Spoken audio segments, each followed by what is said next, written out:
Yo, Katla. Thank you very much. Damn, you were fast.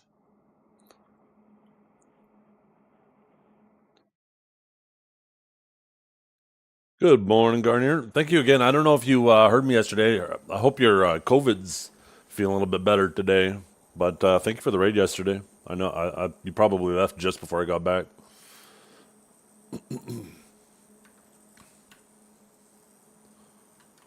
Uh, um, I just realized I gotta fix the microphone. There we go.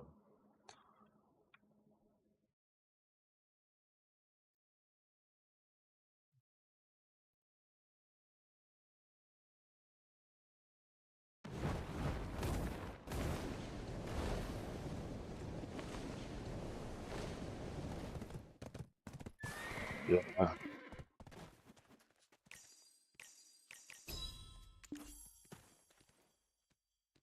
Apparently the pig cave just opened too. Like I was literally just sitting down starting on my stream. I was like, I wonder when the pig cave's gonna open. I open up Garmoth, it says it's closed. I'm like, oh, okay, cool. It looks like I didn't miss it.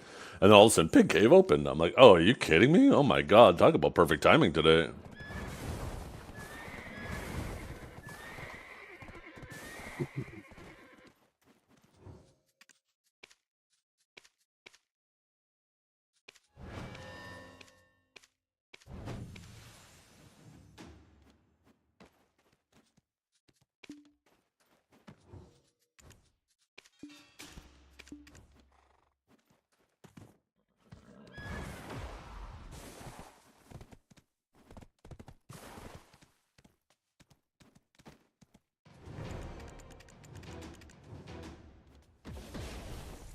Oops.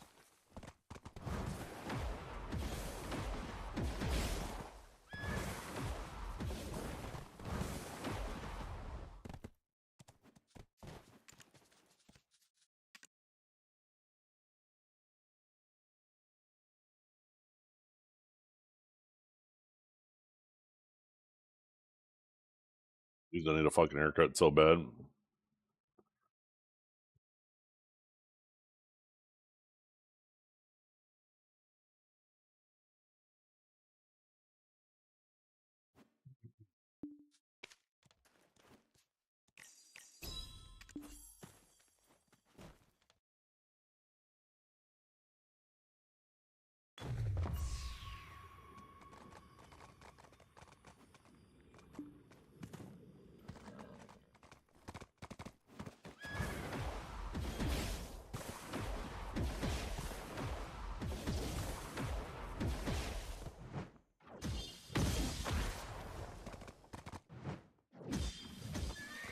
Oh shit, where am I going?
Shut up, Howie.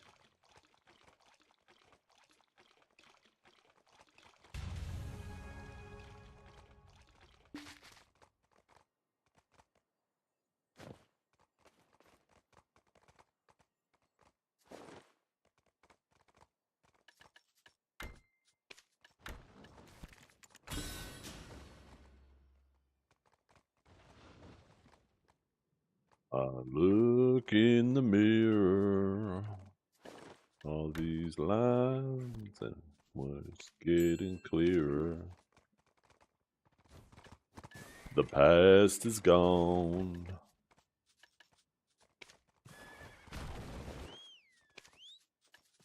That's the dome.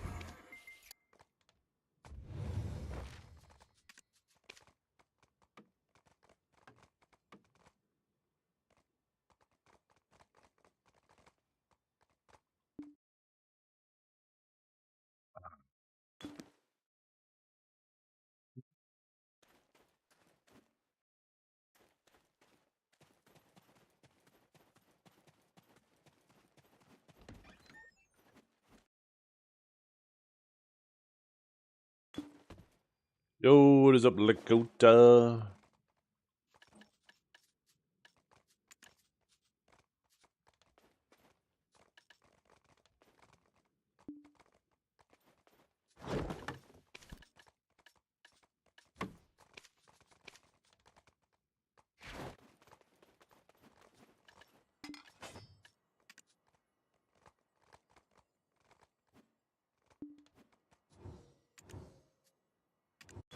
No, no, no. Are you kidding me?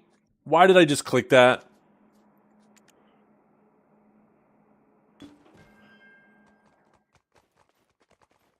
Please tell me they have separate cooldowns. Of course they don't.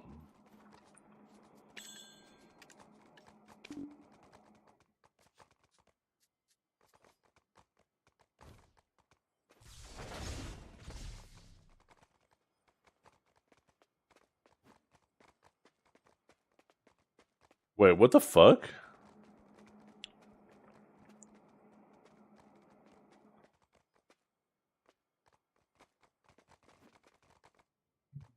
You need to tell me who said that so I can go and diddle the fuck out of them, Howie. If they're going to be saying that, I better at least get the rewards. Who are they?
Well, this fucking sucks. I actually got to go AFK for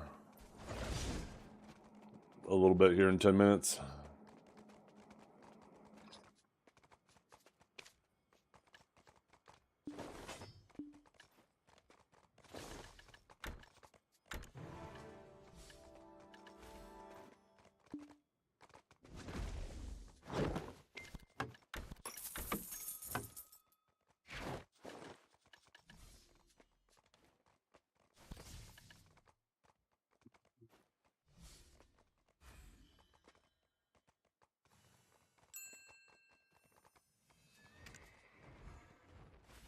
You know what, maybe let's separate these.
Damn. We are actually right on the precipice of that goal.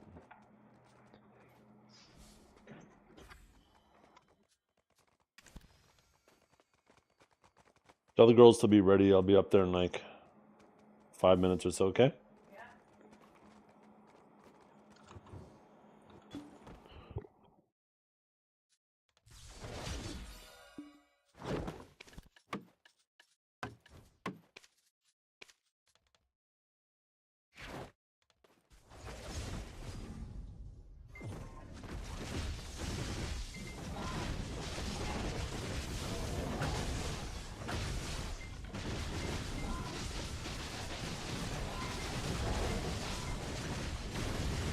Completely forgot I was walking my kids to school this morning.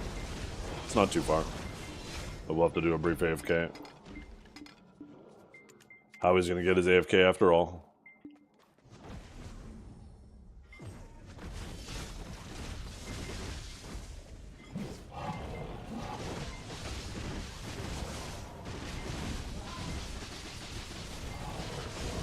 Print them there? No.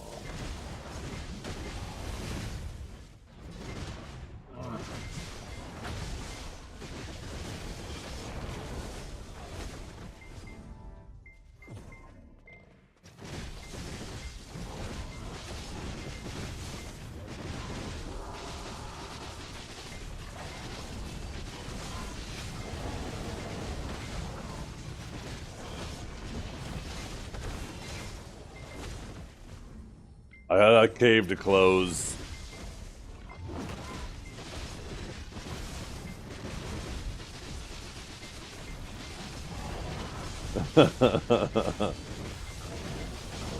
Oh my god, you're painting a whole story. Jesus. Oh. No shot.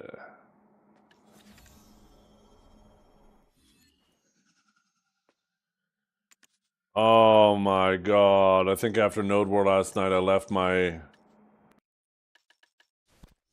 I think I chugged like 100 Courages last night while fishing.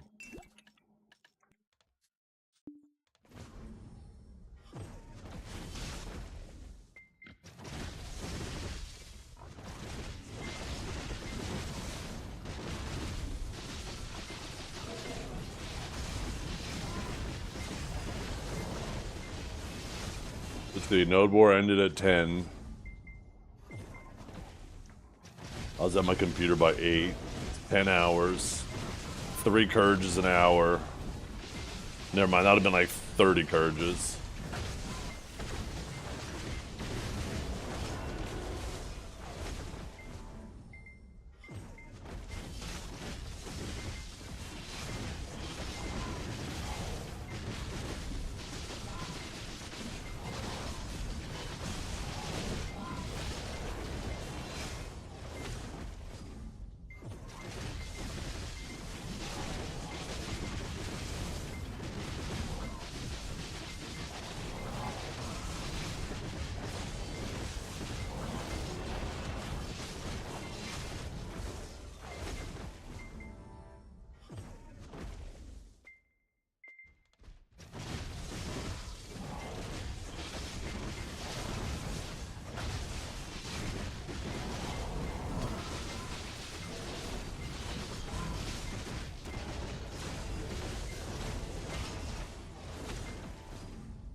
Metal and, excuse me, metal and rock, yeah.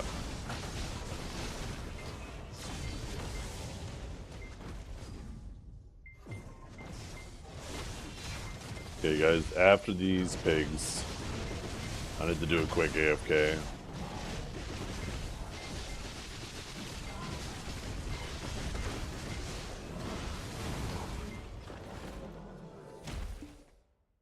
I will be right back.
Yo, chat. What is up?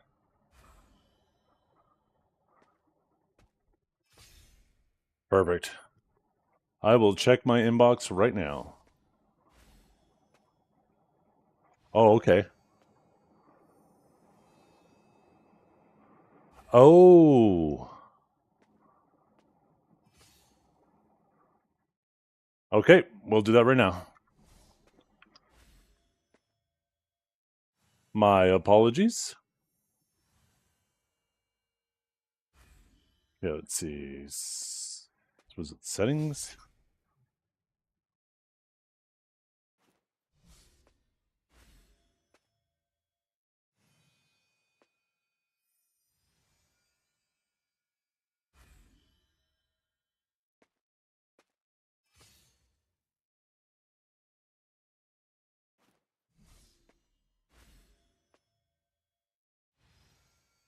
Oh, I'm in the wrong spot. I don't know why I can't find it.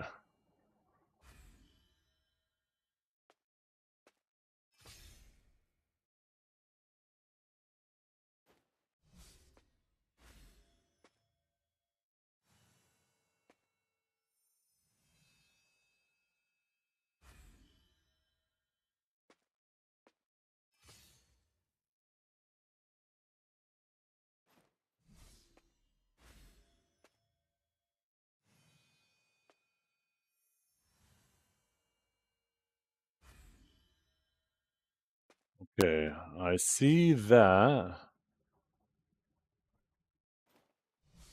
Yeah, I can hear myself multiple times. What the heck?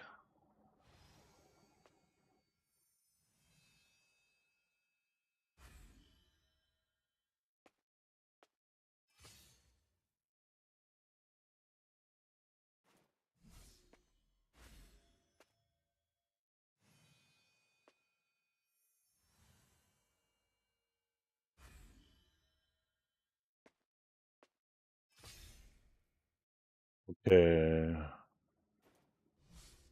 Why can I not find it? Let me go back to the email.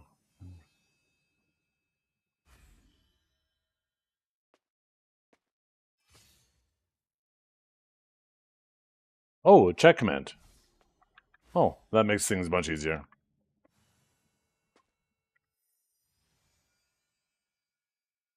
There we go. I wonder if I have to do that every stream.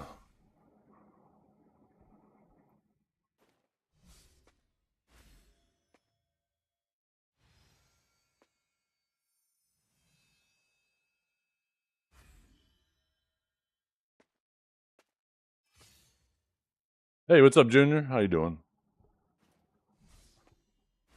Sorry, guys. There was an option I had to turn on Kick that I didn't know about. Makes a lot of sense too. I was wondering how they did that. How it would have been automatically. It makes sense that it's something you had to toggle. I'll have to just make sure I remember tomorrow. I'm gonna open up a notepad so I know to check tomorrow to make sure it's active.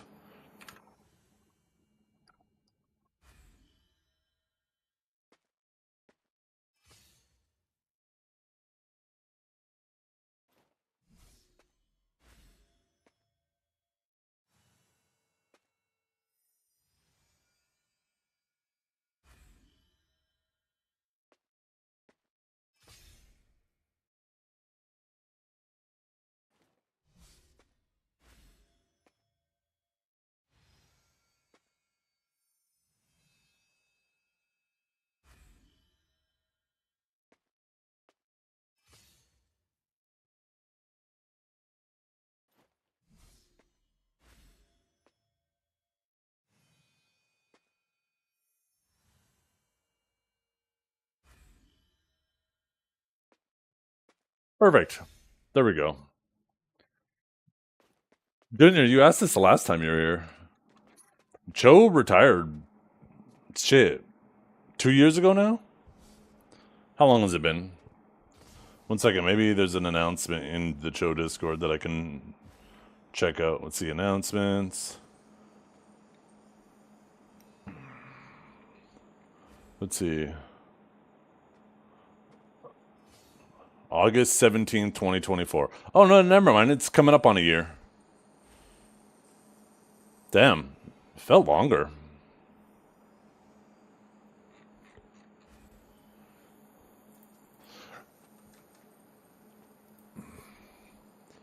been this long.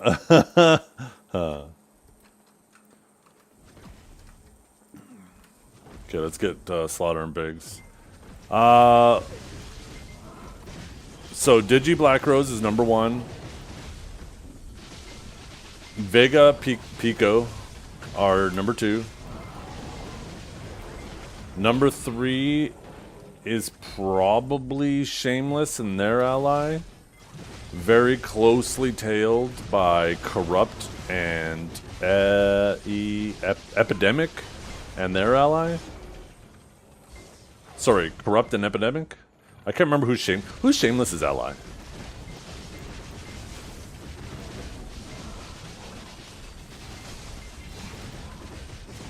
Why can't I remember that? I think Shameless is stronger than Corrupt and Epi, but I don't know for sure.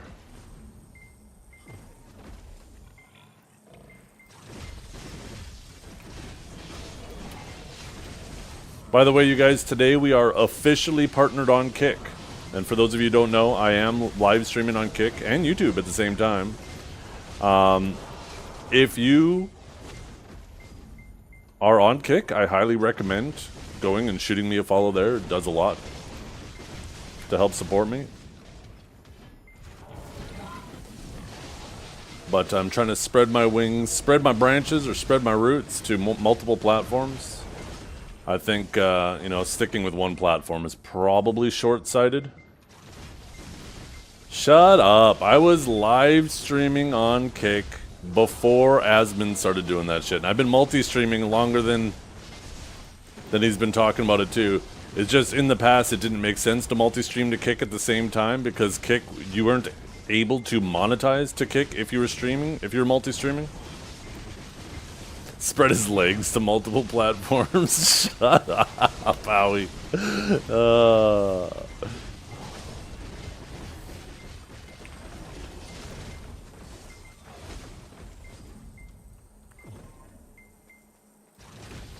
No. I'm the trailblazer.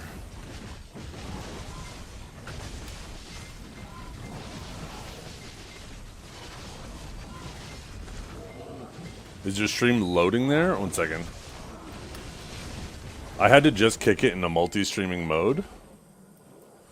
Maybe I need to restart the stream after doing that. Oh yeah, it's like, oh wait, no. I held shift and hit refresh and it worked. When I first went to the page, it was stuck loading, but as soon as I held shift and hit refresh, it was fine. You're right, Asmon got it from you. You're goddamn right. I was multi-streaming before Choice was multi-streaming too. He just started multi-streaming to Kick first, and when I first saw him multi-streaming to Kick, I was like, why is he doing that? You can't actually you can't generate revenue from Kick if you're multi-streaming. But then I went and looked it up, and it was something that they changed like a month before that. Before Choice started, where they're now allowing multi-streaming on Kick.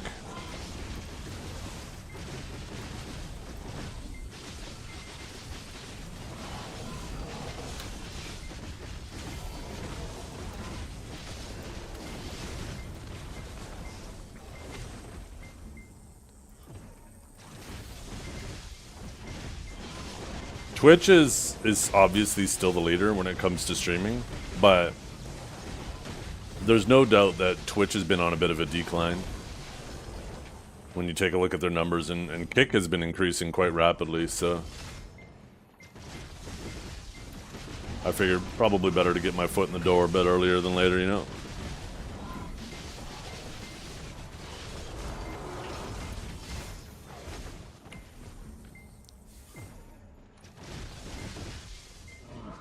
Soon we'll see a steak watermark on the bottom right corner of the screen. Hey, you know what? I do have morals, but at the same time, everybody has a price.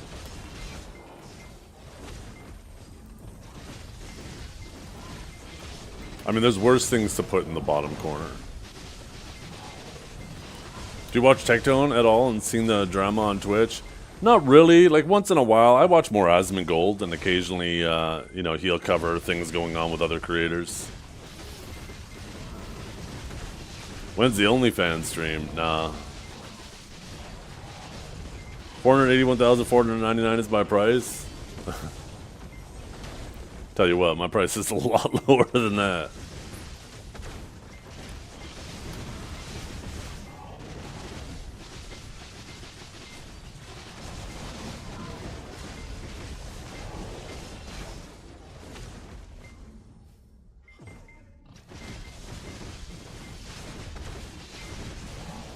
You got a mortgage to pay off?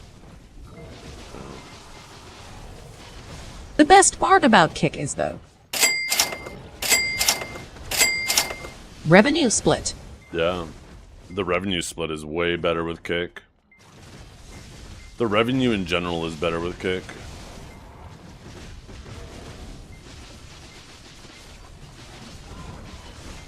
If my Kick channel was just as big as my Twitch channel, I'd be making way more money.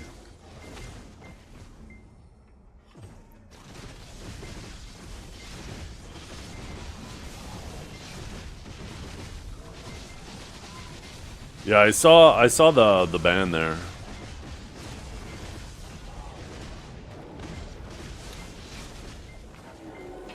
Yeah. Yeah, a lot of this is old news now, Dragor. Asmon's been covering it for quite a while, but yeah, there certainly feels like there's inconsistent discipline on Twitch. Which, you know, I mean, you see some people get banned for, and I'm not referring to those situations, but I've seen people get banned for some pretty, what I would consider, and obviously I'm not the police of the platform, but what I would consider trivial things. And then you see some things that are very blatantly obviously worse than that, and they do it regularly on a day-to-day and don't catch a suspension. It's like, Yeah, I try to stay away from political streams too, and political stuff, because, you know, every now and then, like, I might weigh in a little bit, but I try to keep it short and sweet, and I try to keep it on the rails. It's tough though. Like, you guys see it 1,000 times here. I think I'm pretty good at being objective, but obviously I'm biased in saying that I'm objective, which is kind of ironic in itself. But right, I think I do a pretty good job, and I will try to keep it relatively tame when talking to politics. And like, no matter what, somebody starts coming out of pocket. Somebody starts, a screw pops out of their head, and it's a tough train to keep on the rails. So that's why I just do my best to try to stay away from the topic as much as possible.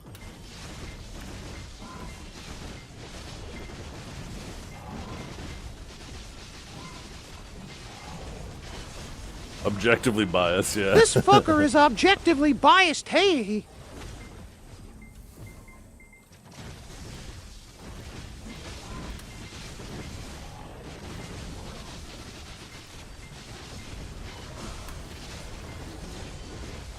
Well, I said too, either right before the Canadian election or right after, Howie, you and I had this conversation where I was like, I'm putting myself in a position where I genuinely believe the Conservatives will serve us better.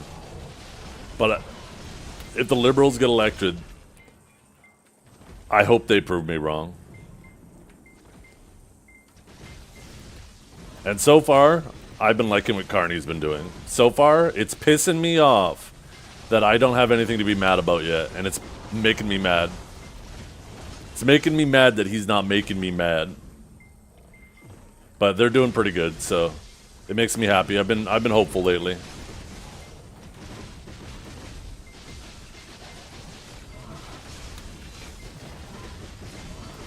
I want to be angry, basically.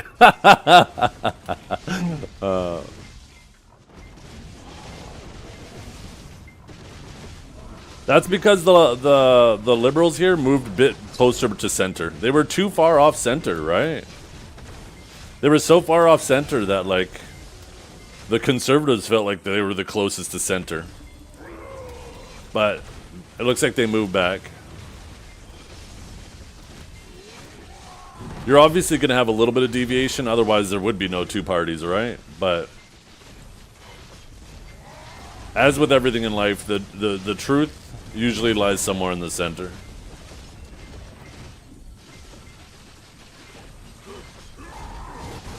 And if it stops working, you can always be the 51st state. Shut up, Labs. Oh, shit.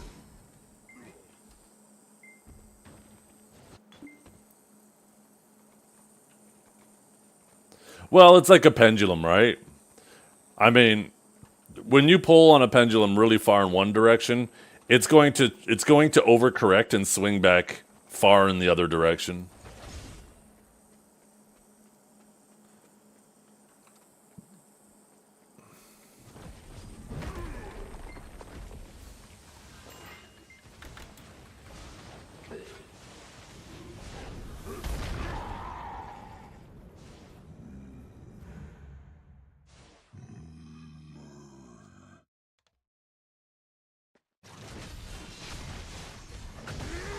See? What did we say about the train going off the rails?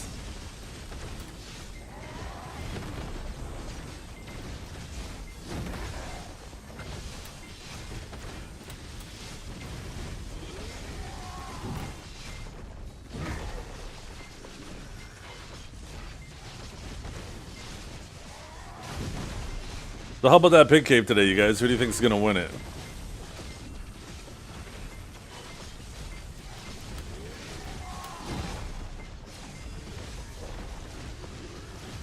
The power dynamic between Heidel and Calpheon. True.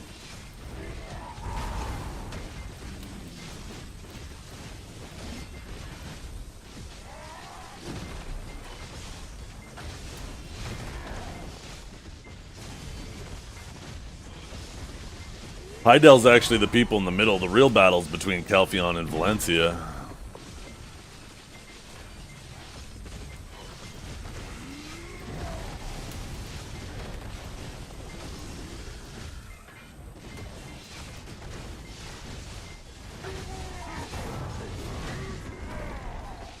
Yeah, Odalita and Kama Sylvia.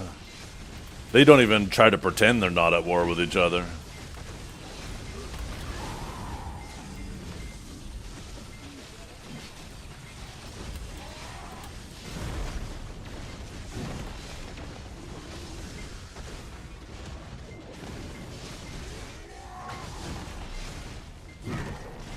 I can't remember. I need to actually catch up on a couple episodes of the Grim Verdict podcast.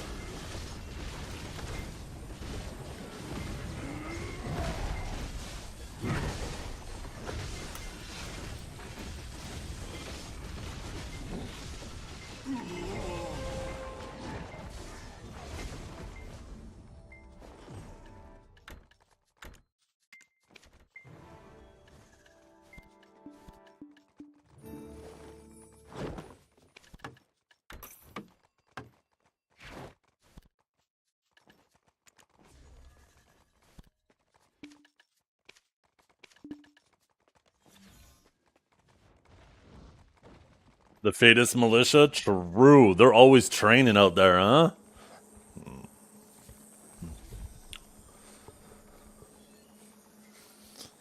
I use Demi. You basically use specific Lightstone set everywhere in the game where you can use a specific Lightstone set. Anywhere you can't, then you use all-out attack. And if you need the survivability, then you use something else.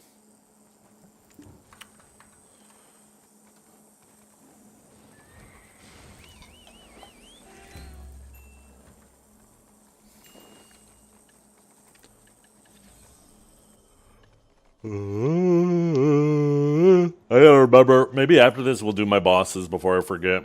I gotta make sure I do my bosses next week too before I leave on my trip.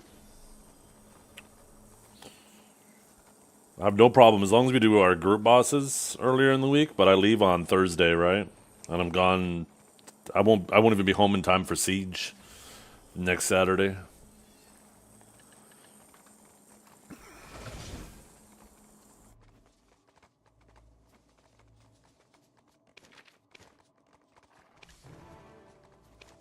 What can we buy here now? Let's see, we will get our Aliens, get our Artisans, get our Tears of the Wind, Get our Brandstone. I don't think I really care much about these other things. How many gold bars? Okay, that's a mil a bar. Per. 150. That's not too bad.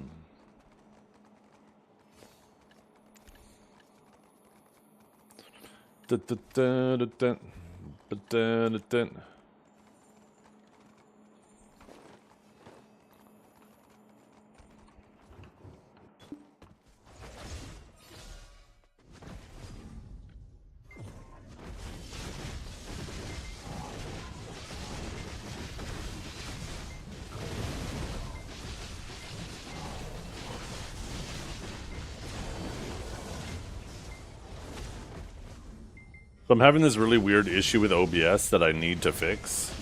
But if I have any filters attached to a source and I try to resize it, it actually crashes my OBS. And I can't figure out what's causing that right now.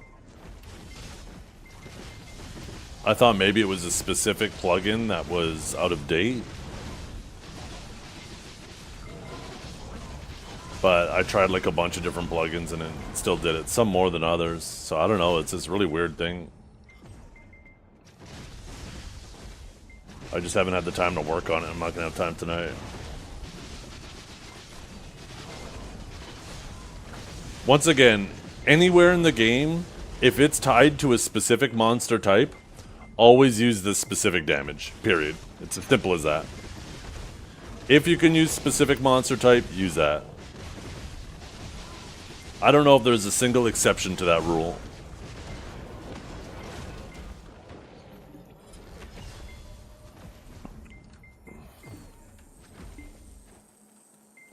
That's regardless of caps or not.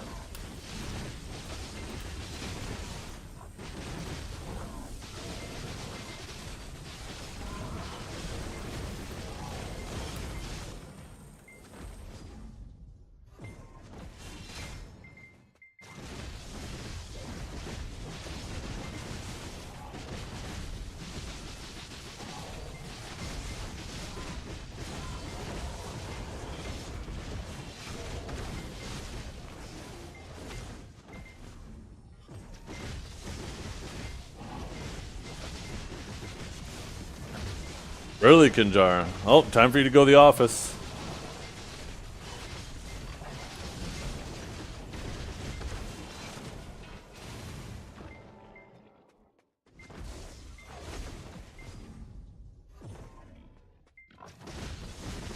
No, it's actually worth more than that.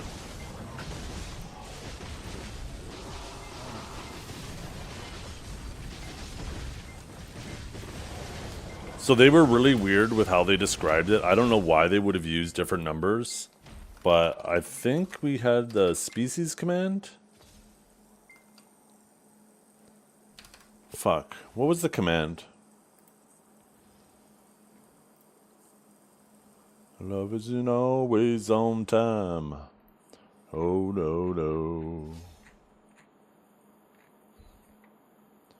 Okay, so here's a picture.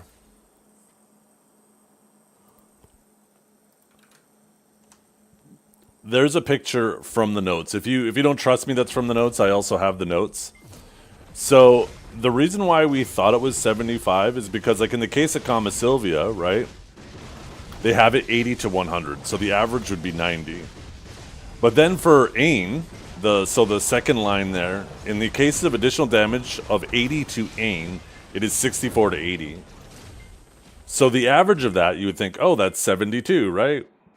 Well, that's 72 from 80, not 72 from 100, right? So 72 of 80 is actually 90%, not 70%. That's why there was a bit of I don't know why they wouldn't use like the same 60, or sorry, 100, or at least the same number across all three.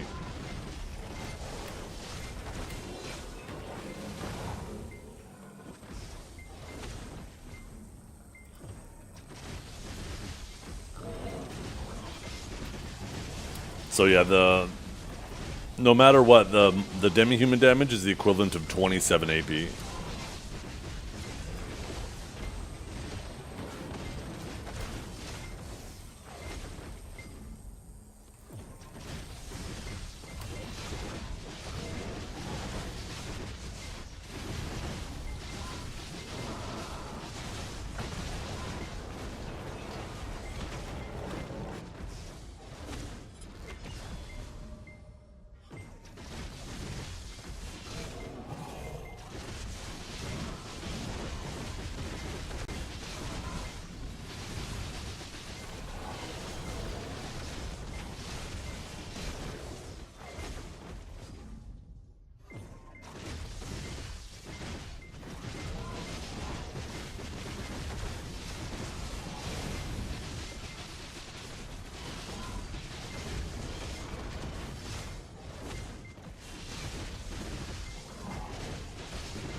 I mean, at the end of the day, in a spot that isn't capped, like if you're not at the cap, the difference between all-out attack and species is marginal. It's going to be an unmeasurable difference.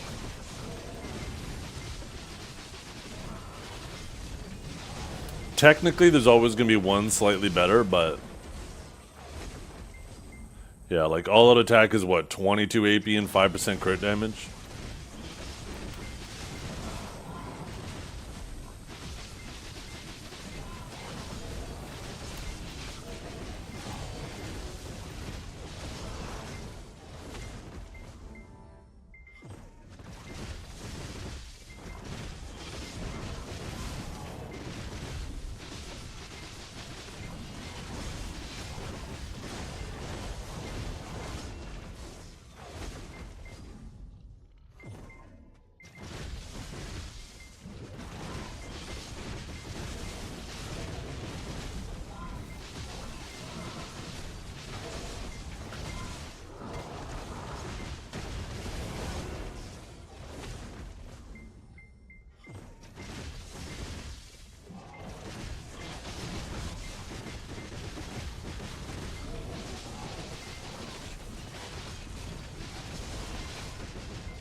Give a guild to a sprout.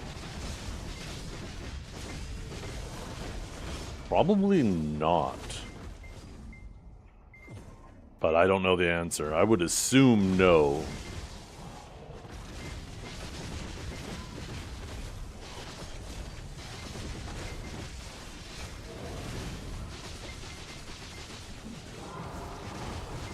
Yeah, I think it makes sense for it to be no, because like if someone managed to get access to someone else's account, then they could just basically join the guild, have the guild pass to them, and then just start kicking everybody, right? Which would be a big problem. Where, so at least having that, what is it, 1 or 2 weeks for Sprout to go away? At least having that period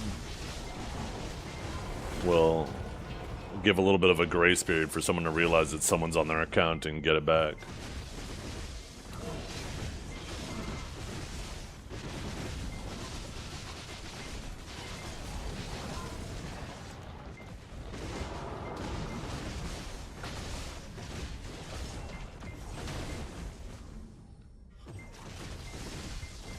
I just realized you should probably go to Owens today. Or,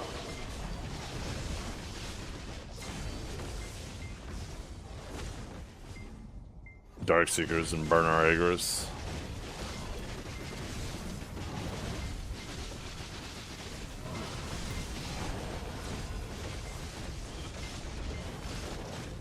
Today of the day, hopefully. That'd be cool.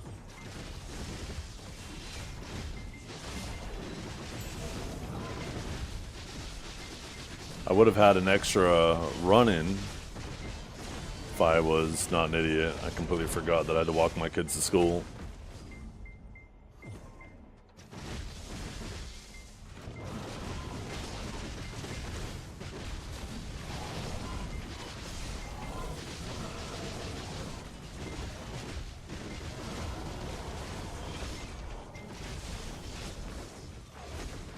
No, school's not out yet. My kids still have, I think 2 more weeks of school. 3 more weeks of school.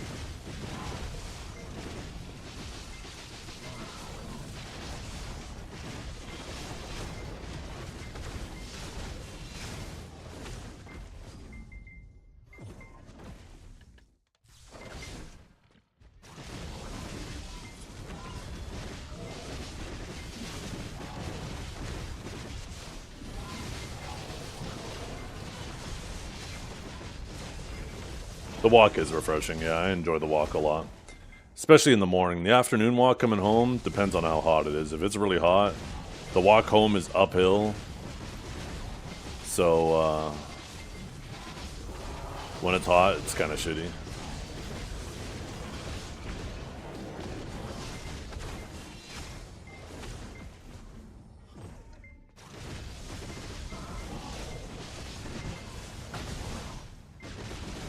At least in the morning it's nice and cool, yeah?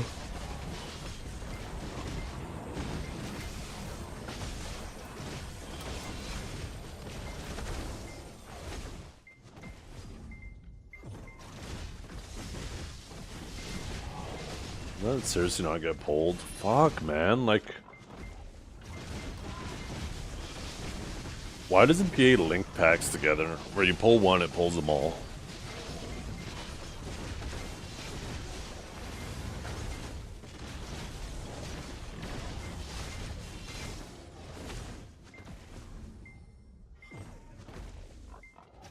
With a notebook of complaints?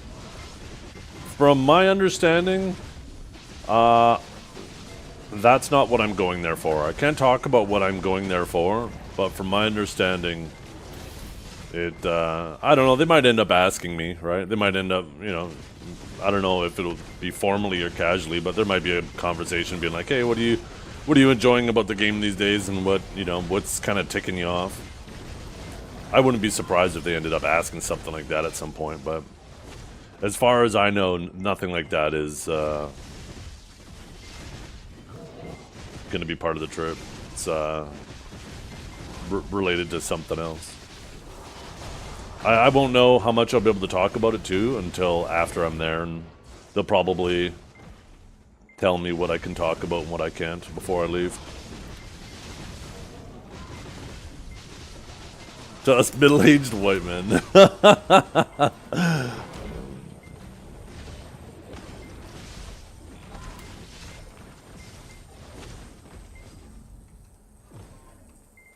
CM Zethian. You know, at one point, specifically during the pandemic, I considered, you know what, maybe being a GM for the game would be cool. I wonder if they would do that. But they like to hire people that are in office, that can be in office. I don't know if that's changed over the years. That was years ago. But I guess they want to be able to look over your shoulder.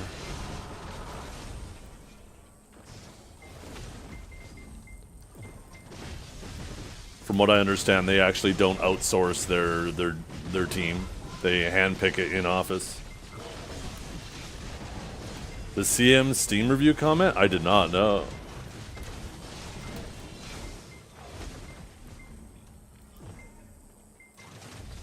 Can I see it?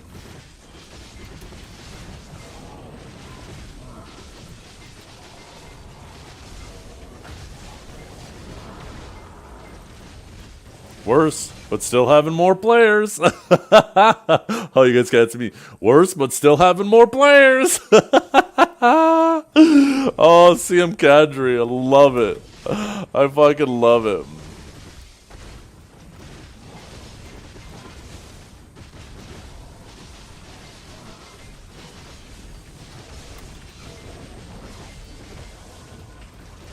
Damn, that was yesterday.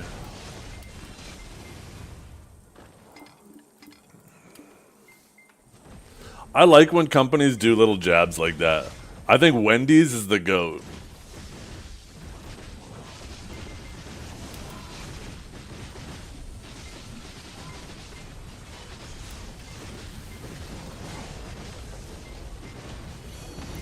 I like it when companies aren't afraid to pick a lane and let it be known.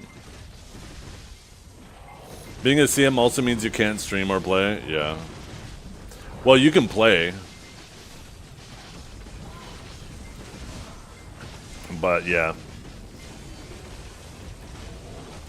At that point, I wasn't making nearly as much streaming too.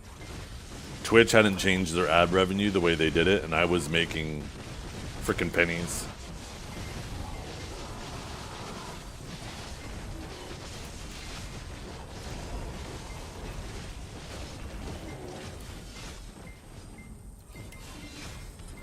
KFC Germany does crazy stuff on Instagram. Oh, hell yeah. I love it.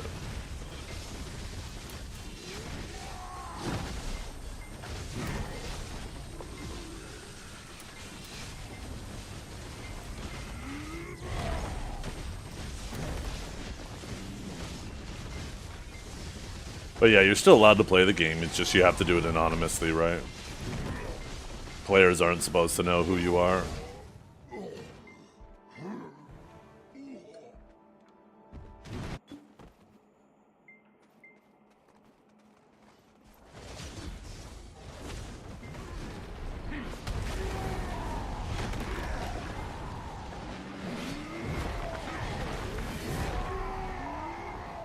Yeah. Oh, that's funny, Kanjara.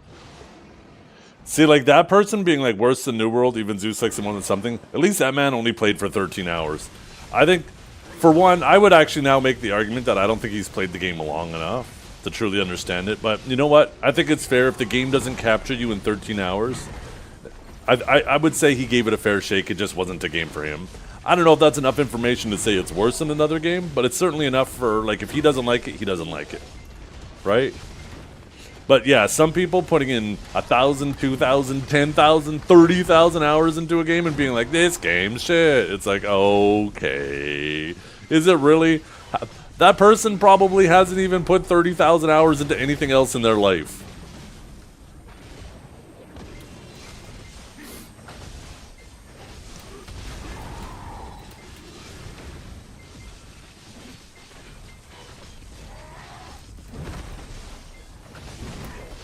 Look at that. Not recommended. So, 5,000 hours played and just got my pen Black Star. What's not to recommend? Here's the thing. The game is beautiful.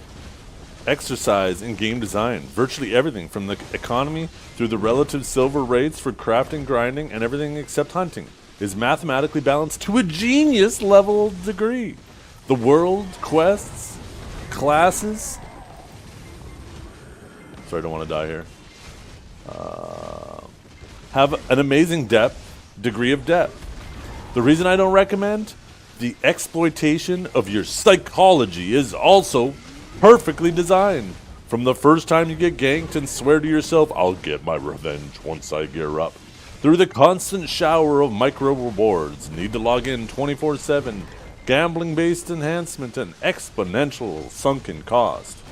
This is a game designed to exploit your every weakness to take out your credit card. It's not a bad experience objectively. A lab rat will always look forward to its next morsel as it runs through the maze. But it is ruthless. It is a ruthless exemplar of how to manipulate players. A bit like say drugs are probably fun, but wouldn't recommend them. I think the same applies to this game. Much like drugs, you probably do better if you don't try them in the first place. I mean, he's kind of consistent though, right? Some people hooked on drugs will tell their friends, dude, don't start. I'm fucking trapped. And this man is clearly trapped because he's put in another 30,000 hours.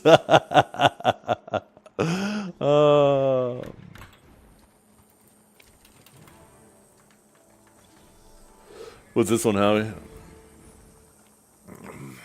It's okay. Need more playtime to get a better idea. 12,000 hours? You'd need more time. I think the first guy was right. This is clearly an addiction. Wait a minute.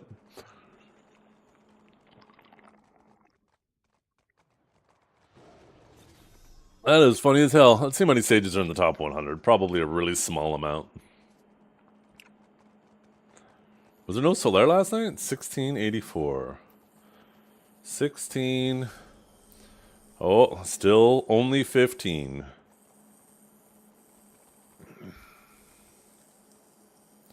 Bum bum bum bum bum bum bum bum bum bum bum bum bum bum bum.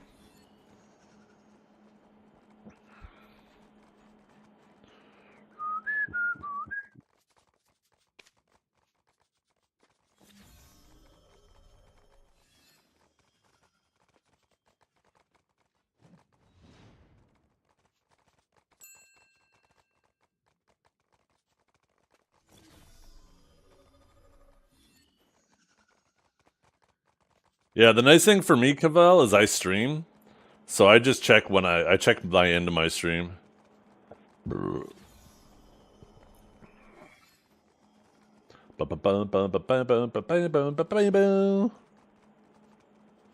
How's Mr. Pink's doing? Let's see. Yeah.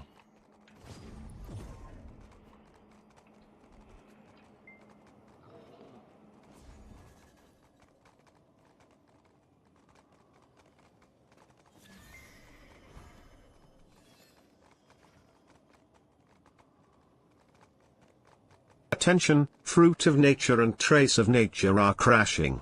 Sell now while you can at min. I'm rank 1 AOS in my heart, and that's all that matters, and nobody can tell you otherwise.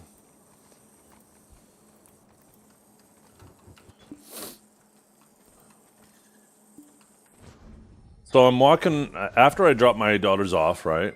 I'm walking home, and there's this house I walk by, and the two daughters are always out waiting for their dad, but they're riding their bikes in their driveway.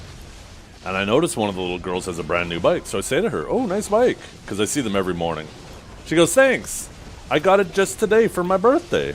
I was like, "What?" I was like, "It's my daughter's birthday today, too." She goes, "Really?" She goes, "What school does she go to?" And then I tell her the school. She goes, "Me too!"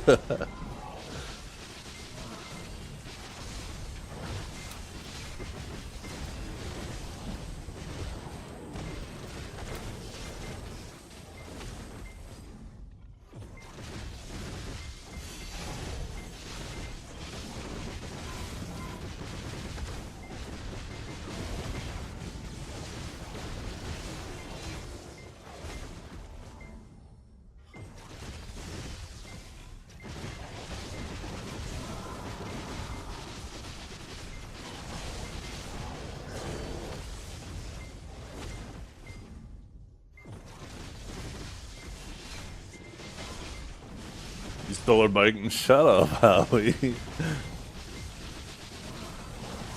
kind of animal do you think I am? The bike was way too small for me.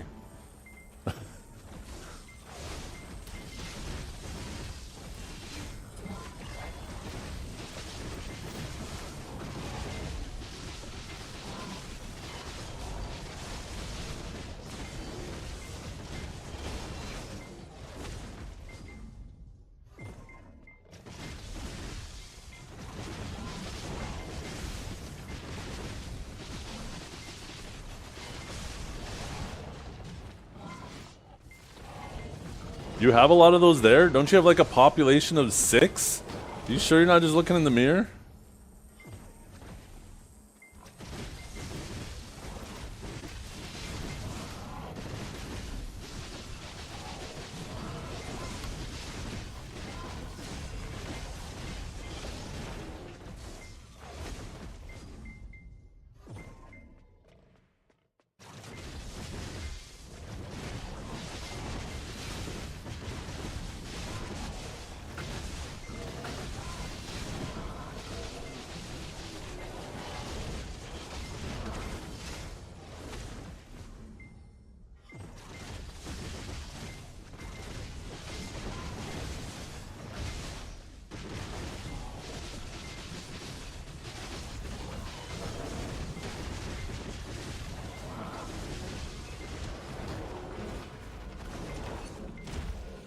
Actually, I wonder what the average pant length for a 6-foot man is. Shit, maybe I do have stubby legs. Apparently it's like 32 to 34. The perfect leg length for me is 30, so I'm all torso. Goddamn.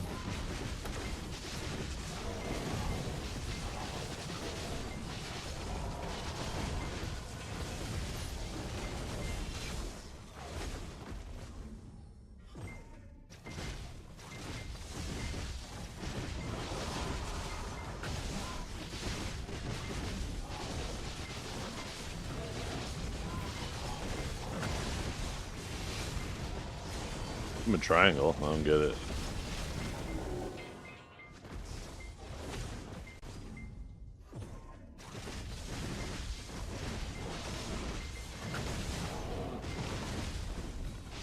You built like one of those pigs? Yo, my people, shit. Oh, goddamn. Now I feel bad out here.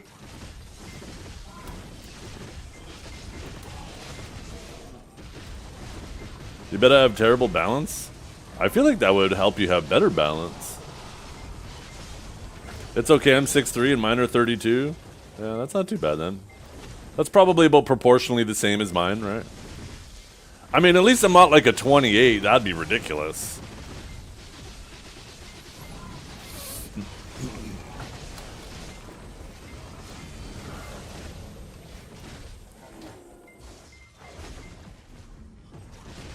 I also don't like it when my pant leg is like, I can wear 32s, but the pant leg is like just at the heel and it's like slightly rubs the ground. So that's why I like 30s.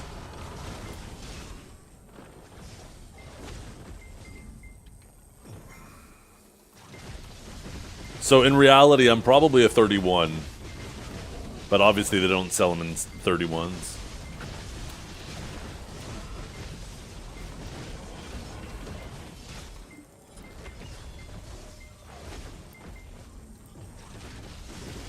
That's true.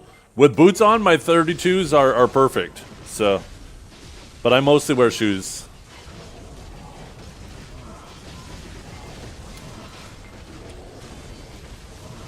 Yeah, I'm a 34-30, my pants.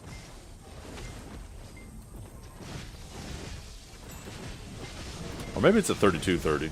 No, 34-30.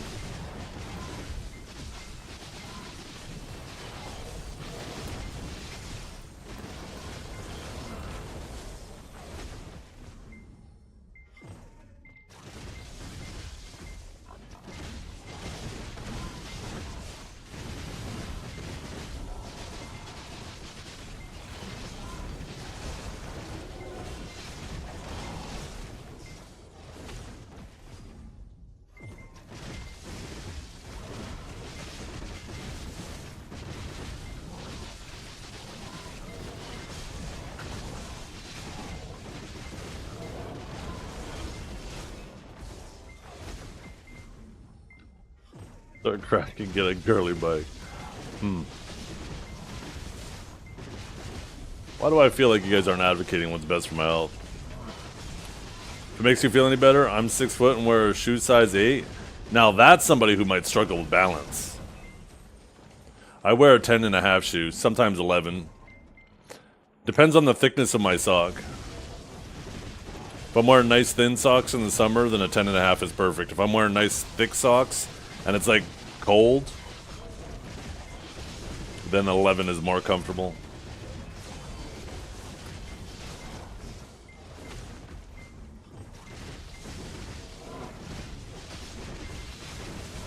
I'm gonna show you guys my fish. Wait, you showed us your fish already.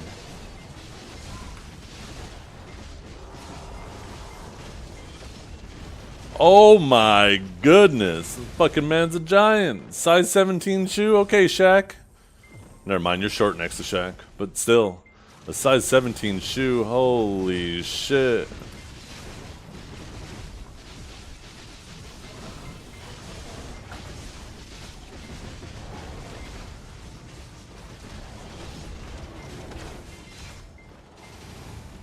Taking all your RNG? Oh my goodness, that's a nice fish.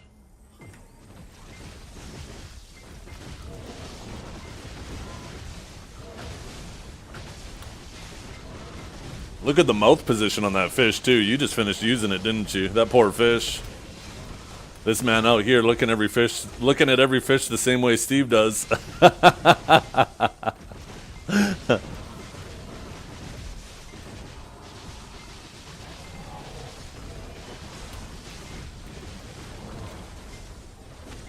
I'll send Steve the fish. Yeah, I don't think I'm getting any drops, so I don't know about taking your luck. I only have 1 wand right now.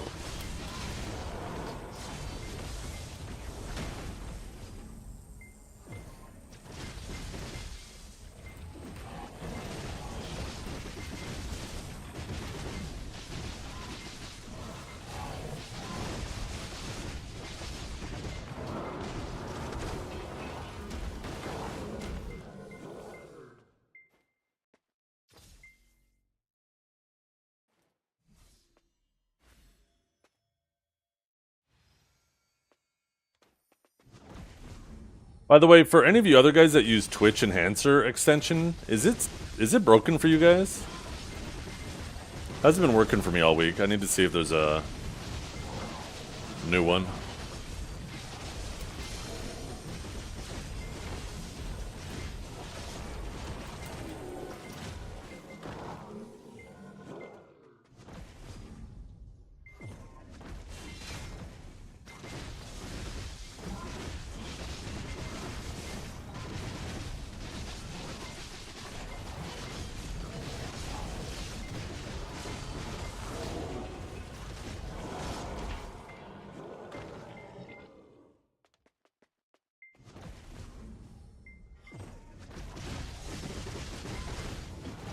Twitch had an under the covers UI update recently. Any extension that was manipulating the UI was broken to some extent.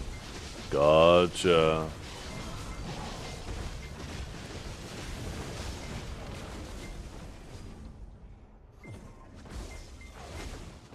I wonder if they're trying to stop people from being able to watch unpublished VODs.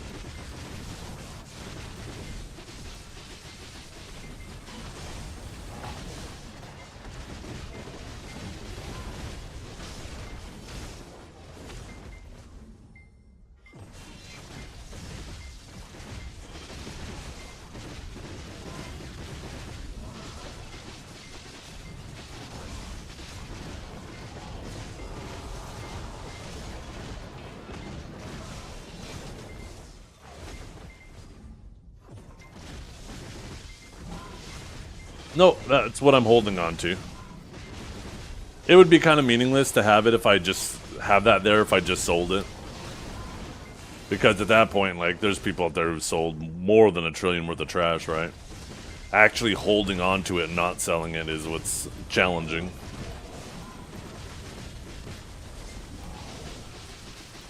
How are we going to get bootleg Neptune's clips? Oh, you still can. Like I said, that extension still works.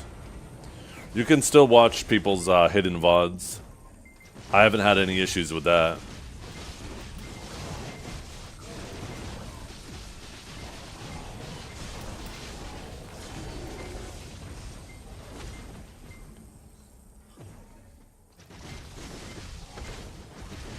Did you see the latest streamable Dragor? Oh my god. I was telling people the other day that back in my day, there were no memes and Pepes and all that shit on the internet. Soy jacks. We laughed at the internet at cat videos, pandas sneezing, and slow motion videos. I don't know why, but putting anybody in slow motion to me is just pure comedy. So this situation in slow-mo just cracks me the fuck up. I don't know why.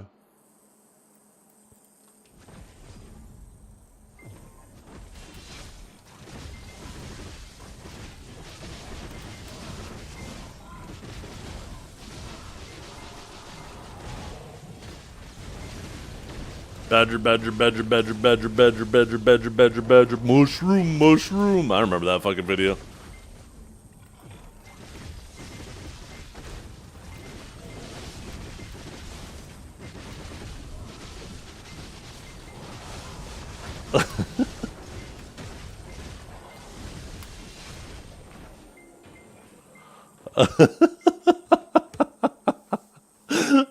Oh shit.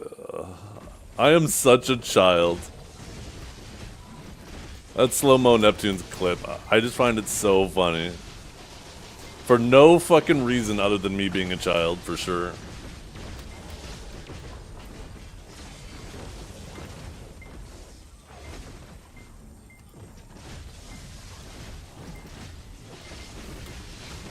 Oh, that one clip where the kid's sitting there on a chair with an apple on his head and his brother standing next to him with a baseball bat.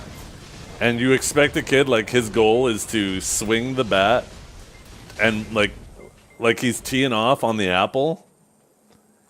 And, like, you expect him to do a normal baseball swing, right? But instead, the kid's just like, oh my god, that clip cracks me the fuck up. Holy shit. Didn't even try to avoid his head. Fucking straight down. Holy crap. That shit just... Oh, I love that video so goddamn much.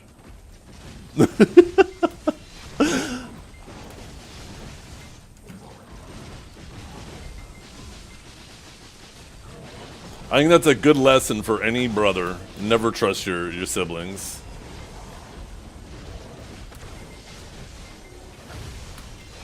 Here, I'll upload the actual video from that situation, so you guys have the full context. He originally thought he got CC'd. The reason why I had it in slow motion is he got CC'd by a dead eye, and he said he was in forward guard. And I was like, oh, I wonder. So someone took the clip, and I was watching it in slow motion, and he wasn't actually in forward guard. He did a little forward unprotected thing, and then ended up getting caught by the stun from... It actually goes to show how long the range is on their stun ability. But while I was watching it in slow motion, his reaction was in the corner there. I just started fucking dying. Is this the video? Yeah, this is it.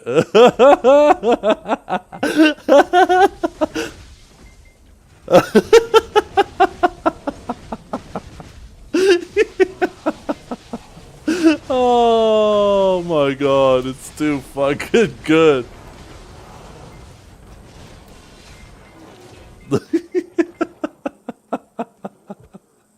I'm such an asshole for laughing at that.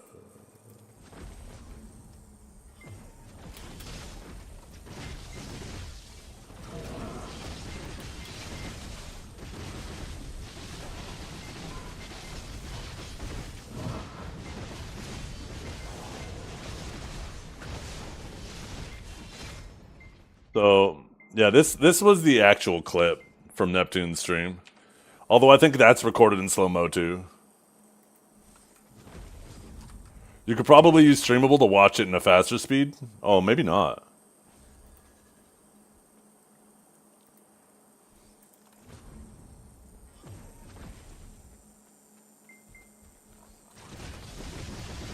One second, Ruse, I'll watch it.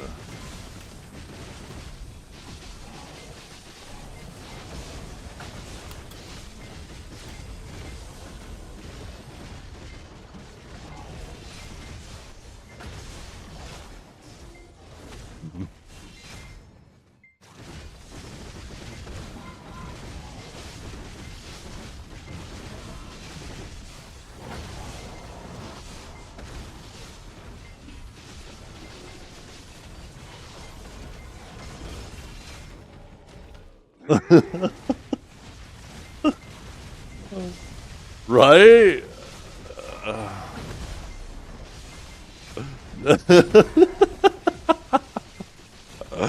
I just love that reaction so damn much. Okay, what's Hughes? Oh, I gotta turn him up.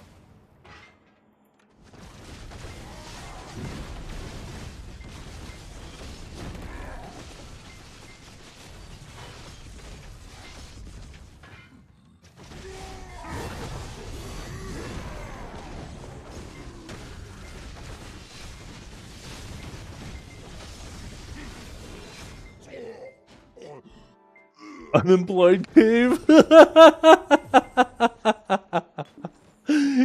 Yo.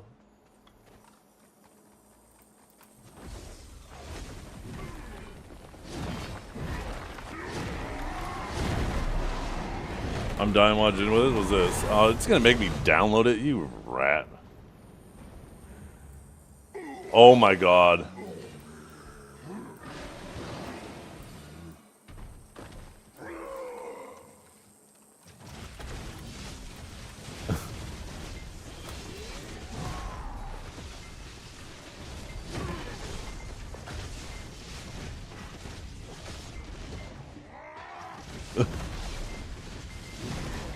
AI goes so hard.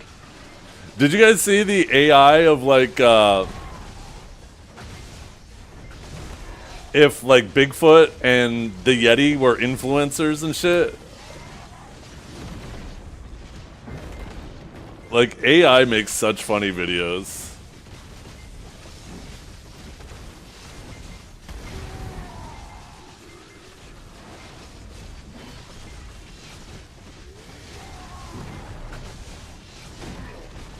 I didn't see the Stormtrooper ones. Yo, what? I saw the Jesus and Moses too. Yeah, those are funny as hell. God, the entertainment industry is so cooked.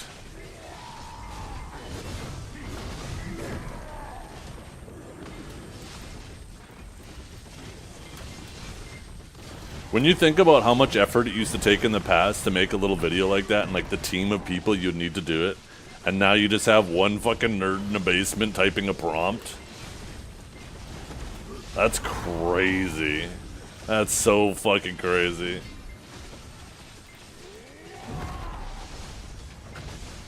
Wait, why is this muted by default? God damn it, I'm fighting this golden pig cave. Turns out these Ewoks are chill as fuck.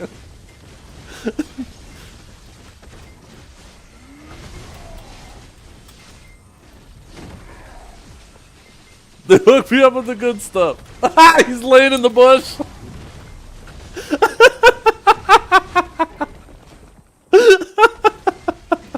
He's fucking laying in the bush. Oh, goddamn. We've all been there at one point.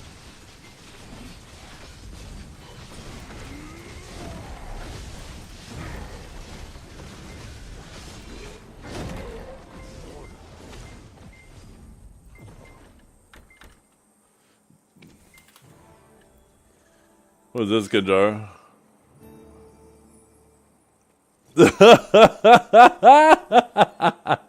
That was fast, goddamn.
There we go. 1070 trash. You know what that means, right, chat?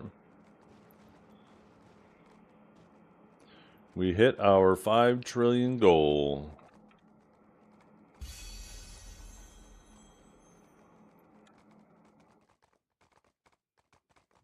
We hit it 2 weeks earlier than expected.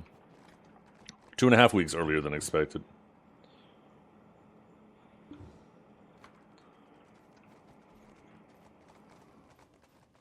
Next up, 10 trillion. Yeah.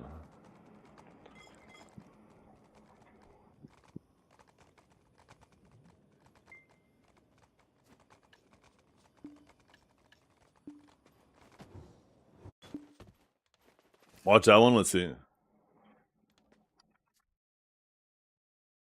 Damn it. Why do these all fucking start muted?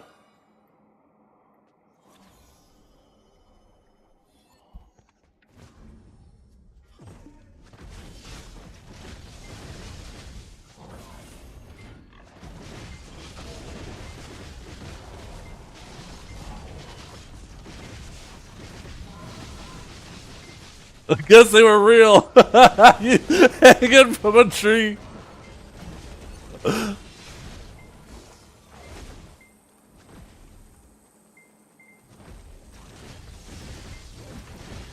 This is moving so fast. Like, I guarantee you right now, there's already somebody working on a full fucking hour-and-a-half long movie using only AI.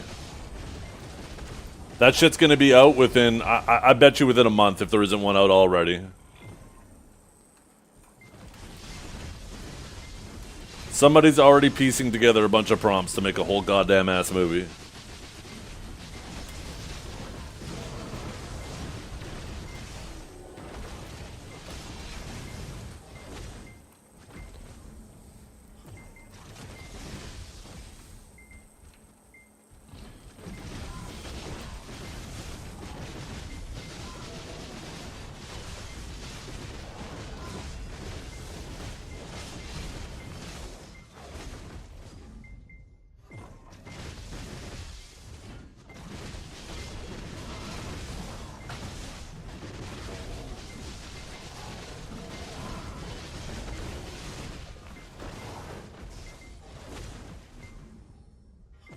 Neutral trash value next, yeah.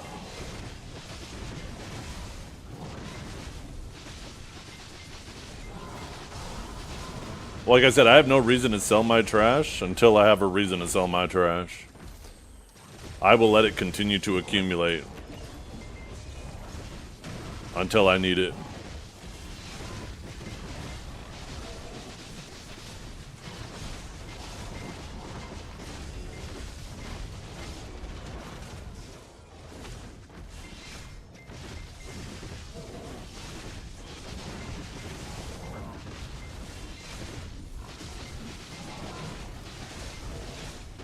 So never? Not necessarily.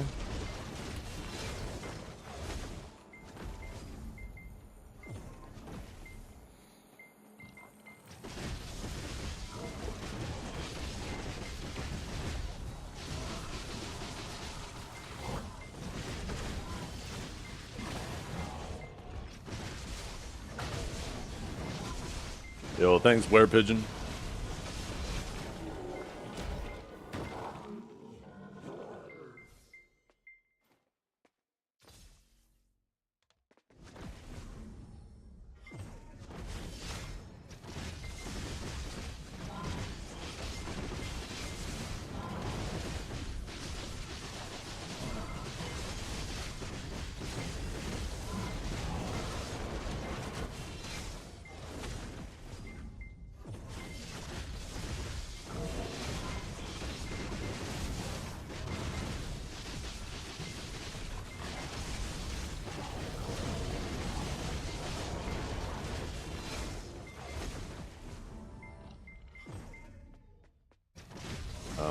Hey, it adds up quickly.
I wonder how long until Kick starts doing, like, drops.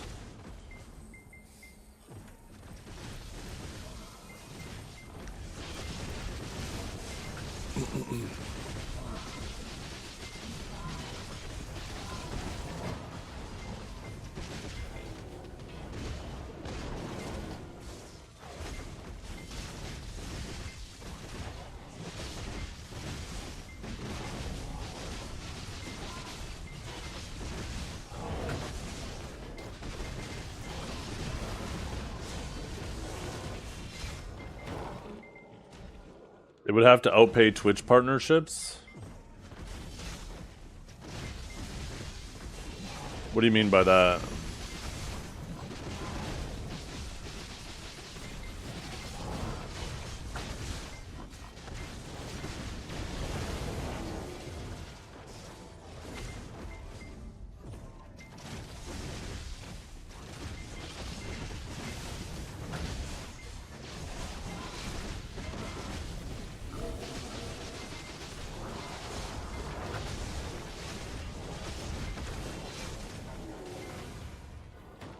I don't think Twitch has deals with these games. I think it's the other way around.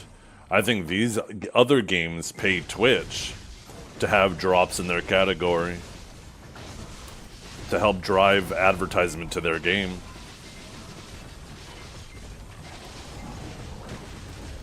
Kick is actually growing much faster than Twitch right now. Twitch is actually currently on a decline.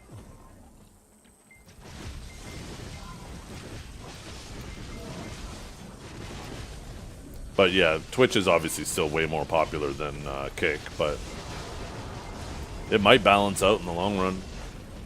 The way it's trending right now.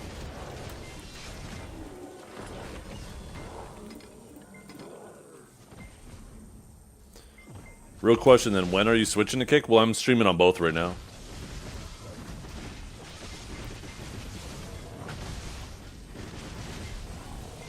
But yeah, these games set up a plan with Twitch, not the other way it went around. Twitch isn't paying these games to have drops on their channel.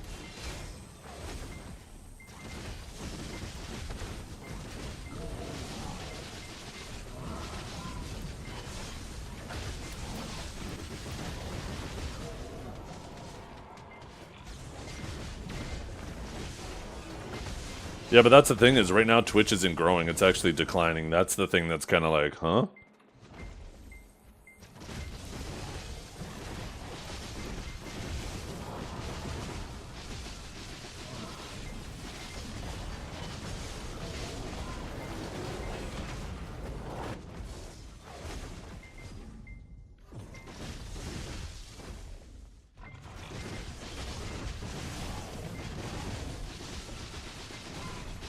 I don't think so. I mean, I obviously don't know how the behind-the-scenes workings for that goes, but the way I would picture is it is kind of like an old TV station, right? Where Twitch is the TV station, and then people pay money to have their thing advertised on their station. And I guess maybe you could have some exclusivity where, you know, competitors aren't advertised as well on that station, but that would be like Twitch would have to tell them, okay, you can have drops with us, but you're not allowed to get drops on any other platform. I just can't see that conversation. I don't know. Right now, I don't even think Twitch is worried about Kick, right? Because obviously there is a pretty big canyon between them. But that canyon has been shrinking. It's still a canyon, but...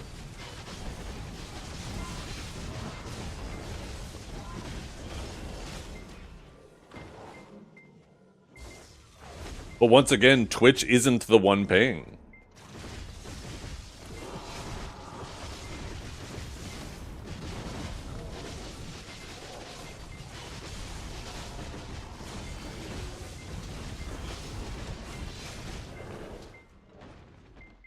Last one was this. Oh, Jesus, let's go.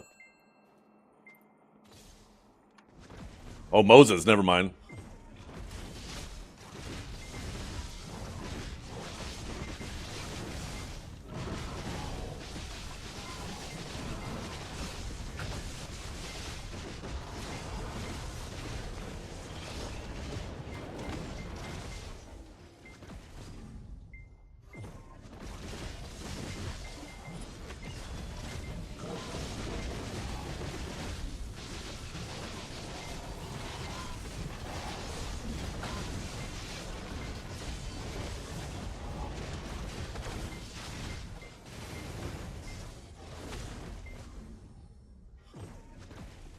This path isn't on Google Maps.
Yeah, I just don't think there is any exclusivity with drops.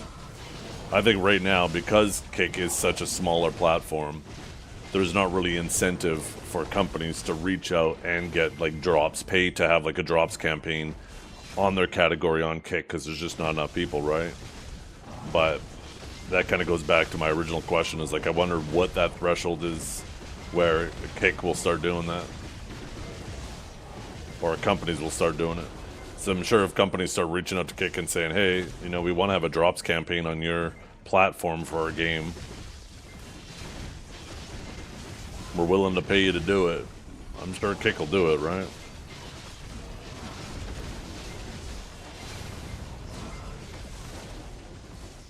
But it's all about that ROI, and right now I don't think there really is much return if they were to do that on Kick. But it is a growing platform.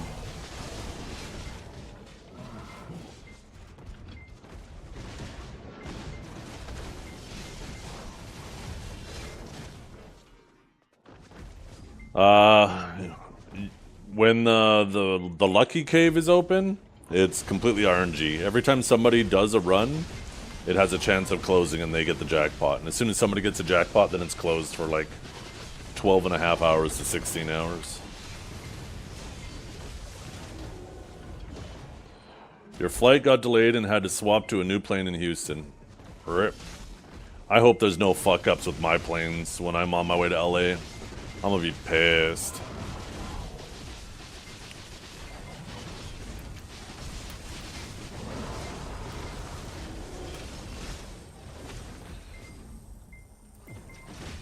Luckily, I only have one layover, so one plane swap both ways.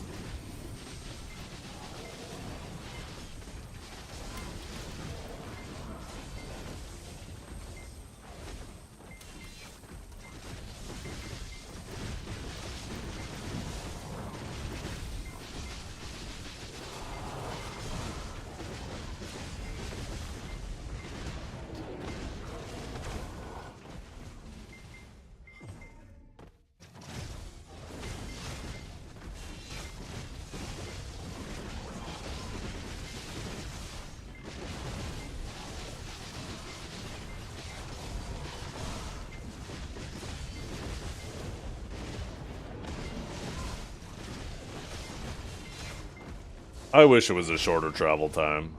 That's really like, if it was originally going to be 2 layovers and 16 hours in airports and airplanes, I was probably going to end up being like, you know what, I'm sorry, but I can't do that for just one day there.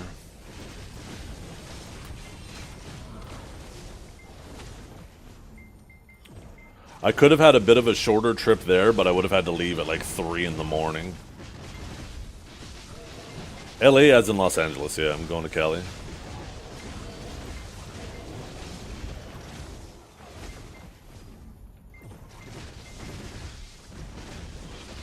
I'm doing pretty good, Omania. How you doing?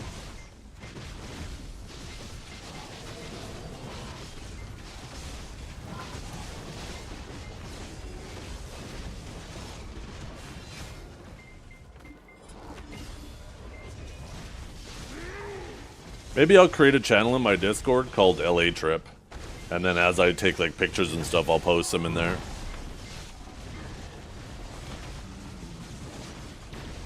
Is there an event in LA aside from the protests?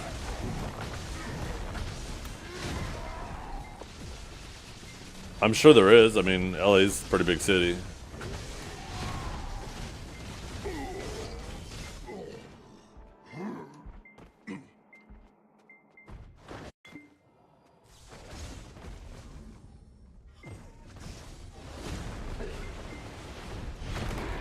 We're getting hosed on luck right now. What the hell? I'm gonna go down there and tell the protesters that Shy is still in the game, and then they're gonna move their protest up to Miami Beach, or Manhattan Beach, or whatever it's called. Not Miami, obviously not Miami. Goddamn, that's a far travel. Get them to move it outside PA's office until Shy's removed.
There you go. I'll race you, Leylanus. I saw you just summon your scroll. I'll race you too, Garnier. I see you summoning your scroll. Jeez, 2v1 and I still beat you guys. LOL, MMAO, LOL. I'll be right back.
Jesus.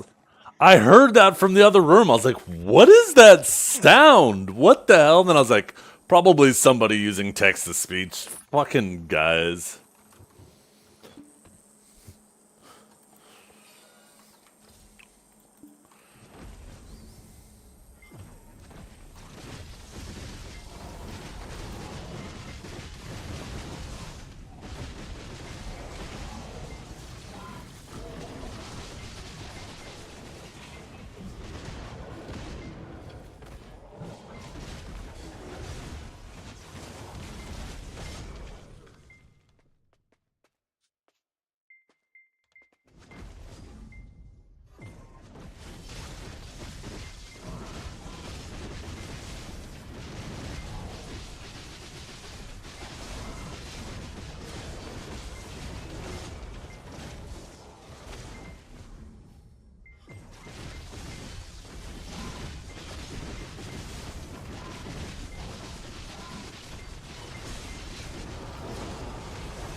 Yo, Multi, are you here?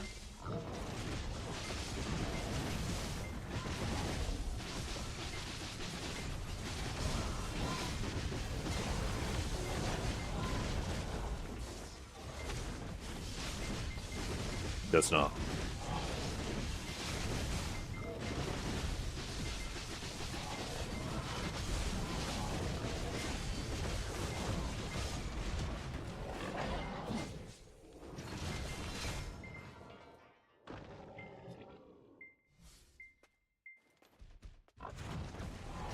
Don't you lil bro me? Are you kidding me? That's it, Gulperton. I demand you get on Discord with me and turn on your cam right now. We're gonna have a cam on. Multi here, back on the next FOD. How can I help you, Zephian? Actually, Multi's been sticking with the one class for a while lately. I thought for sure we'd see him on Awaken Sage, but he just went back to one of his old mains. A freak off? I'm in.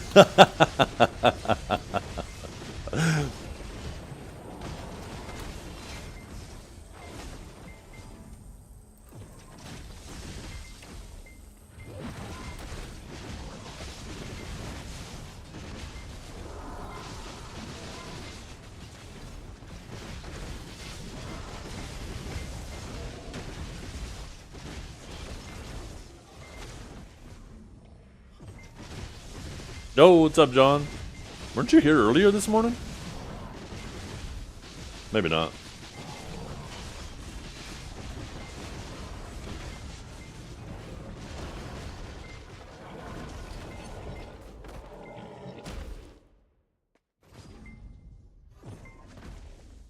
By the way, you guys, we are officially partnered with Kick now, too. So, if you guys use Kick, go there. Hit me up. Oh, shit. You know what I forgot to set up last night? Oh, my God. I'll try to do it between pig runs. Alerts. I need to set up follow alerts for Kick and sub alerts for Kick, so I actually know when people follow and sub.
I might actually change my follow alerts too from what they currently are.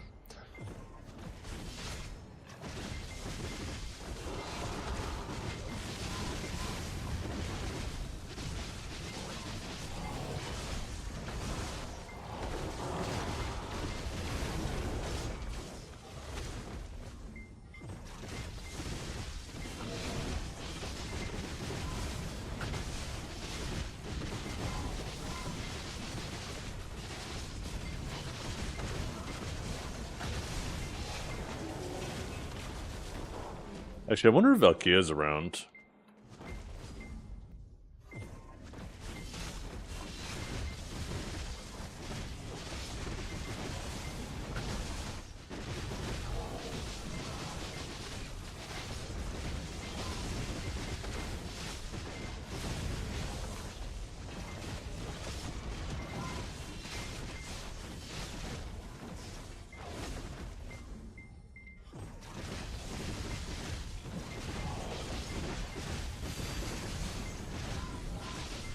Okay, maybe I don't want something.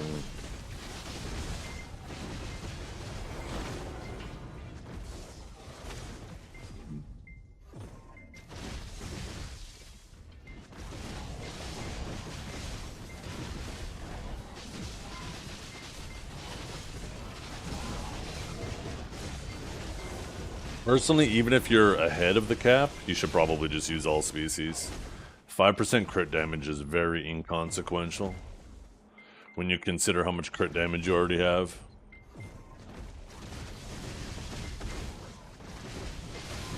Crits by nature already do like double damage, right? And then you already have a bunch of modifiers on it, so 5% ends up being more like a 1 to 2% damage increase. Probably somewhere between there. So even in a spot where you're not at cap, I think the extra AP from species damage is going to serve you better than the crit.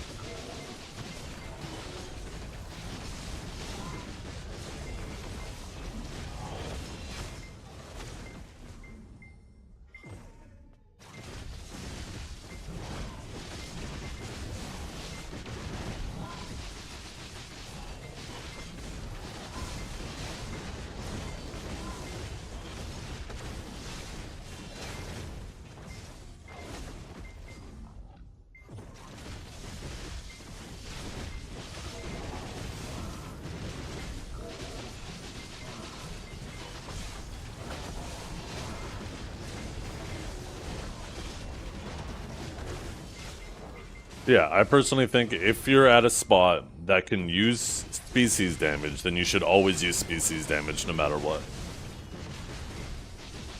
I think the difference between it and all-out attack is negligible. I think at that point it really just depends on how high the DR is at the spot.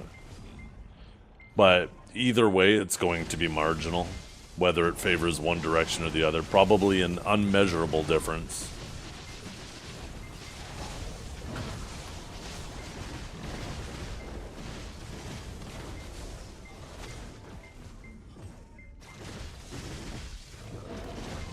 So why take a hit to your DP for no reason, for an unmeasurable difference in your offense? And the thing is too, is that's even more relevant at lower gear levels, because at lower gear levels your AP is lower, so AP matters more at punching through DR. So it probably just becomes an unmeasurable difference when you're at like a really high amount of AP like myself. But at lower AP values, it's probably even more so that in benefit of running species.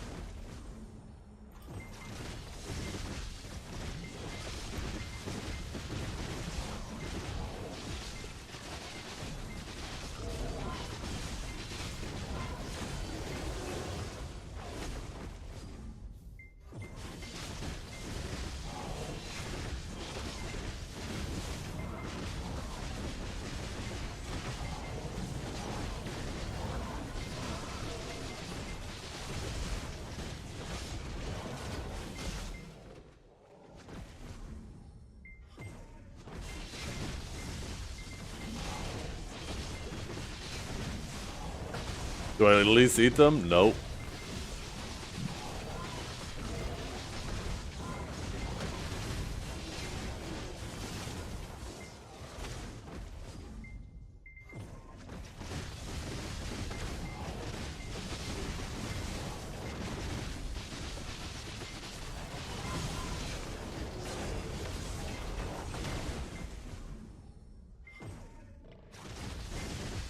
Yeah, at a place like Orzekia, where you can't use all species there, all-out attack is definitely technically the best offensive-wise for there. But if you're a class that needs crit, I think Blade is very viable, probably somewhat competitive, and Vicious Shadows is also a very close contender if you can reliably get back attacks, depending on your class. Like for Awakened Sage, I think Blade or Vicious Shadows are actually pretty solid alternatives. I think Vicious Shadows is a bit better though. Because when you're Z buffed, you have all the crit you need, right? You don't need the blades anymore. Or Death Blow, yes, sorry, not Blade. Death Blow uses blades, thank you.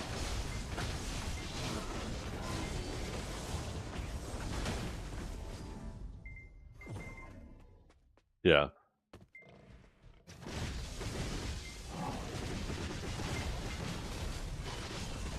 No. It's a very common misconception. People confuse the no species icon with Kama Sylvia. They've been doing it since History was a thing. People, for some reason, struggle because it's two different shades of green. They struggle differentiating the icon. But they're two different icons.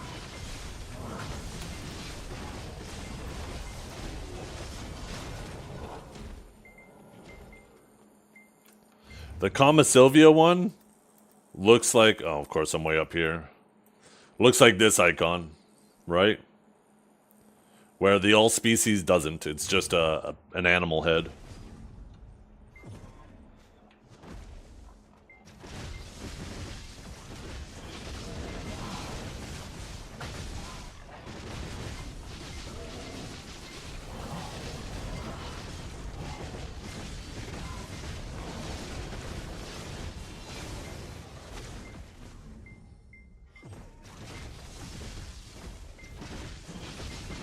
The story is old as time. People confusing the no species or all species icon with the Kama. That's why for the longest time people used to think that Narc earrings were beneficial for Hystria.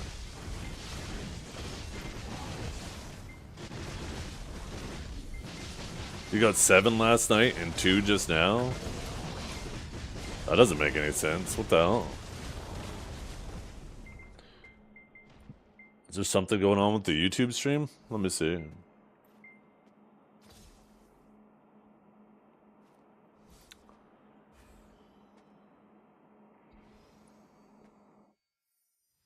Oh, looks fine on my end. That's odd.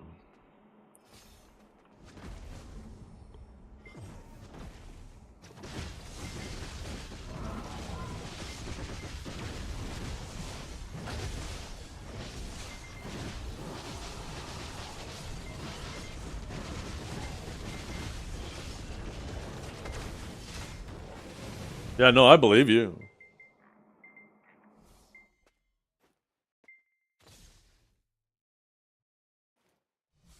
Wait, that must be for last night, because I updated my trash there.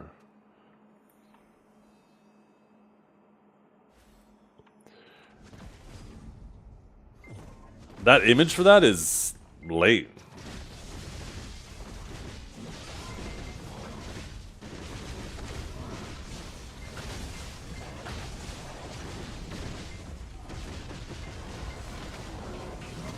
Yeah, that's really weird.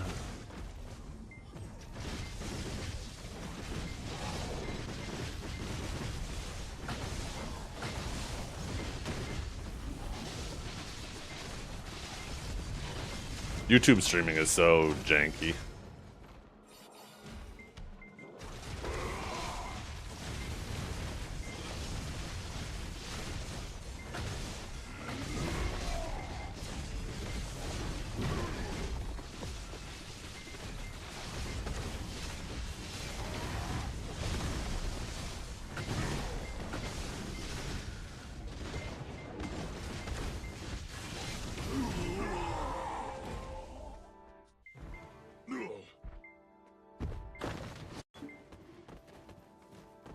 Ooh, nice, a bond.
Yeah, they might.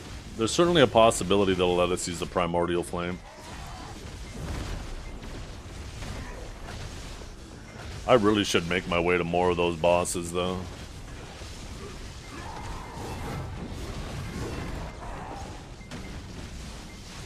Because then I could sell my one black star offhand.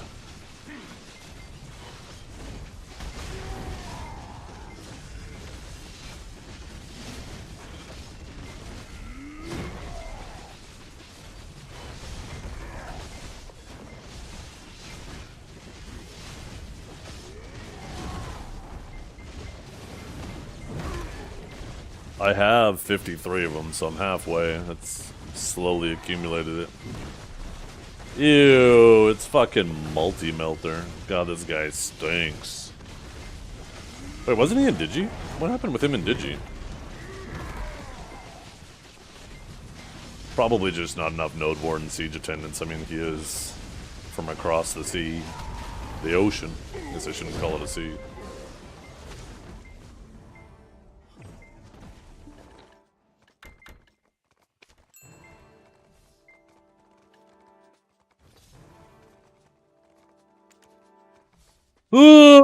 Help me.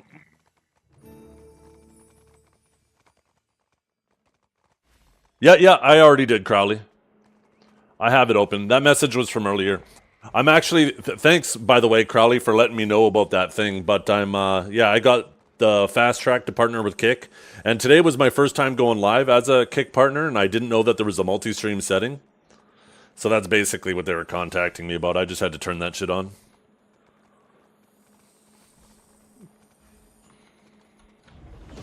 But yeah, thanks for the heads up, man. I appreciate that. I was going to actually stop by your stream later. I see you're live right now. I was going to stop by later and say thanks.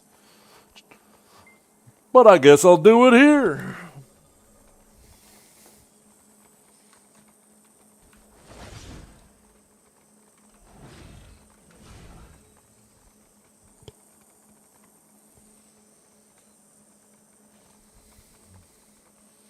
Is there a way to turn off the subtitles when you speak? Yeah, just close your eyes.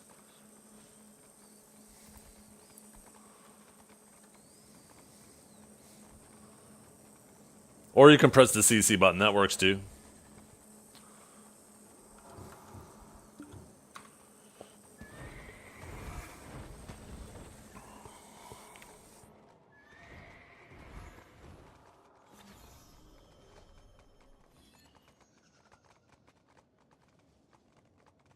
CC'd my eyes. Help.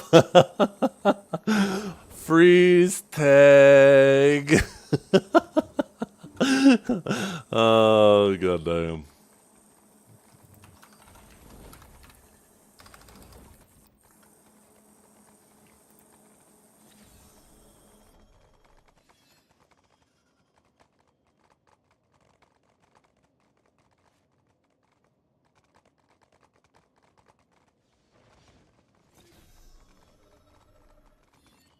Okay, let's see.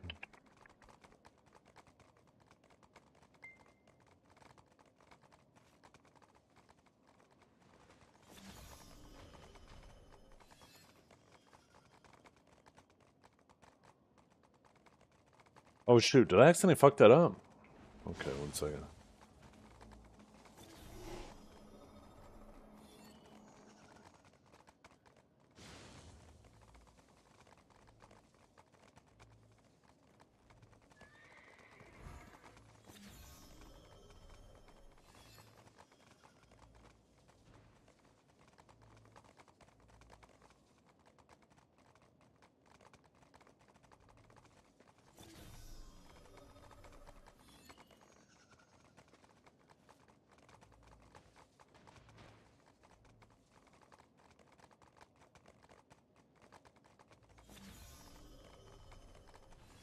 Somebody do me a favor right now. Oh, I hope this doesn't crash my OBS. Please don't crash it. Please don't crash it. Okay, good.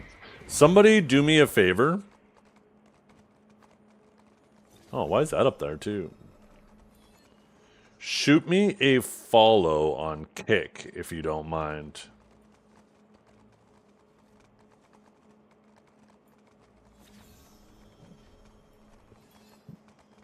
I want to see if the follow notification pops up on stream. I got to slowly incorporate those in. I meant to do it last night, but there was some miscommunication with some shit I had to do, and I ended up not getting time to finish it. Yo! Okay, I just need something to pop up that differentiates it. I didn't realize there was a sound attached to it, too. I know I don't have a sound for the normal follows. Best I can do is an unfollow? Perfect.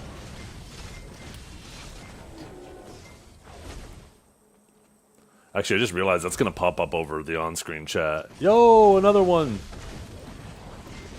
Yeah, I need something to pop up that actually tells me that it's on Kick or Twitch. I think that little dimensional compression animation, I think I'm just going to get rid of that, and I'm just going to get like a little Twitch icon or a Kick icon, and depending on where the follow hop happens, you'll just see like the little thing pop up with next to the icon. That'll probably be a lot more easy for me.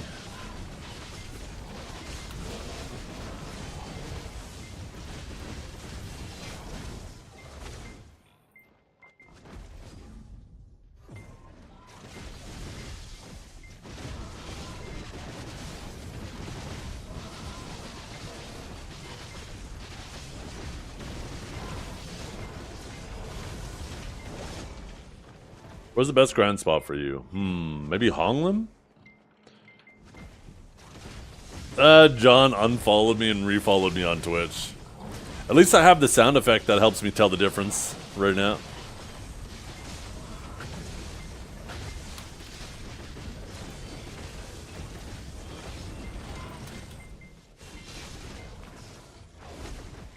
I'll have to set up a sub thing too for both Kick and Twitch. Well, I already have one for Twitch.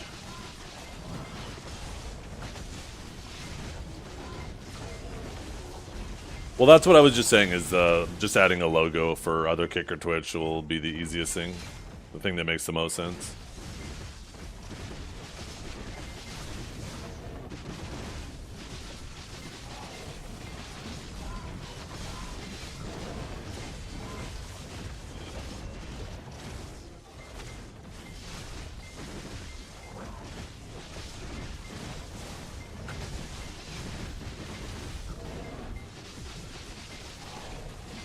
Yeah, the thing is I don't want to have to edit those video files. I made those a while back, and I don't even have the software to do it anymore, and I don't even want to go through that much effort again. I'm gonna be completely honest.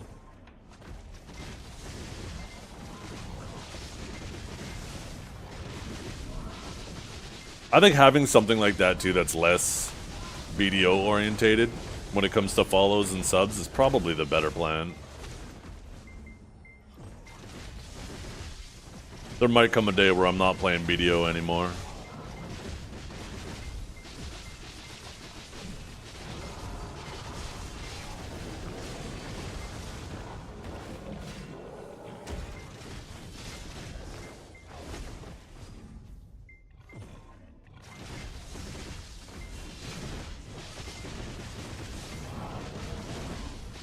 If I'm not playing BDO anymore, who is? That's a good question.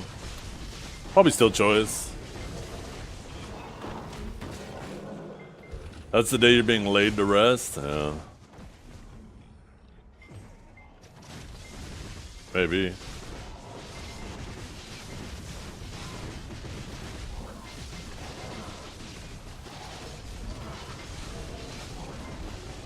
Shut up, John.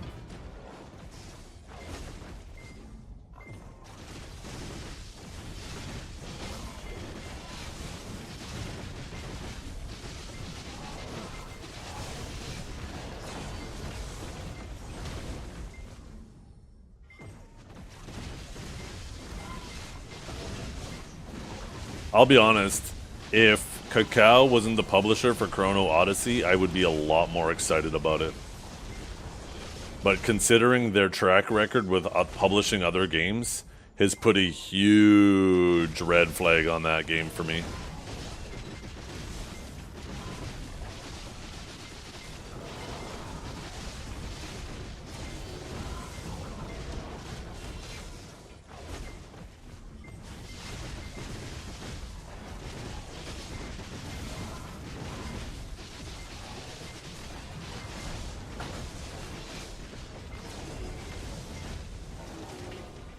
Yeah.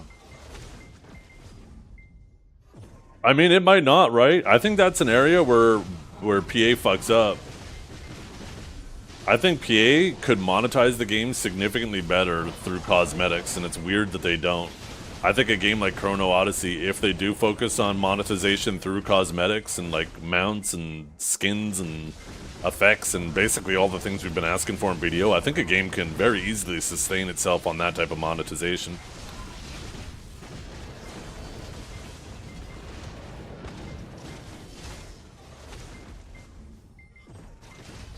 Want to know a crazy thing I learned a little while back about World of Warcraft? When they added the little unicorn mount, the little glittery, glowy rainbow unicorn mount, I think that's what it was. That mount itself made Blizzard more money than StarCraft Wings of Liberty did. Like, that's fucking crazy. That just goes to show, like, how profitable cosmetics can be.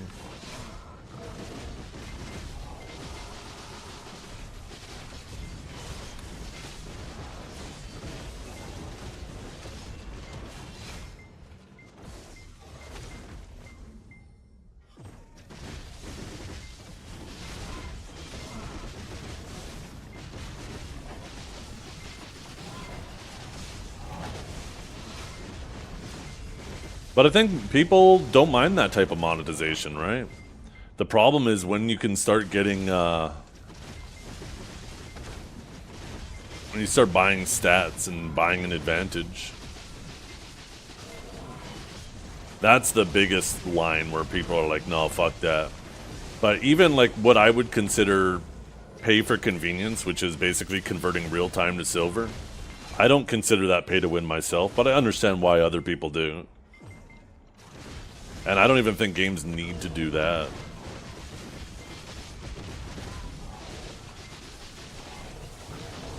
Did you play MMOs when they first came out? I didn't play some of the very, very first MMOs. My first MMO I ever played, MMORPG, was Ultima Online. But I know there was a couple that were in like the infancy stages of the internet before that. Oh yeah. Imagine if you could change the element of your weapons too, right? Like if you could be an Awakened Guardian with the purple lightning of Suck Guardian, I would probably still be a Guardian to this day.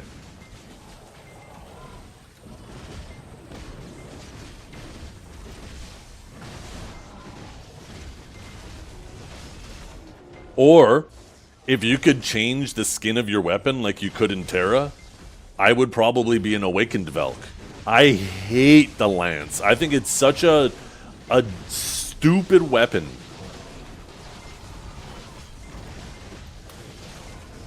But if you could change that to like a sword, an axe, a mace, practically almost anything else, I would probably be an Awakened Velk.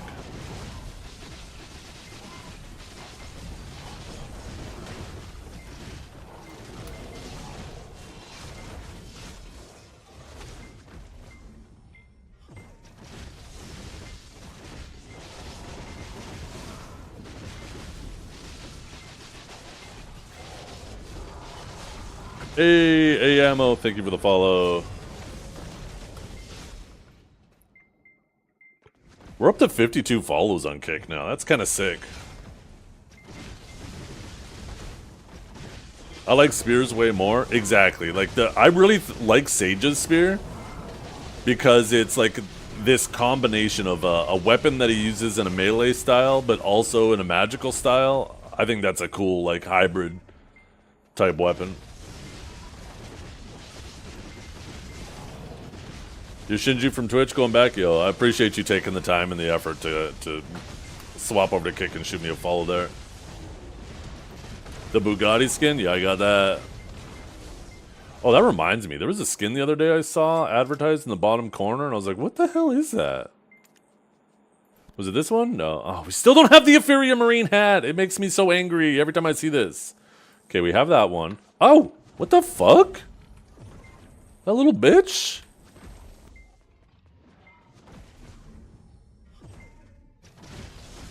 My Pearl inventory? Yeah, I got that shit organized. Look at that.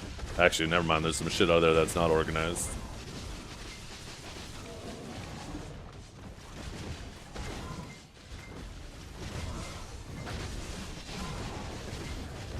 I don't understand why they are so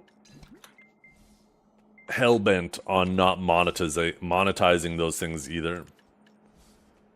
Wait, what did I get Tears of the Wind for? Wait, was that... Did I buy Tears of the Wind from those new things? Oh, I did. What the hell did I buy those for? Oh, well.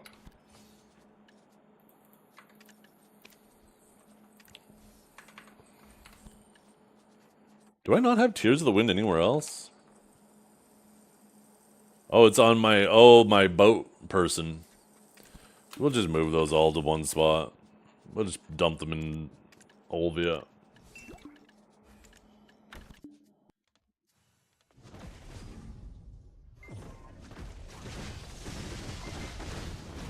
Well, if I'm not mistaken, I think this question was asked of them. And their justification for it was that they don't want to have too many cool titles and stuff because they feel that it will diminish the value of them if everybody's running around with them. But I don't think they realize that that is only true if everybody all has the same title. If you have a whole variety of different titles that have cool effects, but they're all done acquired by doing like really difficult things in the game, right? Then it just becomes a conversation and a community, a connection piece, right? Where people can be like, "Oh, you managed to get that title? Sweet, I'm still working on that one. These are the ones I collected," right? Like that's a really cool thing.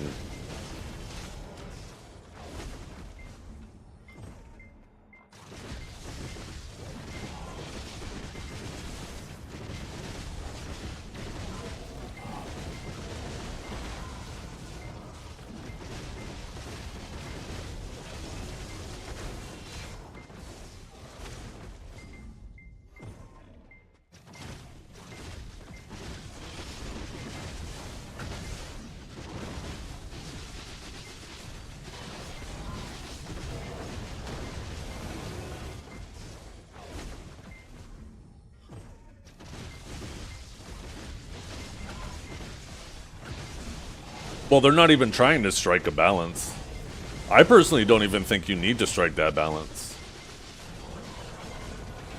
There are plenty of people who are out there just collecting different things that have nothing to do with their gear.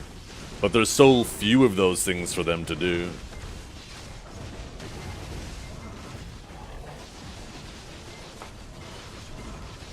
People go out and collect treasure items that they use once a month just to say they have it. I don't think there is as many people that actually feel completely obligated to be always pushing their gear, where they can't take a little side journey where they take a little bit of a hit to their hourly income, but they get to work on something cool. Every time we have a conversation like this, there's tons of people who are like, shit, I wish there was more costumes I could grind up like Orzekia or titles or shit to earn.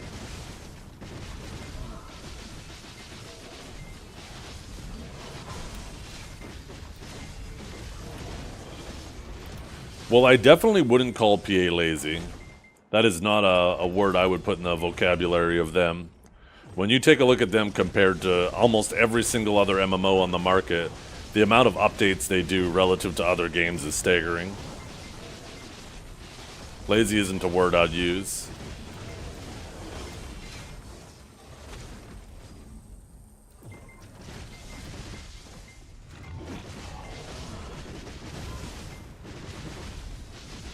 I don't even know if I'd say the updates suck. I'd just say that there's a very large variety of different people playing the game. And there's a large variation in communities, right? Between NA, EU, Russia, KR, Japan, MENA, South America, C. And they're getting feedback from every region, from every different type of player who plays the game in different ways. And I think the problem is they spend too much time trying to make everybody happy. And in the process are making nobody happy, long-term wise. There's just like little short-term, oh cool, PA did this little thing for me.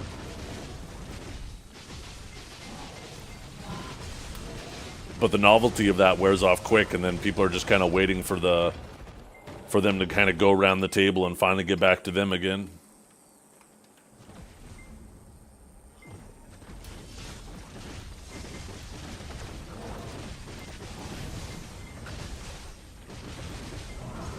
Yeah.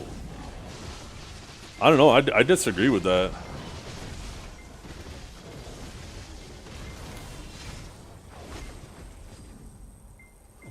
I think they definitely... I think the biggest issue is with the content updates. Like actual content. Has nothing to do with PvP or anything like that. I think the PvP environment will automatically thrive if the game is thriving. And I think it's... Oh, Zerk, you cocksucker. I think they need to do more to get people in the game through content releases, new regions, shit like that, right? Don't say anything insightful, I'm gone. Fucking dumb broke bitches. Strat, get a Twitch turbo, you cocksucker.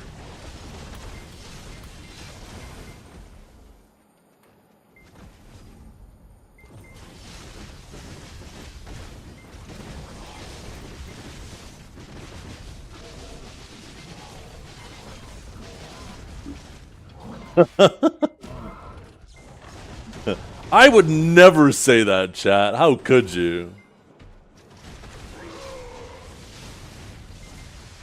To my good friend Stratisfied? I would never talk like that to my good friend Stratisfied. No, the challenge right now is trying to remember what I was going to say by the time the ads are done.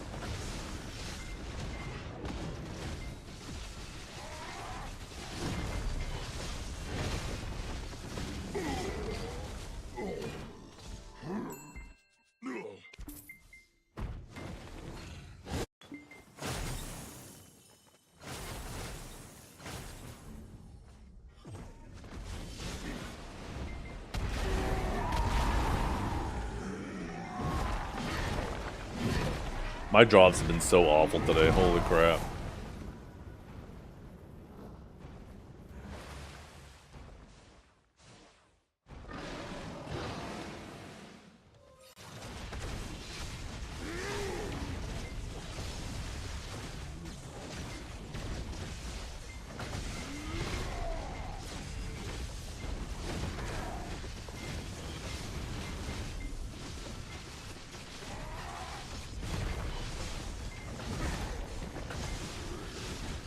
Are you out of ads yet, Strat?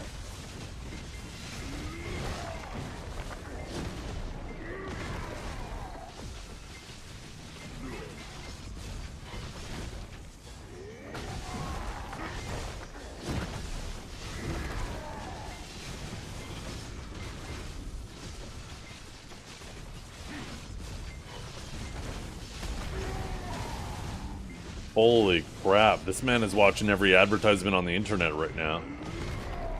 Jesus, Strat, watch them faster, goddammit.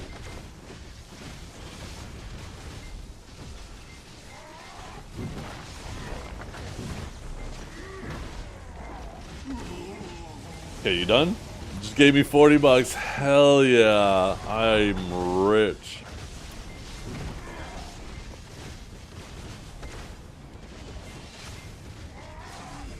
So, I don't think the updates in between are ass. I just think that they're too... I actually think that the meaningful content updates or the style of updates is the problem. I think in terms of quality of life and improving life skills and shit like that and aspects of the game is fantastic. But I don't think a game can grow on quality of life improvements. Because those are the types of changes that only affect your existing player base. And you're never going to have 100% player retention, even if you are having amazing quality of life updates. I think if you want more people to join the game and play the game, you need to have meaningful content updates. New regions, new things to do, long-lasting things to do. And I think in terms of actual content updates like that, PA's been struggling.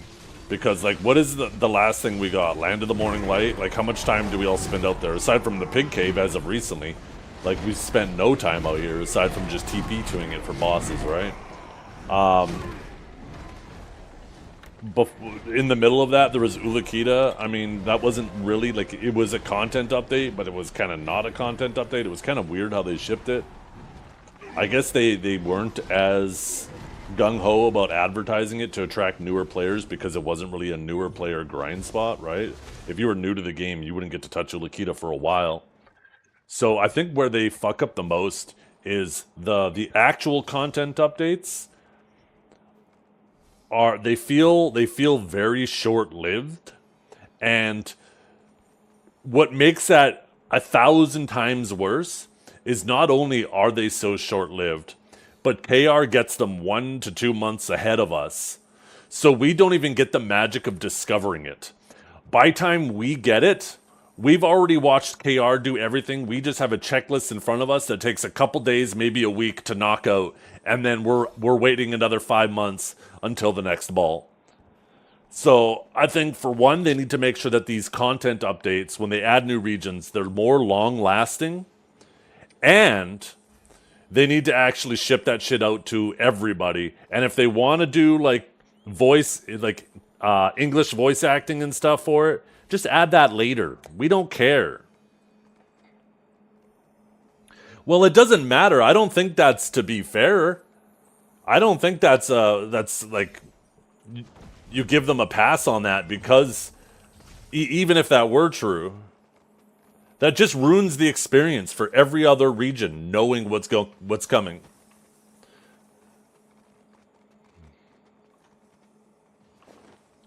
It's not knowing what's coming, but knowing what you have to do immediately before it's coming.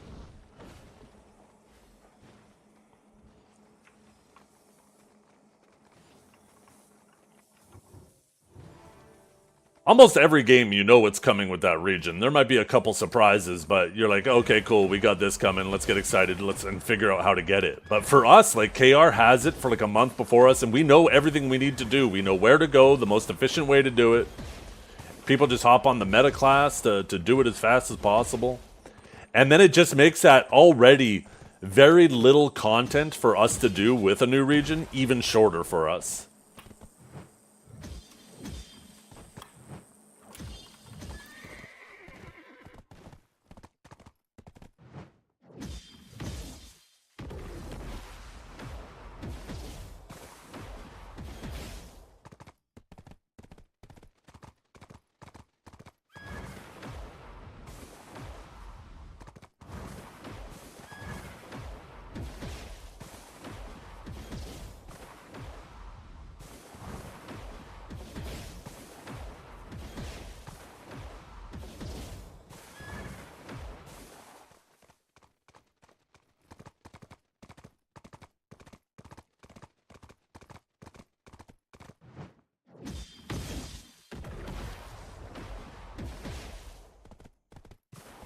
To a certain degree, you can tune it out, but it is very, very difficult. When it comes to something like Boss Blitz, it's not as bad because it's not as... like, people know the boss, and just ignoring the mechanics is easy, right? But we all know, like, what bosses are coming with the ataraxia and all that crap. We just don't know how to do any of it, and we make sure we stay blind to that. But when it comes to, like, a new region coming out and new crystals, people are talking about it so far in advance, in your guild, in your discords, basically everywhere, that it becomes damn near impossible to avoid unless you just completely avoid all the communities you're in. Ataraxia is a lot easier to avoid.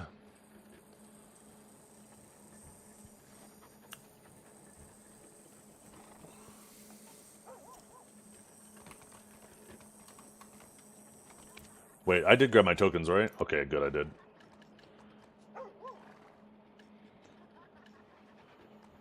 Gold are all still max price.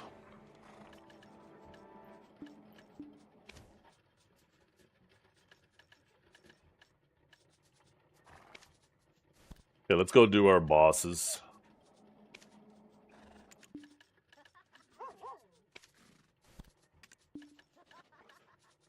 It's just... well, like I was saying, I think the main point I was trying to make got kind of clouded by the the point I was making to make it. I think PvP and BDO has always been shit.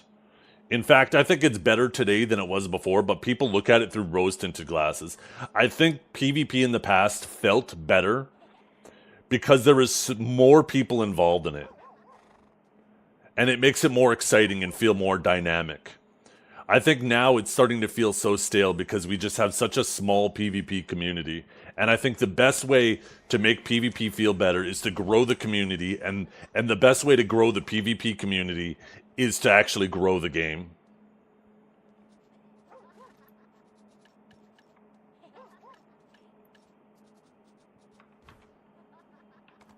This man was typing, he disagreed with me before I even finished making my point.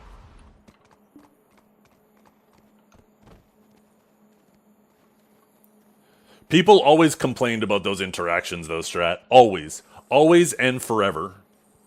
And they will continue.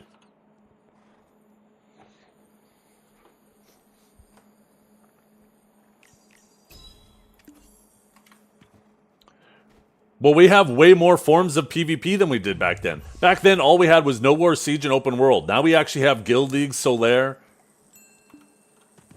There's a whole bunch of different caps added to it, too.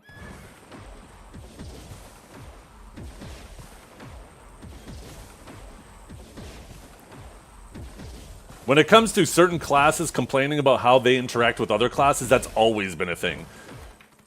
You want my case in point? Look at Sorks and Warriors. How much they've complained about each other iframing or sitting there in Q block, SA Q block, since the beginning of time. People have always complained about shit like that. Right now, like in the case of you, you're complaining with the way your class interacts with everybody because your class is significantly weaker relative to everyone else than it's ever been. Awakened Zerk has been at the top for God knows how long. So obviously you're going to be less excited about your class at this point in time.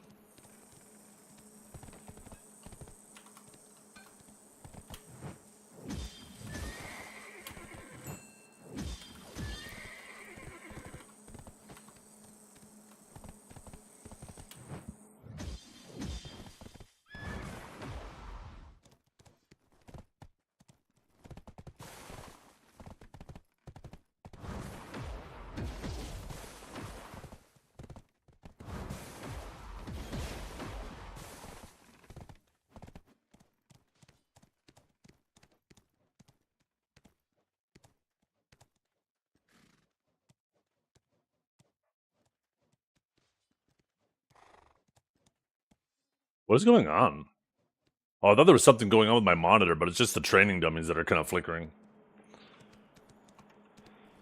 Yeah. Well, I mean, there's definitely a conversation to be had with the amount of protections and stuff, for sure.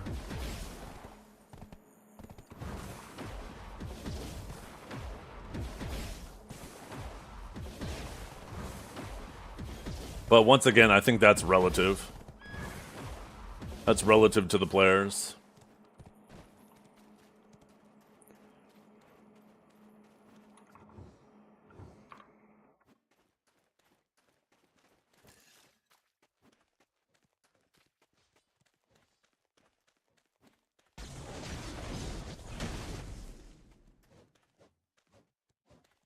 Yeah.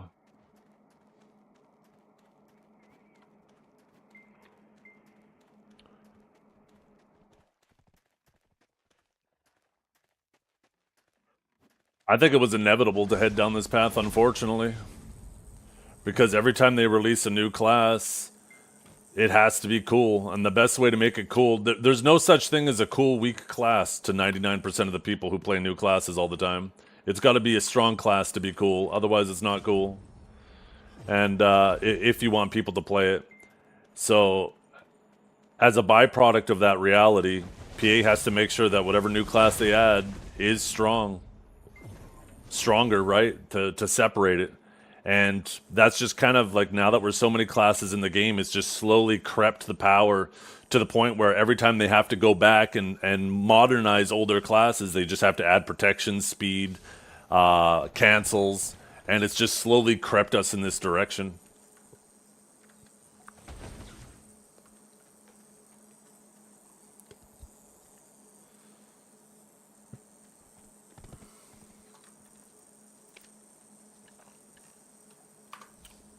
When I was referring to PvP, though, I just meant the environment.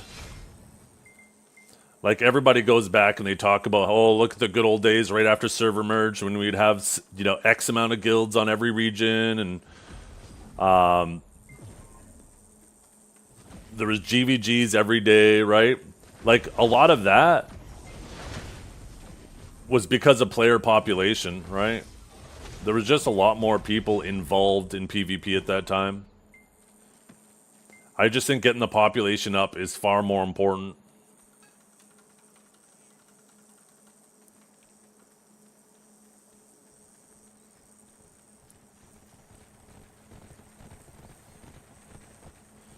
Well, it's hard to tell how much less players there actually are because we didn't have Steam charts back then. I think it's safe to assume, yo, Chodio, thank you for the follow. I think it's safe to assume that, you know, just like with every game on launch, there's a ton of people playing. Just take a look at Lost Ark, New World, Throne and Liberty, anything. The initial surge is massive, and unfortunately, we don't have the data on the initial surge. So obviously, the game was going to feel way more exciting back then when you had that many people, right?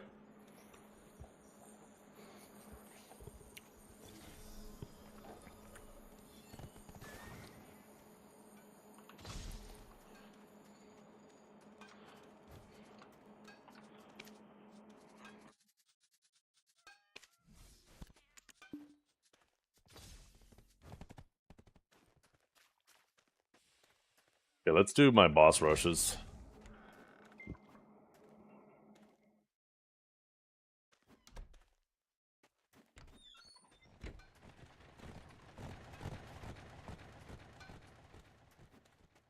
It's definitely far past its peak player base, but if you take a look at the actual Steam charts ever since they have been recording it, it's safe to say that when they do changes, whether they're good or bad, it's going to affect the Steam and the website player base proportionally. It's not like whether you're a Steam player or a website player, you get different patches.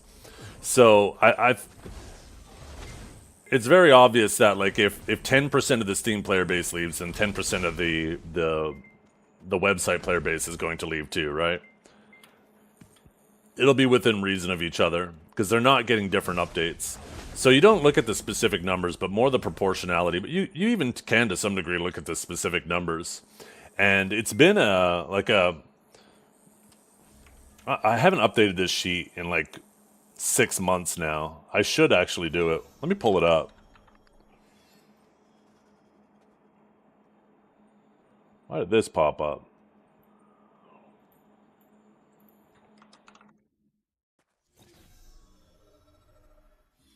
We're in a normal trend right now. A very normal trend. Here it is.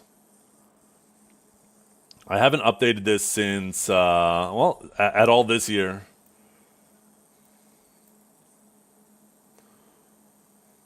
Just 1 second, let me close any tabs that could potentially dox me.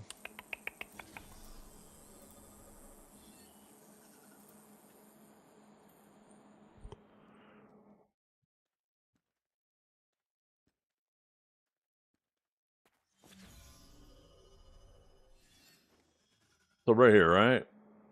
Like you'll see the player base has been staying relatively static. You have these upswings and downswings. Like there's definitely some things that are notable.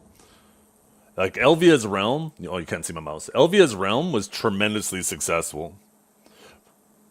And it's surprisingly too, that was like a month after Lost Ark's release. In the case of this one, this was the Lost Ark Exodus, right? This is unreasonable to expect every month to have another game die where everybody all of a sudden is looking at your game. This was a convenient release at an inconvenient time of another game. But if you take a look at these trends, right, you'll see that the population, like, it has its ups and downs, but the trends stay relatively similar.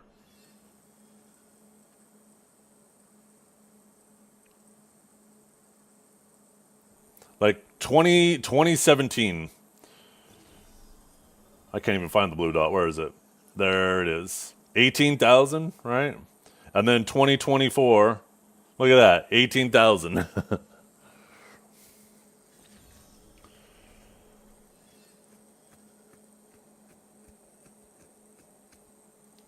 But this is I think this shows a bigger problem, that we're just not getting good releases like this.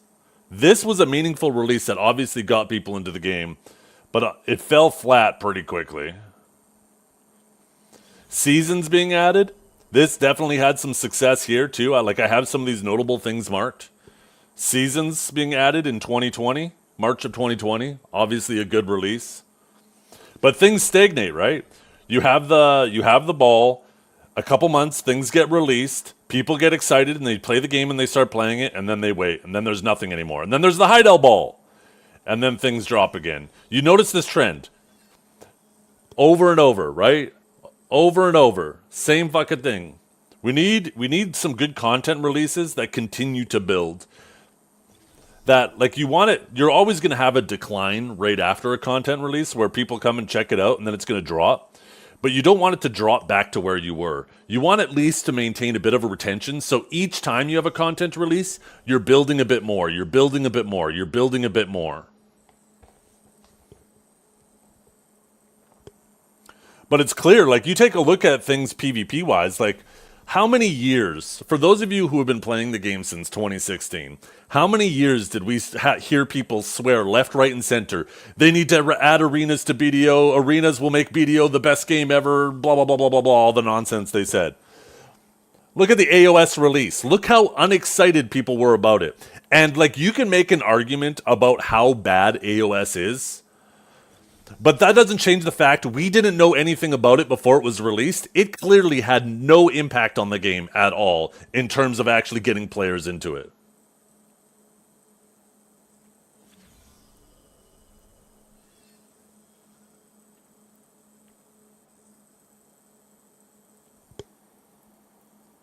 Yeah, where's Shadow Arena in here? I feel like I should have Shadow Arena somewhere in here. Anybody remember when Shadow Arena was added? It's kind of hard. 2019 was our worst year to date. 2019 was a bad year.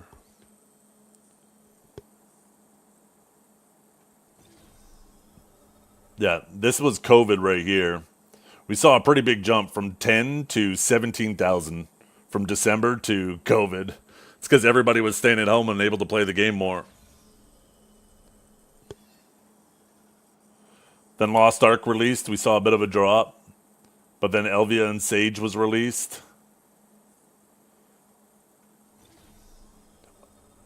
When was...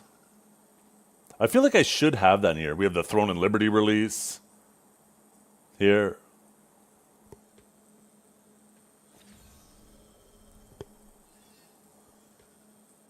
Anybody remember?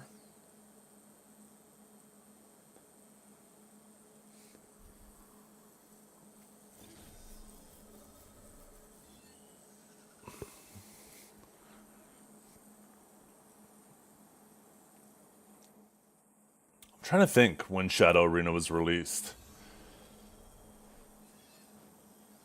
Probably 2018. I don't think it was 2019. I think it was 2018.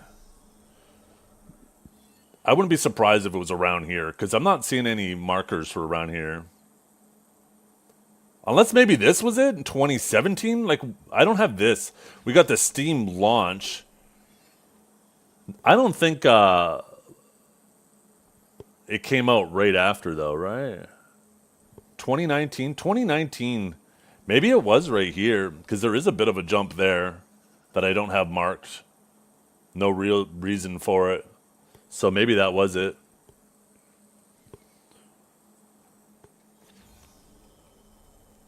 But yeah, it's very clear PvP doesn't drive this game in terms of growing its population. PvP is something for people to do once they're in the game, but we need more things to get people into the game. And I think that's where PA needs to put their focus. I'm sorry, PvPers, but I think PvP will thrive if the game's thriving. And I think PA needs to start focusing more on getting more new people into the game.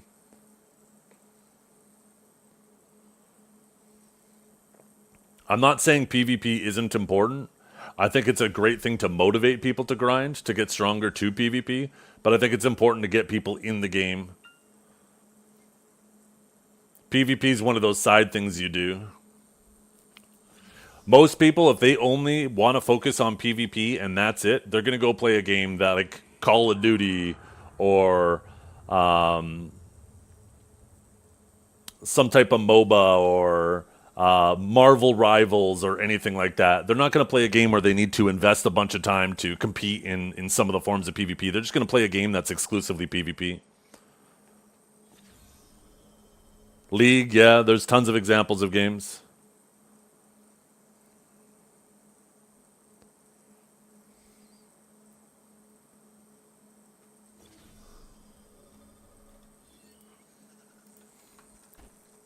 I think the PvP environment, and I'm not saying that there wasn't any problems in the past or any problems that have been created now, but I think a lot of the reasons people look back at old PvP and how good it felt is just because there was so many more people involved in the game.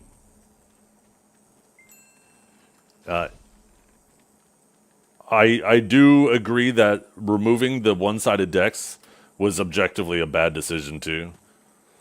It makes open world grinding feel a lot less exciting when there's no risk of having to compete and fight over your spot. And when there's no risk of having to compete and fight over your spot, then it feels a lot less motivating to get better gear to properly defend your spot.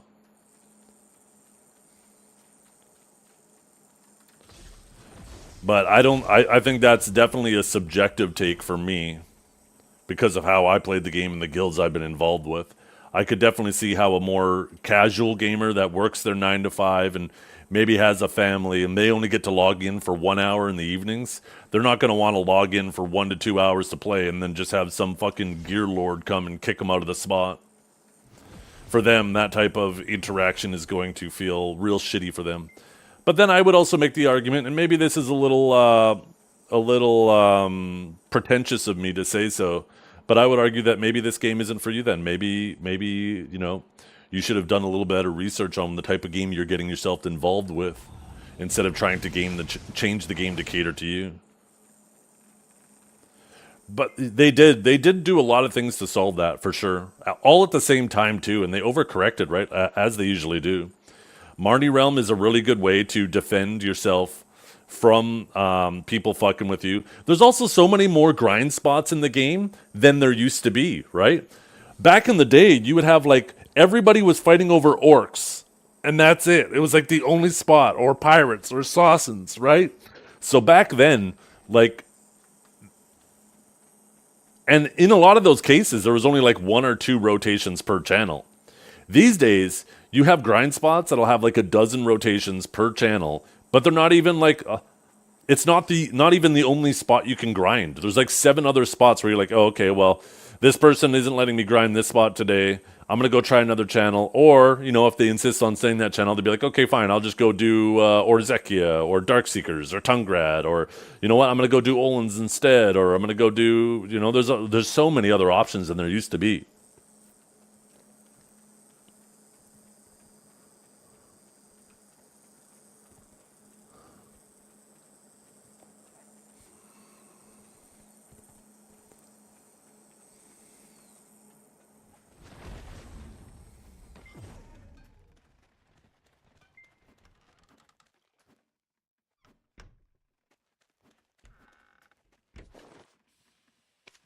You know what? Before I forget, let's go do Pit of the Undying first.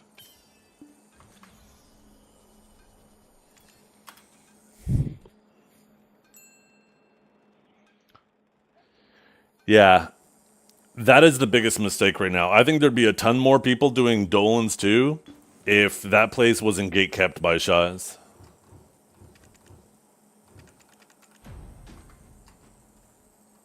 Loyalty loot scrolls? Ooh, 1 second. I don't think I've purchased anything with my loyalty this week. Thank you for reminding me.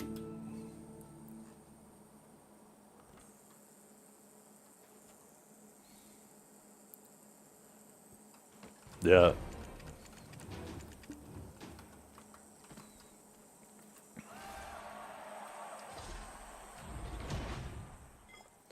The natural death of a game is other games coming out that are just better. I don't know if we've ever had an example of a game just dying, even when there was no competition for it, like for its niche that it's filling. But things would have to go really bad for there to be no alternatives out there and people to be like, nah, I still don't want to play it. I don't think BDO's at that point, but I just think that they need to focus more on big, proper content releases that give people a lot of things to do. Not just add 2 more grind spots and then, you know, people go there, collect their new crystals or their new whatever, and then leave. Oops. I didn't do this properly, and I didn't pop my proper consumable. Now this is going to take 3 times longer than it should have.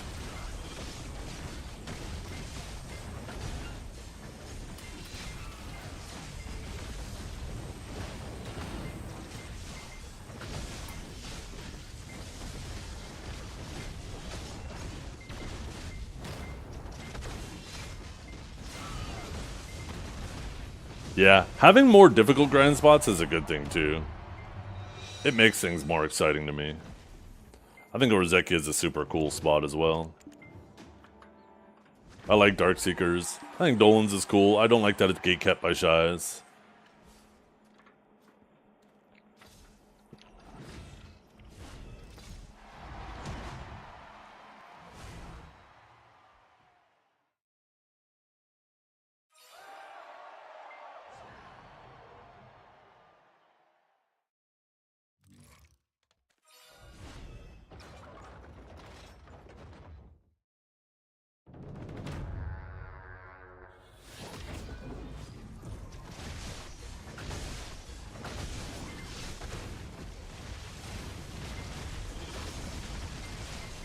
Yeah. Well, just imagine if you could just pick up any 2 of your friends, if one of them didn't have to be a Shy. I feel like there'd be a lot more people grinding Olins. I think Dekia fragments and artifacts would be sitting on the market.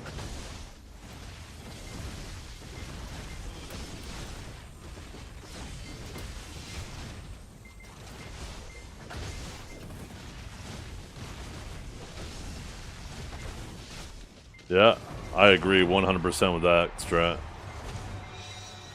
And the biggest problem is just Misty Haze. That's it. I don't think the other shit that Shy brings in PvE is a problem. It's just Misty. Because you could go there with a group of 5 people and you still kill slower than a group of 3 people where one of them is a Shy. That just goes to show how dumb Misty Haze is.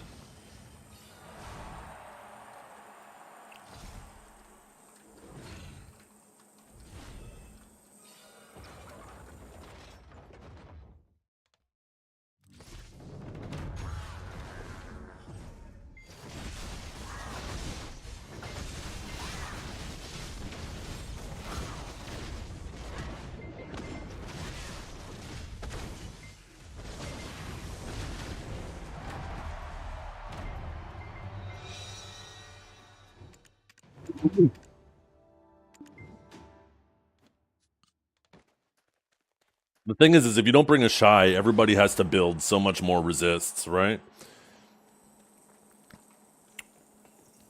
So not only do you not have Misty, but people actually have to build a ton of resists to make sure they're not getting CC'd and dying.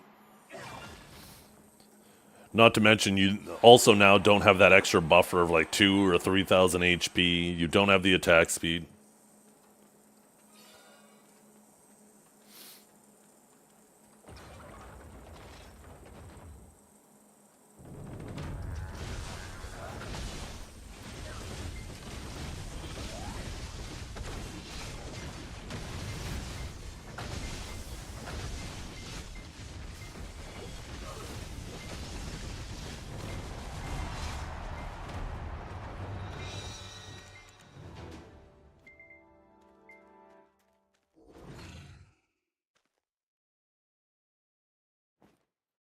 Was that the last one? Oh, it was. That was quick.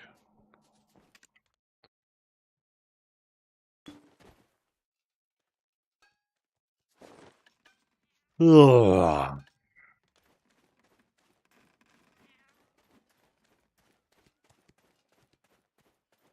99, I'm just pulling this number out my ass, but I'm pretty confident with it. Like 99% of the player base all agrees shy is a problem in the game.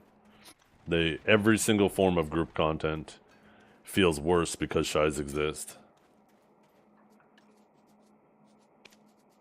I think the main people who disagree with that are shy mains. And there's still a ton of shy mains too that would actually prefer to not be a buff bot and actually be turned into a real class as well.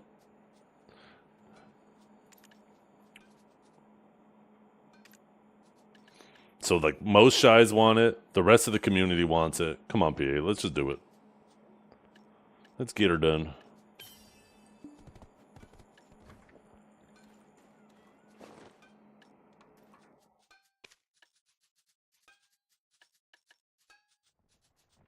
Turn shy into a real class. Give it minor buffs like Dosa. Like, Dosa has some pretty cool buffs it brings to its party. But it doesn't feel mandatory.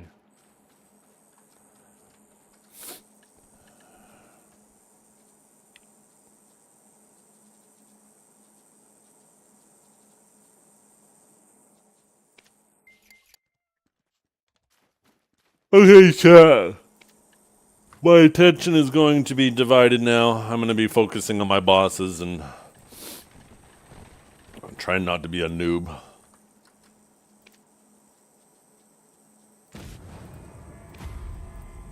Oh, let's get my crit buff. I only have 6 minutes left. Mr. Pokester? We get it, don't worry. Hey, I'm not good at multitasking. When I get talking, my brain don't work properly. The thing is I like to, and I'm sure everybody's obviously always thinking ahead, but I try to get a couple steps ahead of myself through my thoughts. I try to think through my thoughts before I get them out.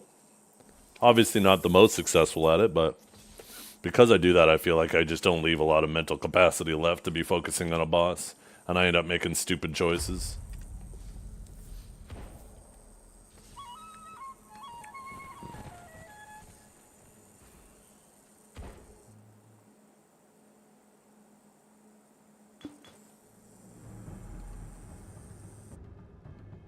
You know what that means, chat? We need to channel the TTS spirit bomb. Noises, voices, and shut up bitches. That shit doesn't actually bother me. Let's annoy the fuck out of this man. It's actually just talking. Hashtag save Sangoon and Pit King. I got a wife and 2 daughters. I am excellent at tuning things out. That's not a problem.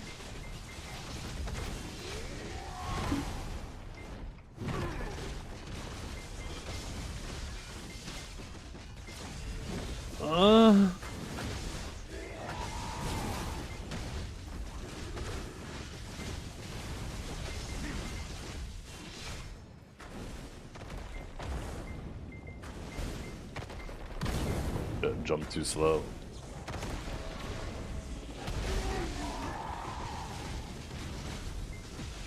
Hey, SpongeBob, guess what? What, Patrick?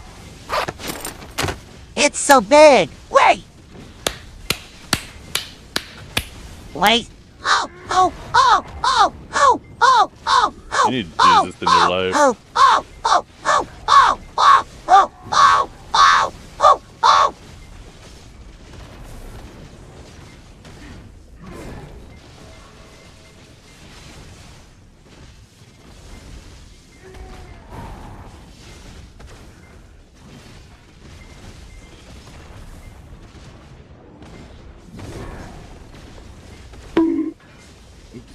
Did not mean to slow cast that. Come back over here.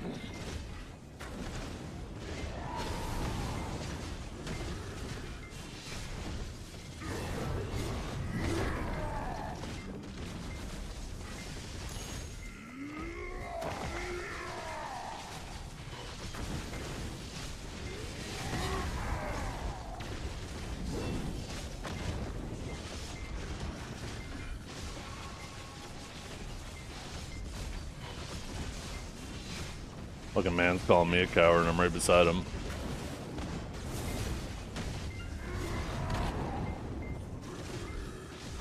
Stood in that blue fire a little too long there. In a silent forest, beetles built a city of leaves. Fireflies lit the nights, ants patrolled the streets, and spiders spun shimmering bridges. One day, a curious human watched, unnoticed. He returned with friends but trampled everything. The bugs vanished. That night, the forest sighed. Shut up, bitch!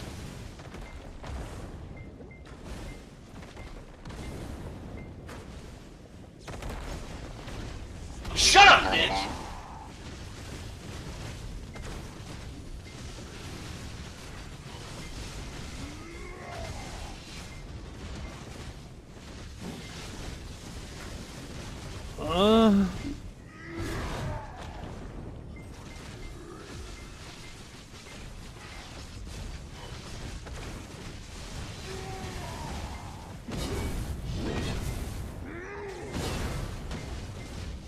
Ooh, a bond! Let's go! Need him to get him closer to that fire.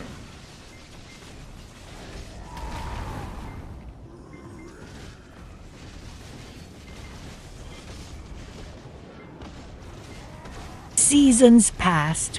The forest healed, roots veiling old scars. Beneath moonlight, a new city thrived burrowed deep, cloaked in moss, wired by silk. Fireflies blink-coded signals, unseen by predators. When the humans returned, they saw only trees, but every leaf hummed with quiet Defiant.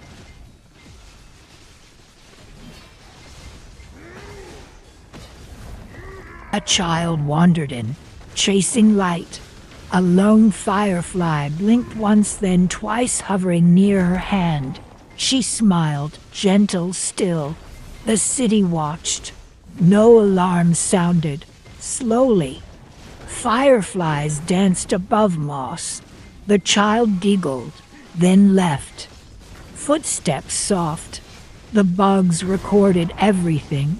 Not all H.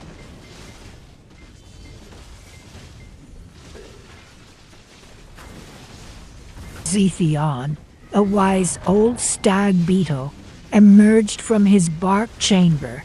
He'd seen ages of growth and ruin, watching the child leave. He clicked thoughtfully. This one, On cooldown! different, he What the murmured. fuck? Beneath his command, scouts followed her scent. If kindness lived in her world, perhaps a bridge sea. Damn, almost one-shot it.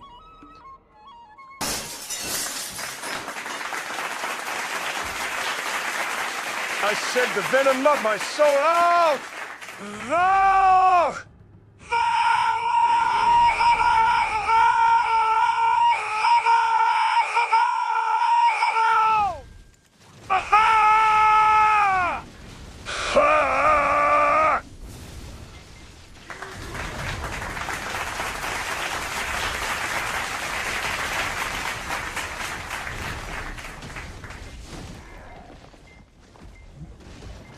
A little too quick there. Didn't give him enough time to turn around.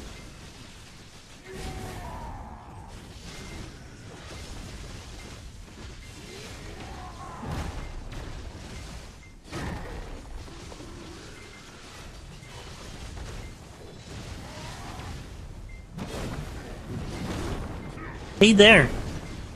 Oh my god. It's Kermie ... Oh my god.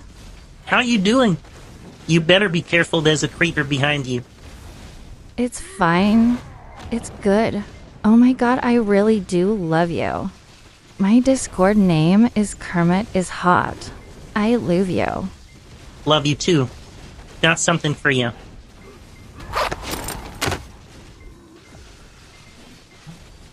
You a fucking problem.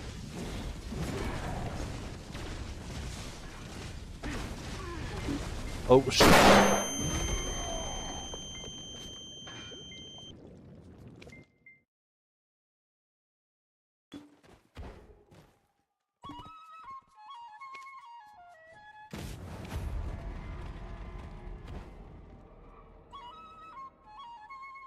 The thickness gram TM pacer test is a multi-stage aerobic capacity test that progressively gets more difficult as it continues. The 20-meter pacer test will begin in 30 seconds. Line up at the start. The running speed starts slowly, but gets faster each minute after you hear this signal. Beep. A single lap should be completed each time you hear this sound. Ding. Remember to run in a straight line, and run as long as possible. The second time you fail to complete a lap before the sound, you're dead.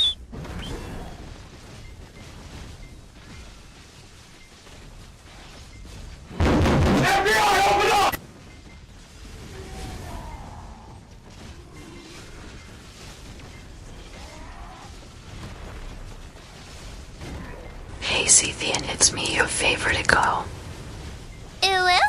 Go ahead and let it out.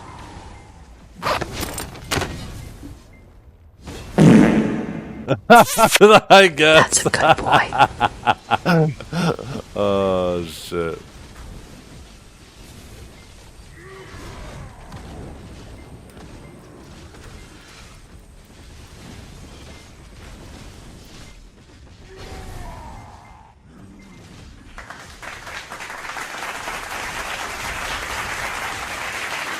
Oh, fuck. Why did I try to forward guard that?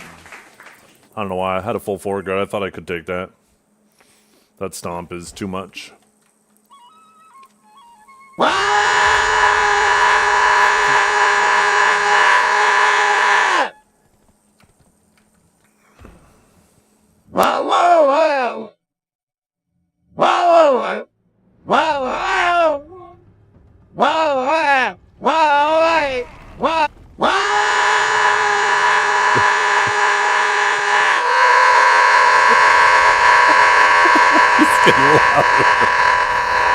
Shut up, bitch!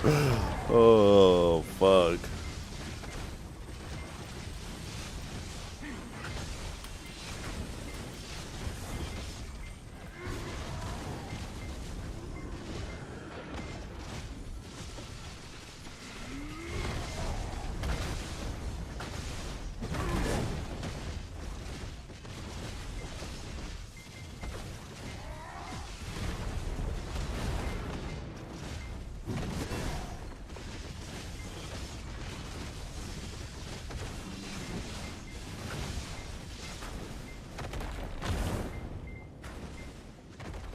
Smile.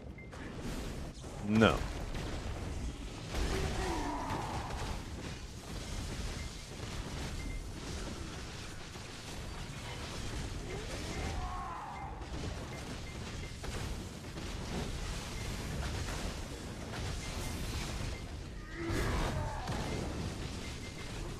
Ooh, that kind of hurt.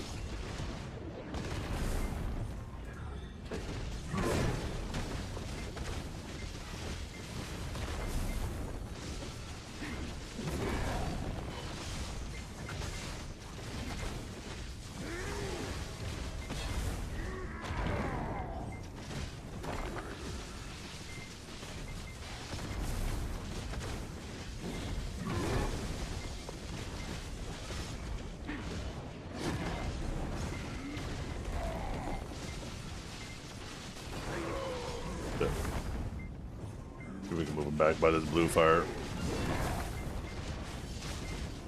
if we can move him into it. Yeah. Oh, fuck. I think this is going to CC him. I think as soon as he does this. Have you ever had a dream that Yeah. No! Fuck you, interrogate! I hit lightning surge too to get out of that. My fucking interrogate started too soon.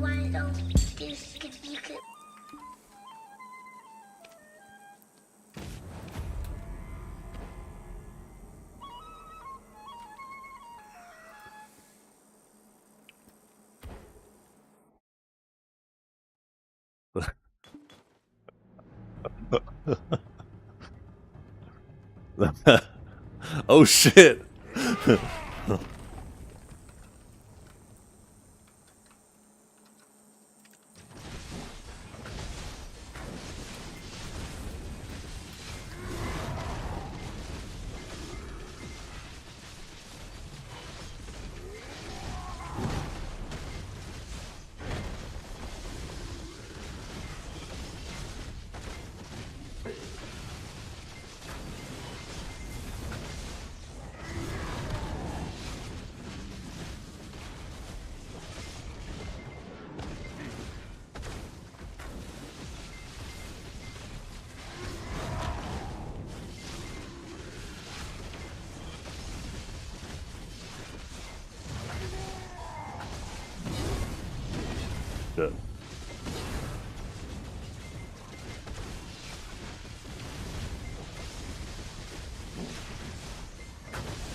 Oh, fuck.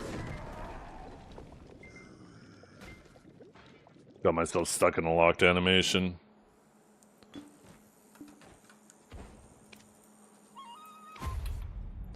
That spin is rough, because if you're stuck in any locked animation, you just don't have enough time to react, and it CCs you out of it, right?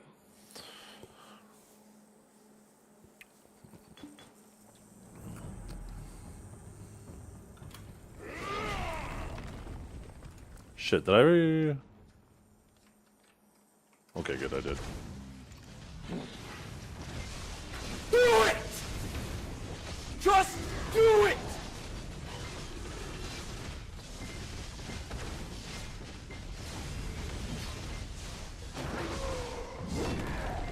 Maybe there's a better tell for it, like before he does it, maybe he does something with his hands. I don't know. I'd have to pay more attention to it. There might be a bigger tell that I'm just not paying attention to.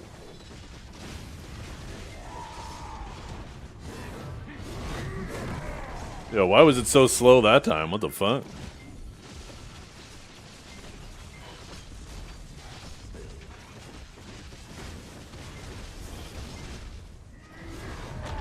Okay, we gotta keep getting front attacks because I don't want him to stay in this corner. This works.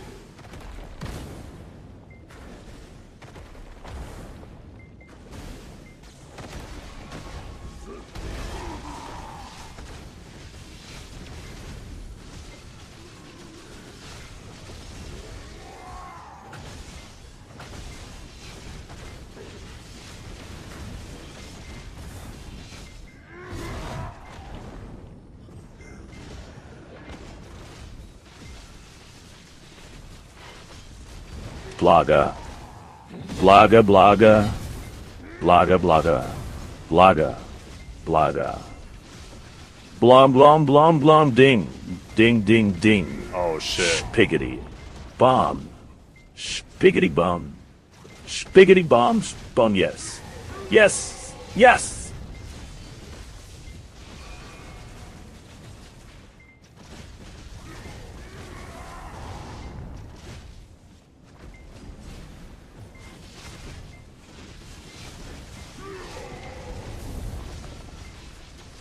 No, fuck you, interrogate. Ooh. Okay, come over here.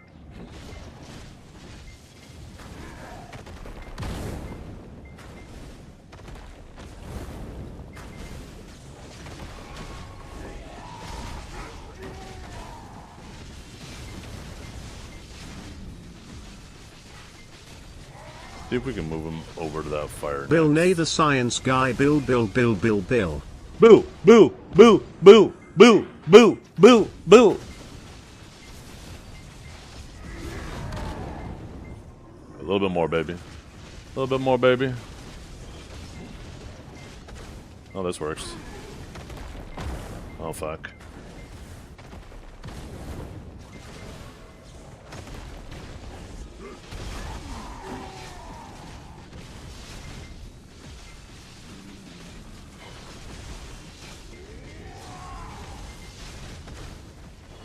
It's definitely not going to be a record-making run, that's for sure.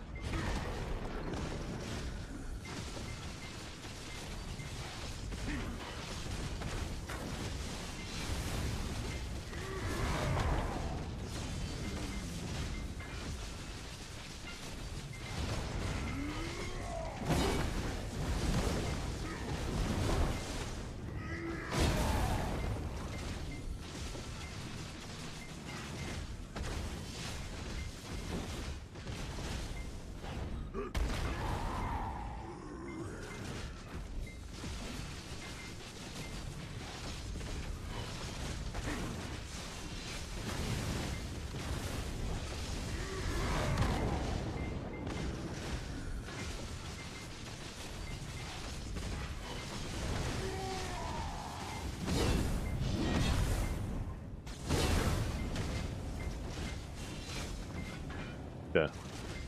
Get a little.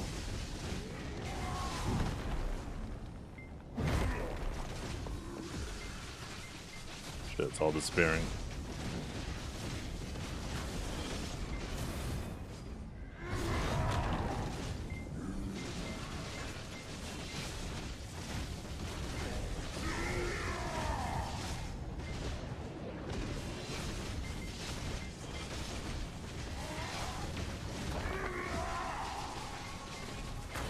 Yeah, this is bad.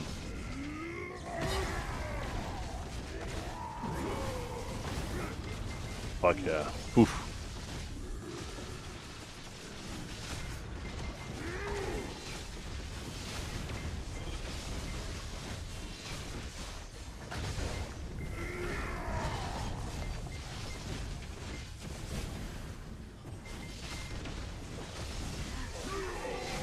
This is the last phase. Let's find out. Nope. What? I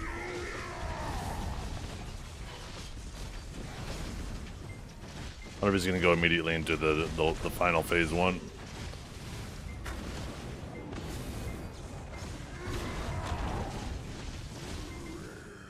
Absorb. Yeah, there's the final phase 1. Okay, don't. Oh.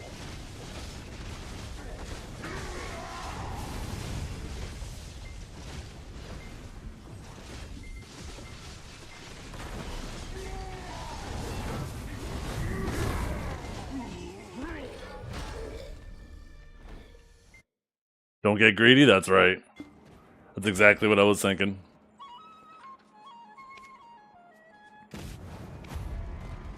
Yeah, not exactly a record time.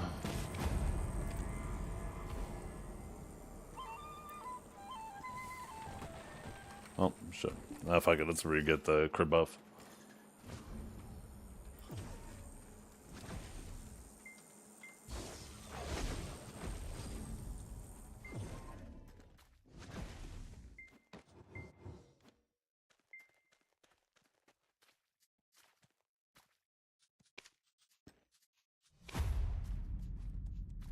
Yeah, I mean, in order to retire, you gotta first stop being tired, and I've always been tired.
What are with these circles? What is up with this game today?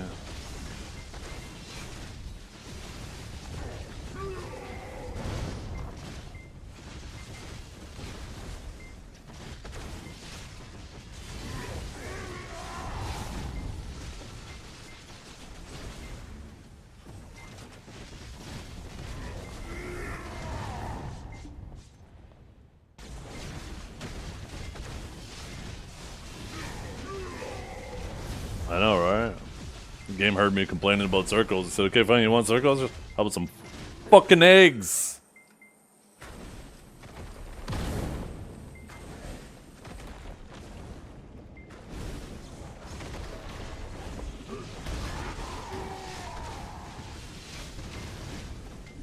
Okay. I didn't see him put down that fire there. Maybe we could get him to turn that into blue fire.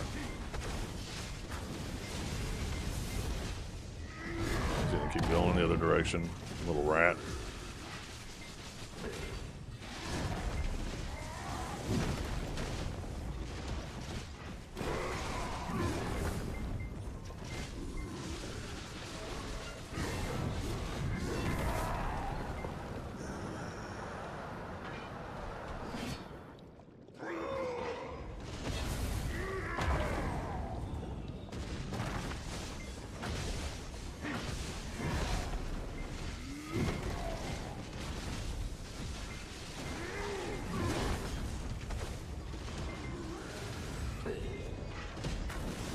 stuck stage mode on his ass. Oh shit. Please don't ignite all this fire. Please don't ignite all this fire.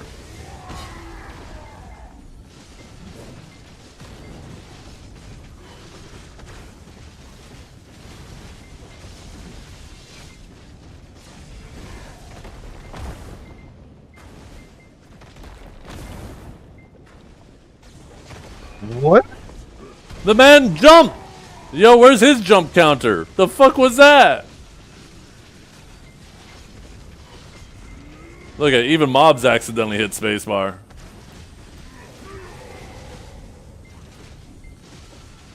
What is up with my boss runs today? They are so weird.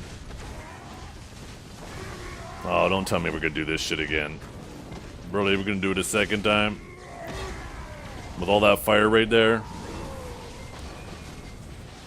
Is he stuck? He's like not moving. Yeah, you better get stunned.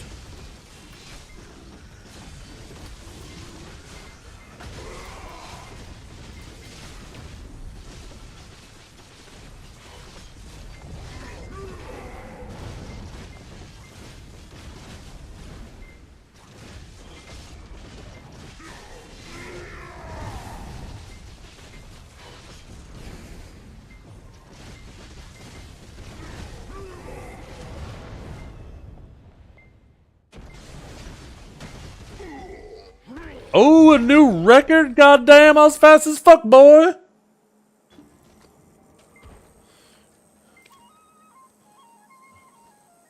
$3:58. I bet that's like 16 hours faster than Lecroshan. Oh my god, look at me. I am so busted. Oh wait, that's 10. Never mind.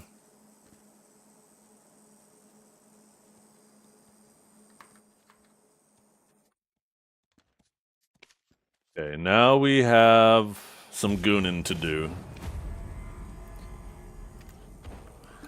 258 for my C9. Yeah. Look at that. Even actually better yet.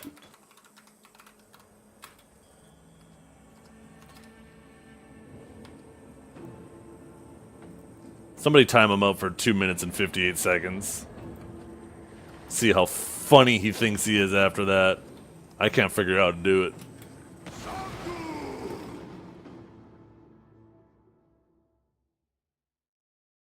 Yo, I'm Zero. Thank you for the... Thank you, follow. Ah! Fuck.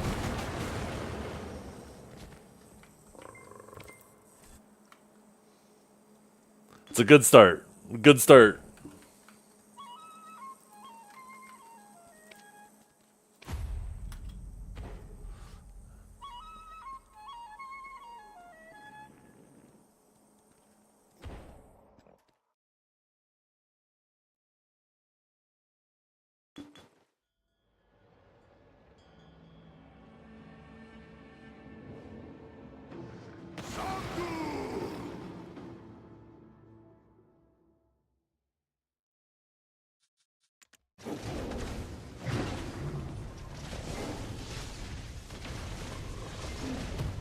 Jump backwards, jump backwards. I'll just go the other way. You'll roar. Wait, wrong roar. Bad kitty. You're not doing what we agreed upon.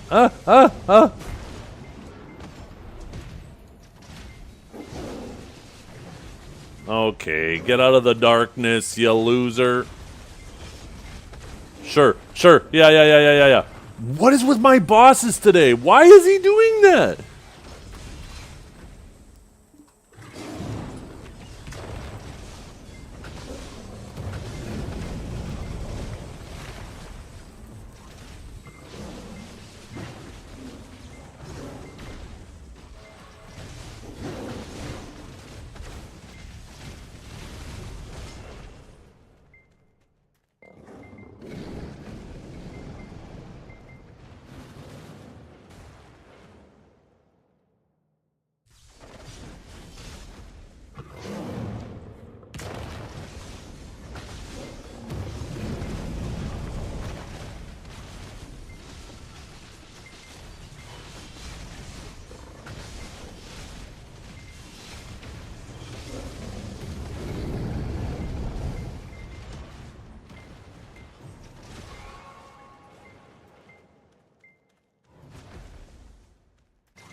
Damn, that came fast.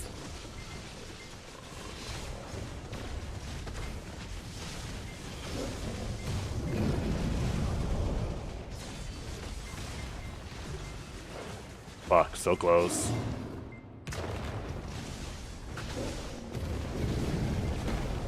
Oh, I'm fast as fuck today. Don't even say it, Leckershen. Don't even say it. Type the number. Type the fucking number right now, Leckershen. Type it.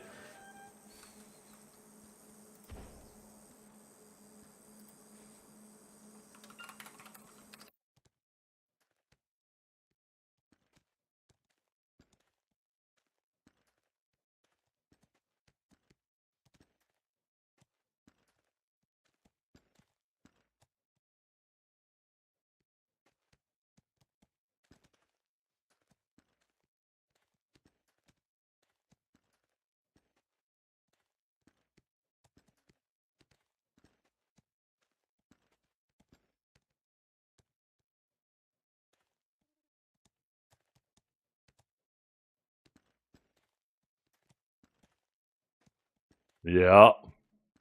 I was waiting. Finger on the trigger.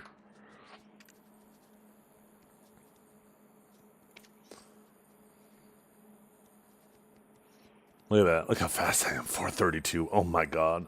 Oh my god. I'm so fast.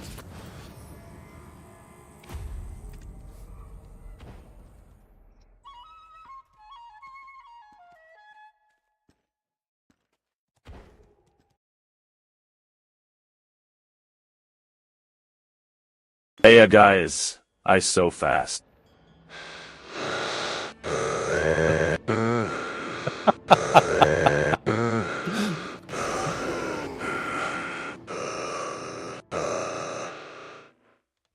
Watch this. Oh shit, never mind, I'm an idiot.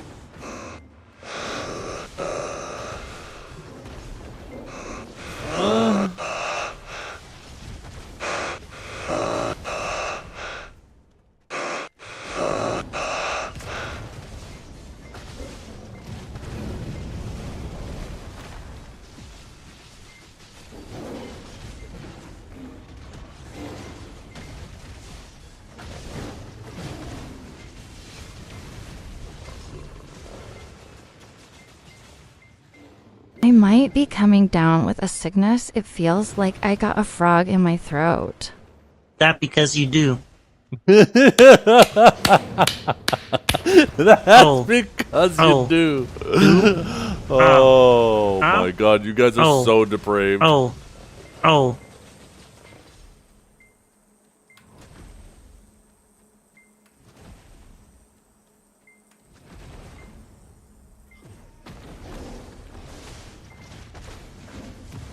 Jump backwards, thank you. And then summon your bitch. Why didn't he do it?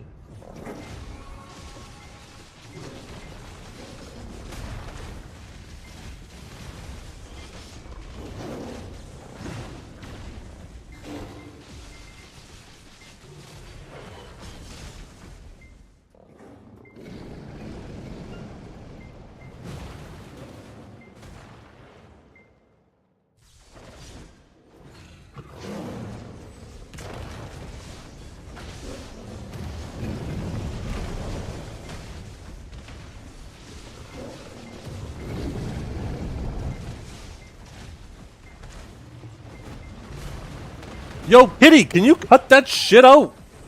Get those little kitty cats off of me. Ah!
Boom.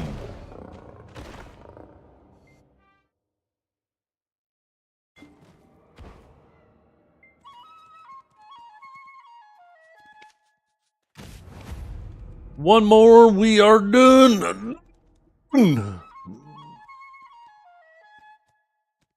Oh, shit.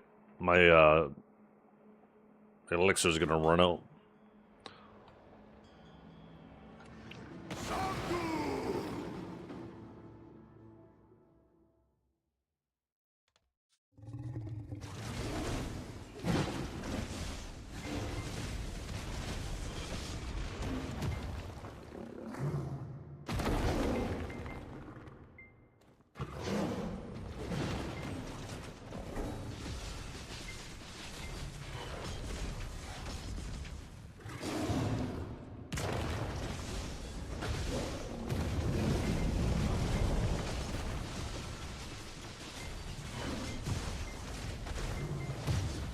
Jump back? No, you're not gonna jump back? Fucking rat. Rat cat.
Ooh, Bond, let's go.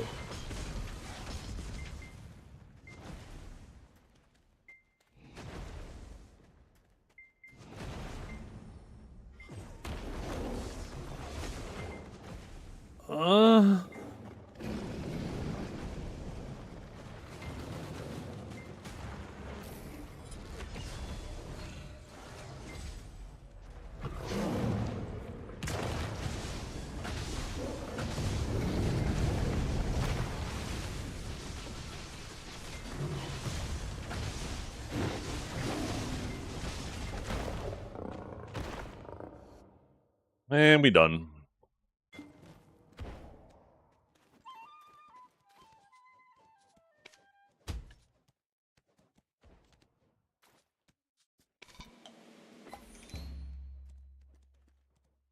Oh, now we gotta go to Dark Seekers and burn some Agris.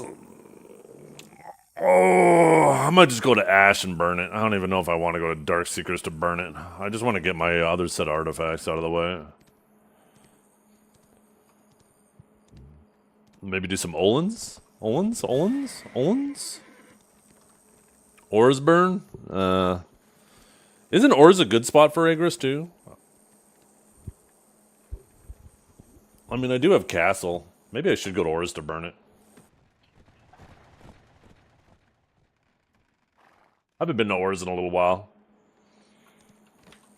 Maybe we'll do that. See how rusty I am with that fucking spot.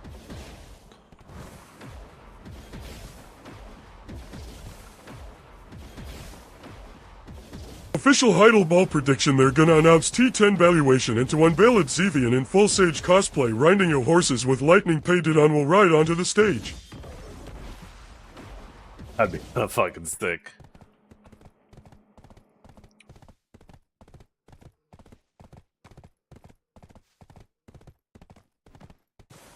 Yo, I should have some lunch. Let me go figure out something to eat quick. I might just make a sandwich. I think I got some salami upstairs.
Don't you just hate it when your cat wakes you up like this?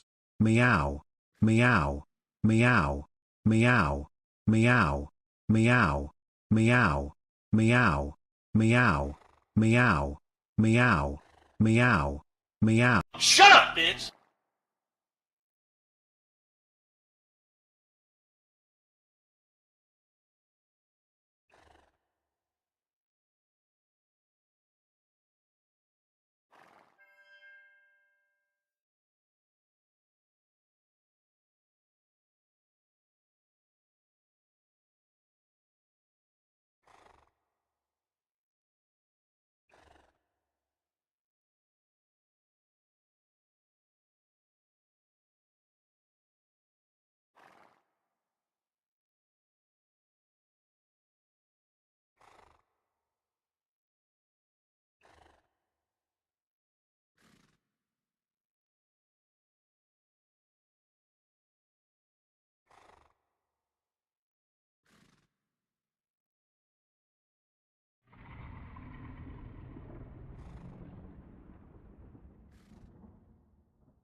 I just realized I don't even really have enough time to burn all my agros either.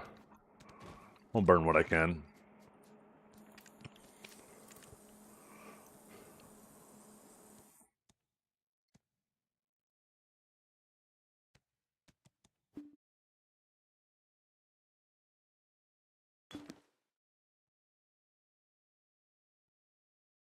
Ba-da-da-da-da-da-dum.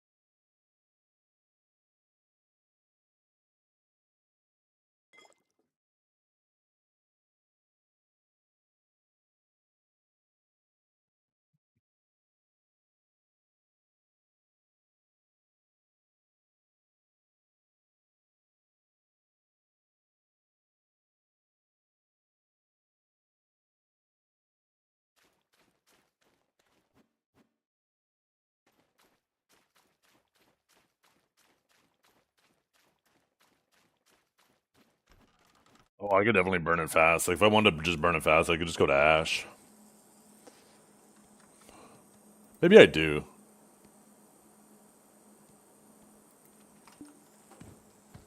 Fuck it. You know what? Maybe I just do that. I gotta get these deck kit fragments sooner or later. Who cares about being efficient with my agros for like another however many days? Fuck, maybe I do my riffs first. God damn it.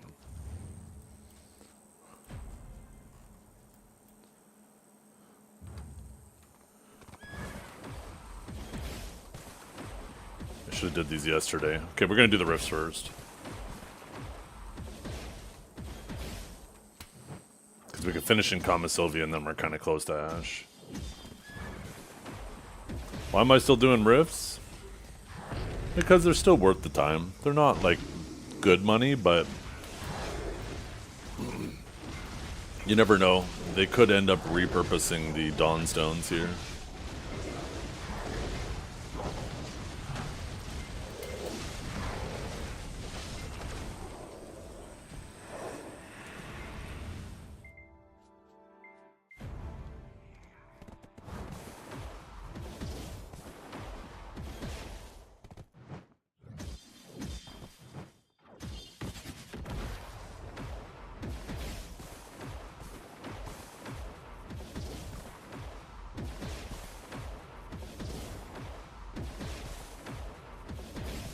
Need to restart my game.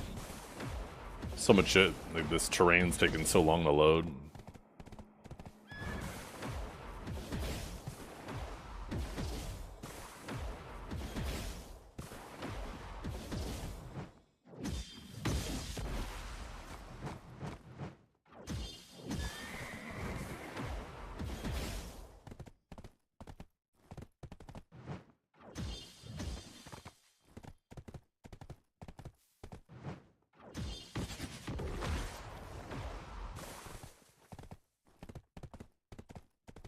It is. Makes you wonder why they would release a horse so fast if the game can't handle it. But right now, like, I haven't restarted my game in a little while, so it's worse than it should be.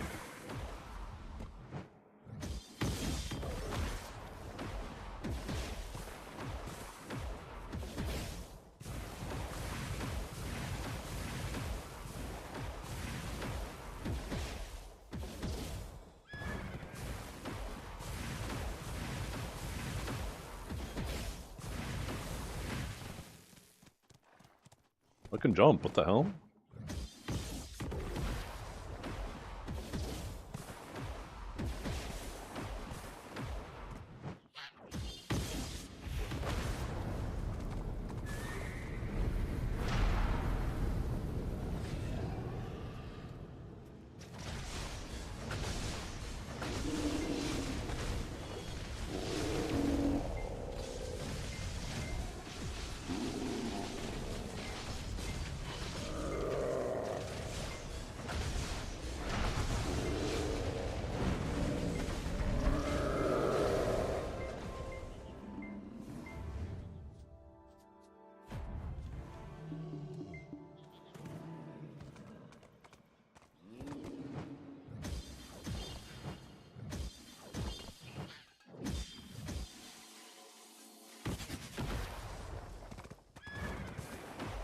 The hell?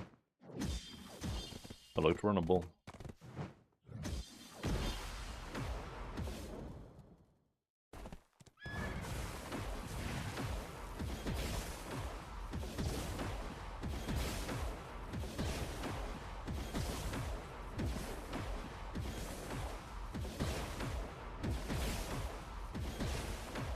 Sometimes the teleport doesn't even move you forward. It's kind of annoying.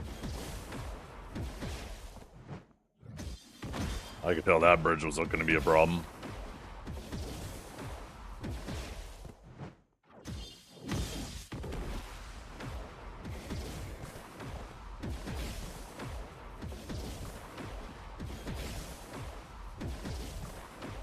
About to hit a loading wall. It gets worse near cities.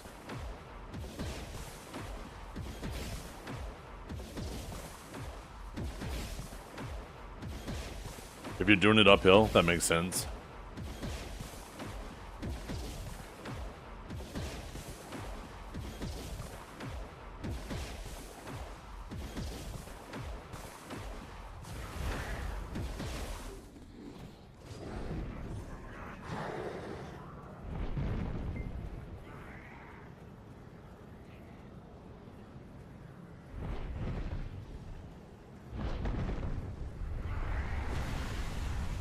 Don't donkeys in general look like horses from directly behind?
Been out for a while now. What, 6 months maybe?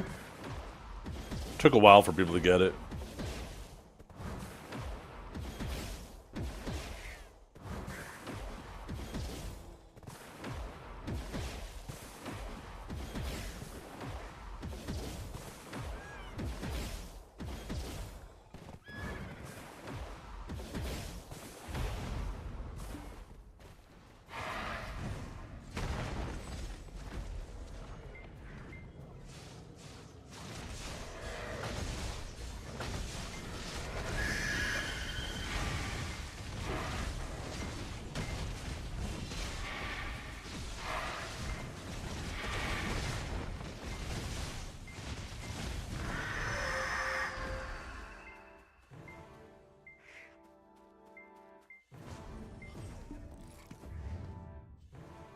Yeah, you have me on full blast in the doctor's office on speakers.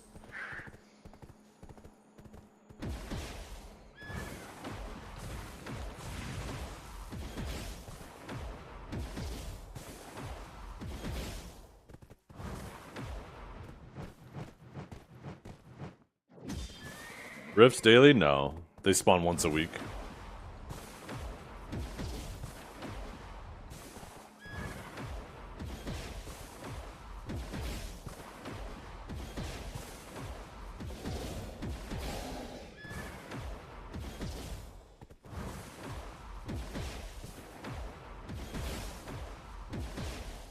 Uh...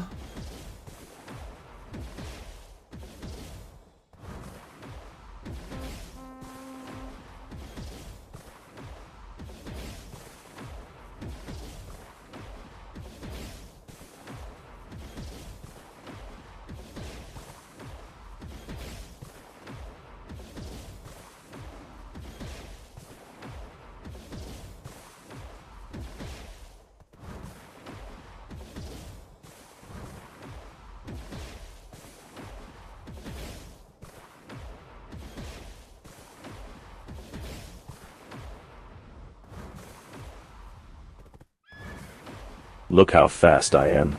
Weak. Cake. Hate.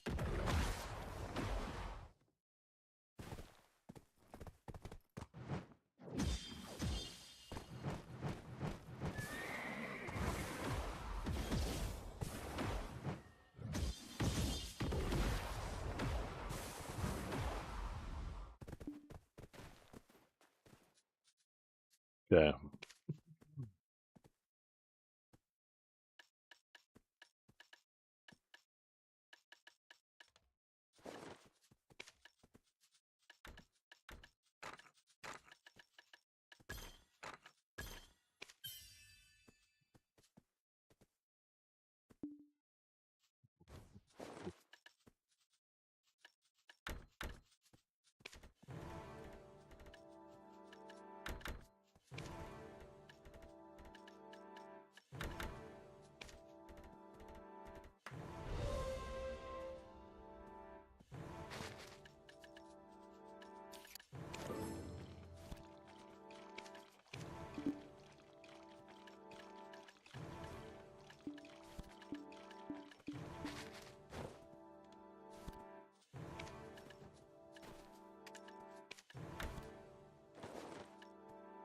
Huh? The fuck? Why didn't I move those? There we go.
I don't think it's an issue that it can't go in the thing. It's not like I don't get to use it. When my horse dies, I still have access to my stable. So I basically have 4 horses. I just can't swap while I have this one out.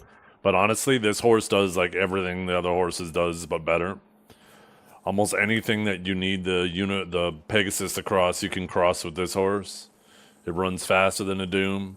It can't run across water, but most of the water in the game you could just jump over anyways. There's not really much reason to go across the oceans.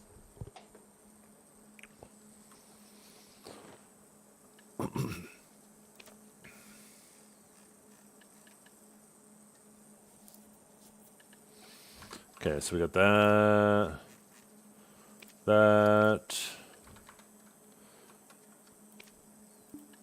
Buffs popped. Let's refresh our tent and stuff. Boom, boom, boom, boom, boom, boom, boom, boom, boom, boom, boom, boom. Oh my god, you guys see how fast I press those buttons? I'm so crazy.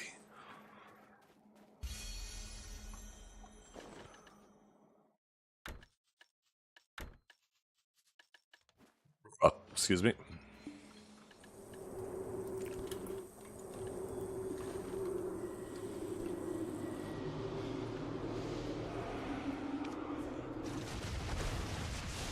Today's the day of a full artifact drop. I'm feeling it. You guys feel it?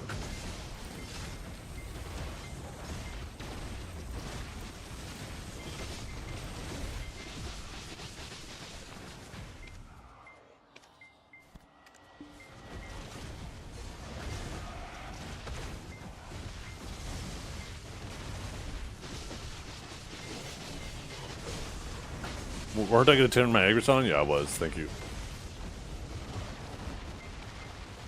Let's see how fast we burn it. Oh my god, 100 per kill? Yo. They should turn this into an aggro spot. It would still not be great with Agris, but it's kind of criminal that this isn't an aggro spot.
We got one. No way, chat. No way we got one. What?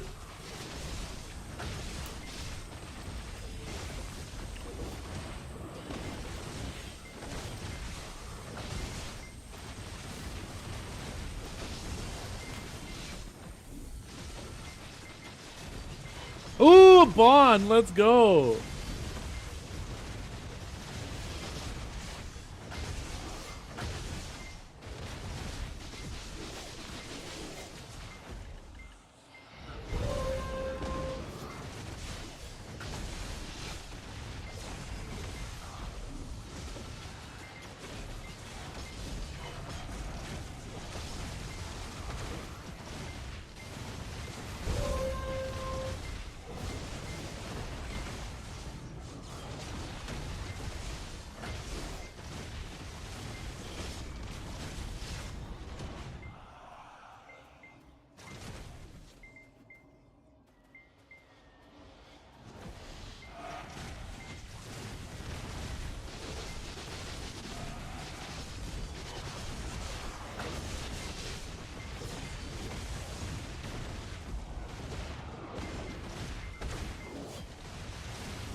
Don't ever compliment Ponecox again.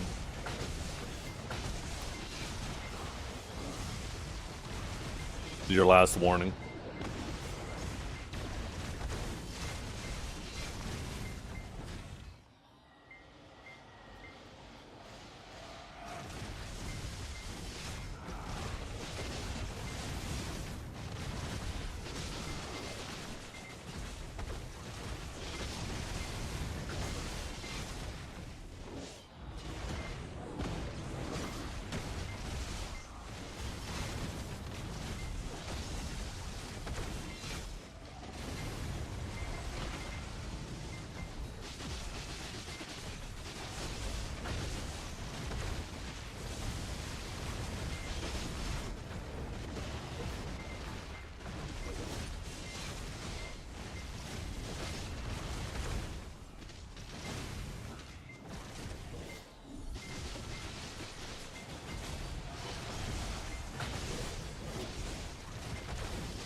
What's this clue?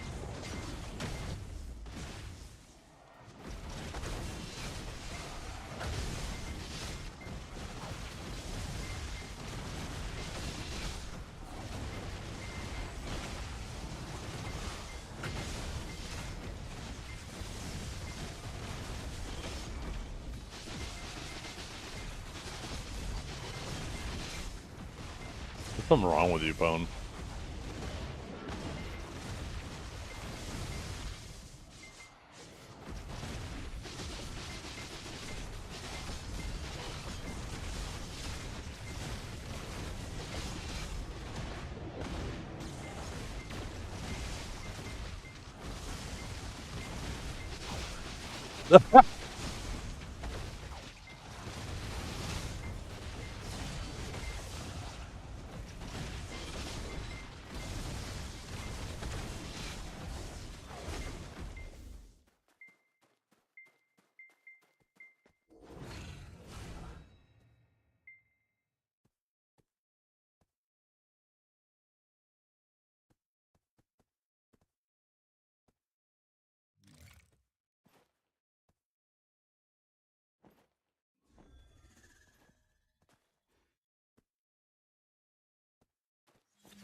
Nice.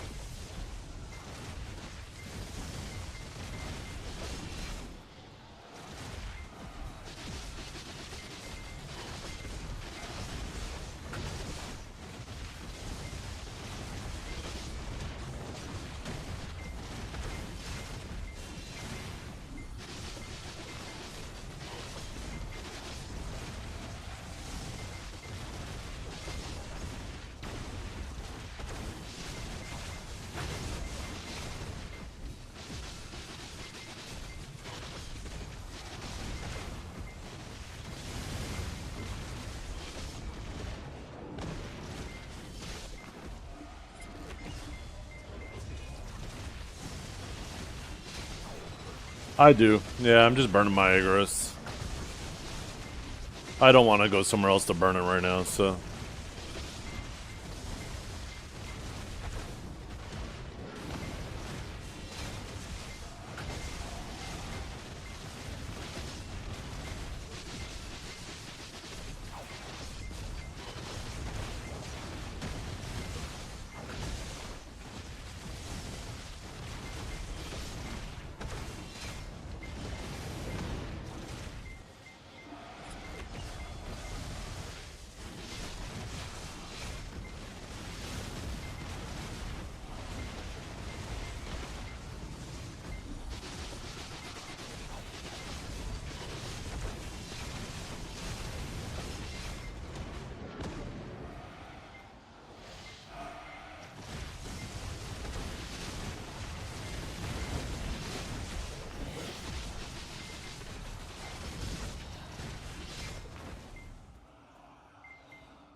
Well, that didn't take long to burn our Agris down to the last 10k.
Oh, they're hilarious, Zany. We were talking about that earlier.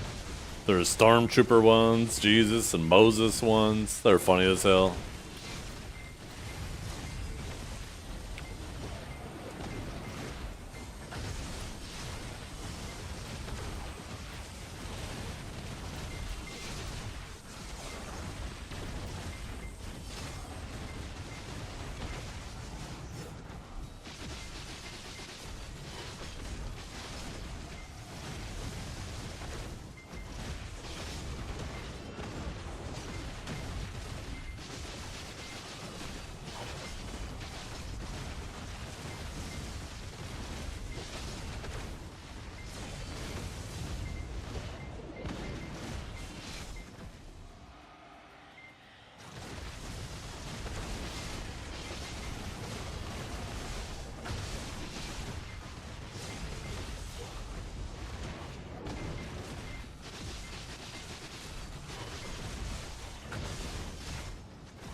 Damn.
Good thing I wasn't saying some stupid shit. Or even worse, good thing text-to-speech wasn't going. You could have been in trouble.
What's up, Tycoon?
I did not know. I'm not interested in playing the closed beta.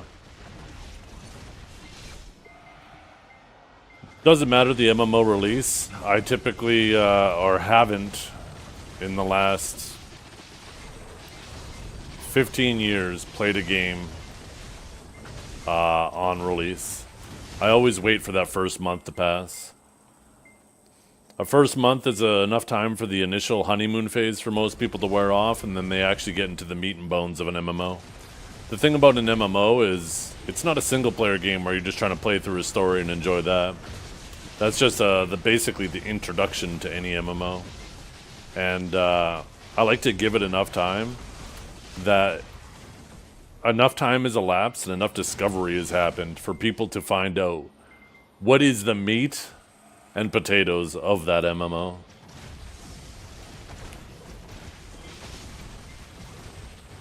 Because there has been a countless amount of MMOs that come out, they focus on the new player experience and the honeymoon experience. And yeah, it's fun initially, but once people get to what, you know, not what you're doing in the first 100 hours, but what you're going to be doing for the next 1,000 hours, there's like nothing there. There's no substance. So I don't feel like investing any time until I know that there's some real long-term substance there. The thing is I have a very open play schedule, right? I can play games a lot. So I have zero concerns. If for some reason Chrono Odyssey turns out to be the best game ever, I have my doubts at that, but let's assume for a second it does. I have no doubt in my mind that I can't catch up to the vast majority of the population with the amount of time I get to spend playing games. But Chrono Odyssey looks like a decent game, but I don't know. I'm just, it doesn't yet have anything that's really grabbing me. And it has a giant red flag being waved, like just looming over it, which is Kakao publishing it. That is a giant red flag.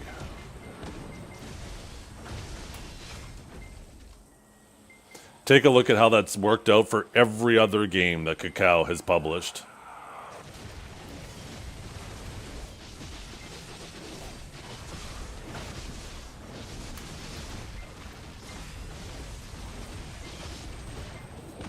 So, you know, I hope I'm wrong. I want more competition in the MMO market. Competition will either A, make existing games do better, or, you know, you just end up with a newer, better game to play. It's a win-win for the consumer.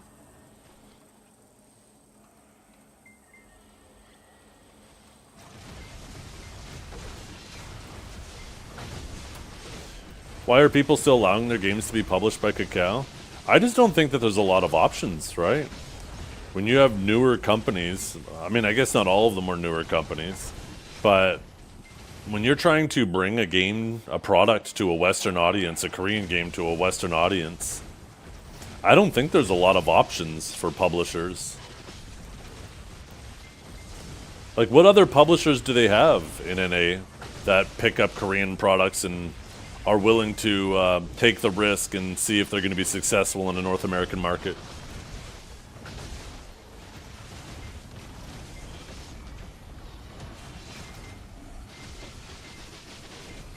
There's like Amazon. They've done it, right? They did it with fuck, what was that game?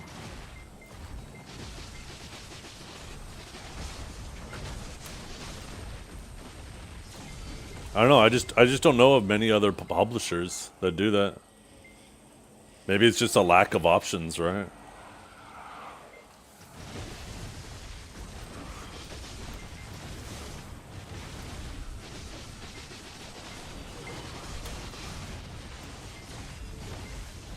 But yeah, I'm super apprehensive. It will be one of those games where I wait a month.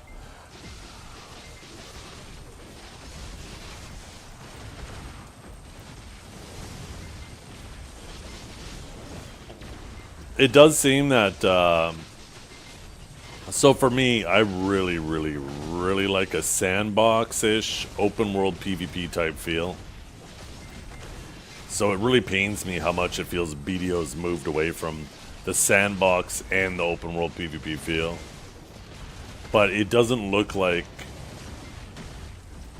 Chrono Odyssey is going to be focusing on PvP. I think, unless I misinterpreted it or missed something, it seems like they are very clearly focusing on everything else but that, and that's going to be something that is going to be an afterthought.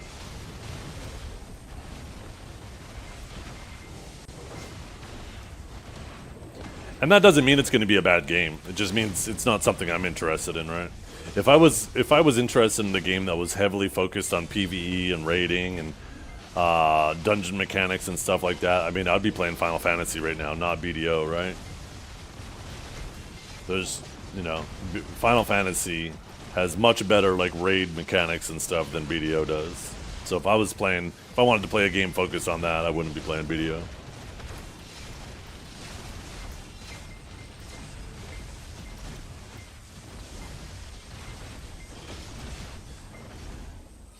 Yeah, BDO's combat is a hard one to match, but I don't think you need good combat.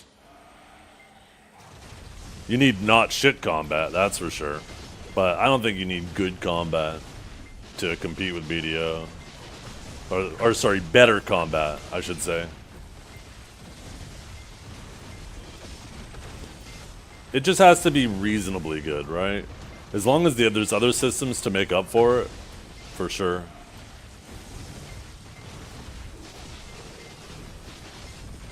No matter what, too, like, there's an audience of people that aren't a fan of full action combat. They like the tab-targeted, slower-paced, global cooldown type shit, right?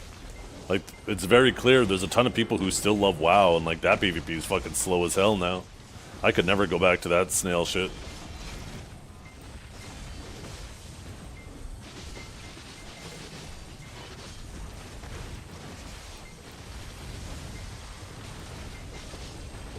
Wow. Wow.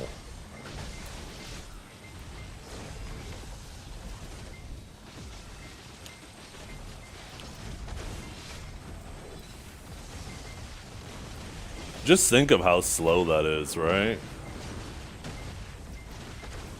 When you can only do one action, at most one action a second, that's the fastest you can go.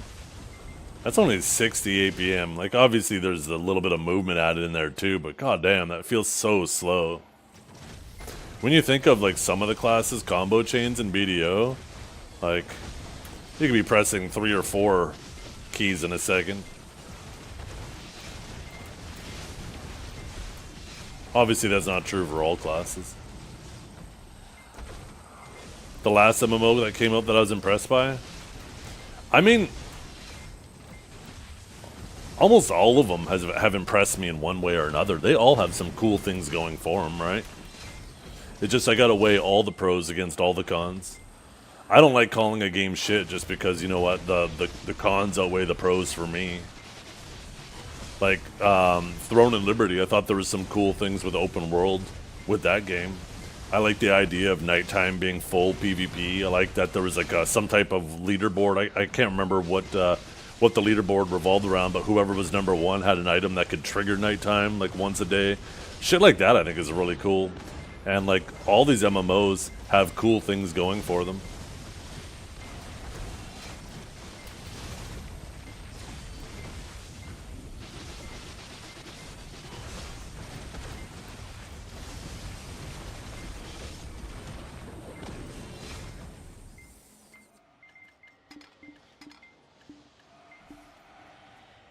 Feel free to check out this video. Let's see.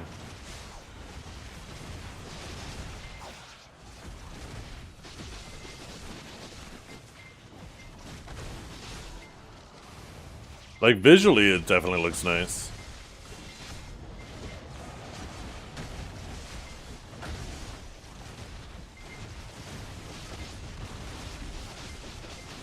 If you support Kakao in 2025 and get burned again, you are absolutely a fucking idiot. Yeah. Maybe this will be Kakao's redemption arc. But before I dive head first into a pool where I can't see how deep the bottom is, I'm gonna wait and investigate, you know? And that's how I feel like it is with Kakao. Is right now, Chrono Odyssey is you're standing on a bridge, you're looking down at a river, you don't know how deep it is, and people are already getting ready to dive.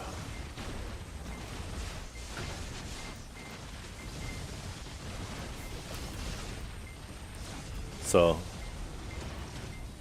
and considering Kakao's history, I just can't do it. I cannot talk myself into doing it. No matter how good the game looks, that Kakao attachment to it right now is just such a giant red flag over it.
The environment definitely looks super nice.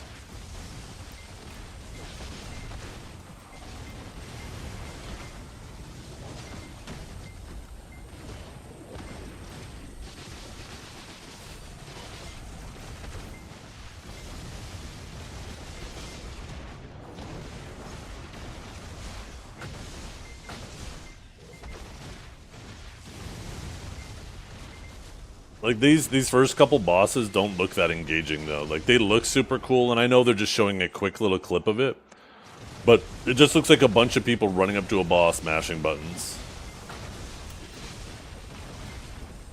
which is basically what you do in BDO 2, right? So like I'm not saying that BDO is better because of that. BDO is just as bad in that regard, but so far like just kind of it just is what it is, you know?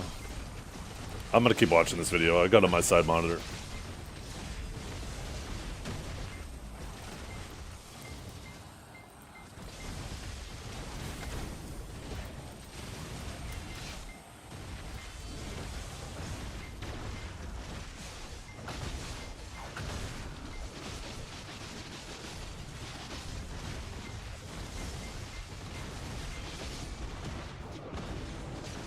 Also, like, with this game being primarily PvE driven, how long is it going to take it until you accomplish everything? And how quickly is their update schedule going to release new things for you to do? Because, once again, this is an area where BDO struggles. They add new PvE shit and we're done it in 2 weeks, and then we gotta wait 6 months and hope the next ball brings something new. But at least you can distract yourself with some PvP in the meantime, right? With this game being very clearly stating that they really, really want to avoid focusing on PvP, well, PvP is something that's really good at occupying people between content updates. So,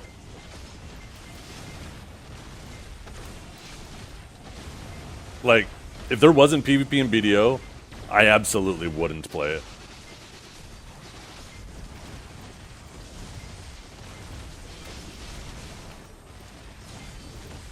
Once again, too, I'm not saying that that's a strike against Chrono Odyssey. It's just something we don't know, right? With it being primarily PvE focused, if people just burn through that content super fast, and then they're just standing around waiting with like nothing to do, and there's no PvP, then it could feel kind of rough to your average BDO player that goes over there. How close to being out of this hellhole again? I think we are almost halfway to our last artifact. Yeah, we're at 49 of 100, and we already have one. There it is. So, 51 more, so probably about 20 more hours. There's always market PvP, yeah.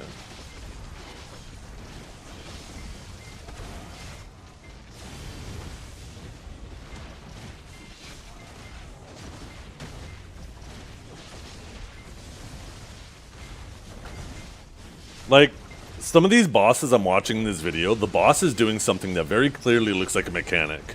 The boss is like taking a step back, it's winding up, getting ready to swing, and it seems like everybody fighting it is just not paying attention to what the boss is doing, and they're just mashing buttons on their keyboard. Like, if it just ends up like every boss is basically just a loot pinata that you run up and press buttons while you're next to it. Like, sure, visually it is a very nice looking game, but that's gonna grow old real fast.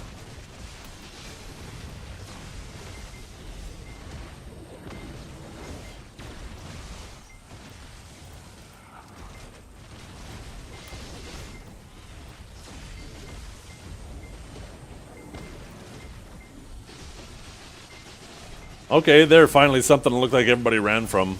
Well, this boss did a spin.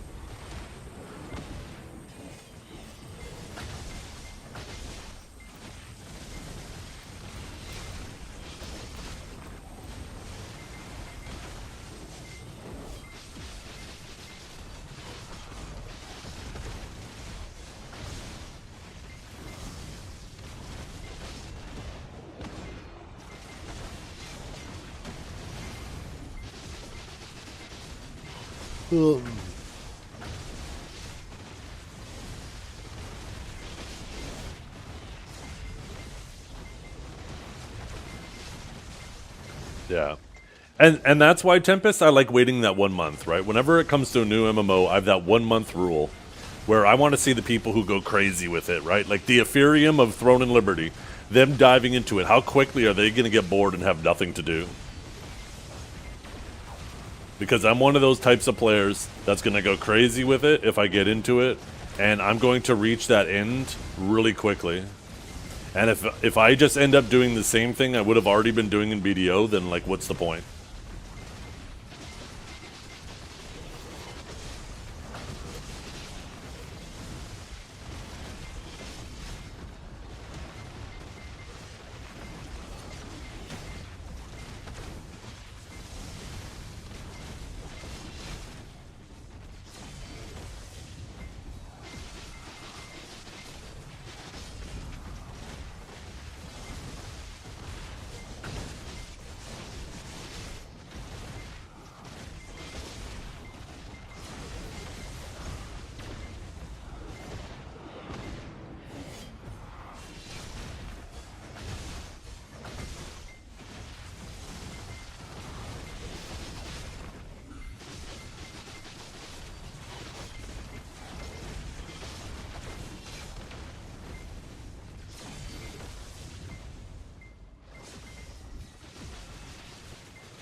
Like these field bosses look so like they look cool, but I'm watching how everybody's moving around it, and it looks like, as with BDO, and like once again, I'm not trying to say that this is like BDO is exactly the same way, but once again, just bosses are just a loot pinata. You go up to it, you press buttons. When it dies, you get loot. You hope you get the loot you want. But it doesn't seem like there's really any strategizing or anything going on. Every once in a while, someone's just doing this. They're not doing a dodge roll or anything. They're just doing this. They don't even have to do an ability to try to avoid it.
Oh, region boss. Oh, I think I saw a roll. Player got CC'd there. Okay, some stuff to avoid on the ground. This region boss is looking a little cooler.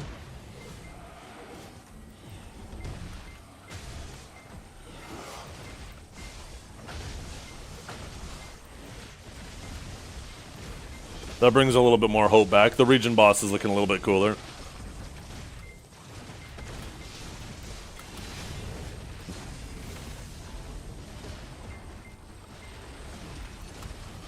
The environment is where they really win. The Chrono Odyssey environments look really nice.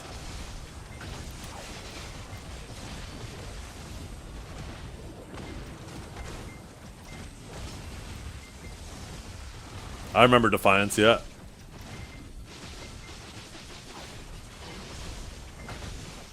There was kind of a cool concept with that, where apparently the people playing the game could shape the future of the game, and then there was also a television series that was going on at the same time.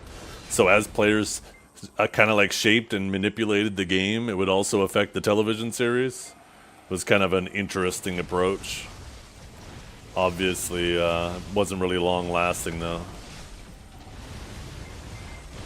I think some people were saying too that it ended up feeling like at first you kind of thought it was like you had control over what was going on, but you later felt more like it was still scripted. Leilanis was here. Oh my god, Chef Poker. Yo, thank you. Thanks for taking the time and following on Kick.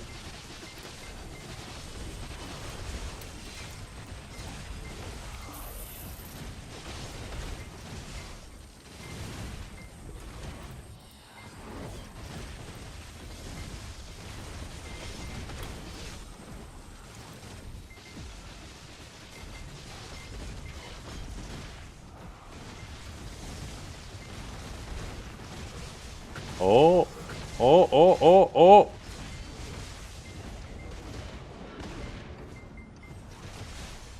Okay.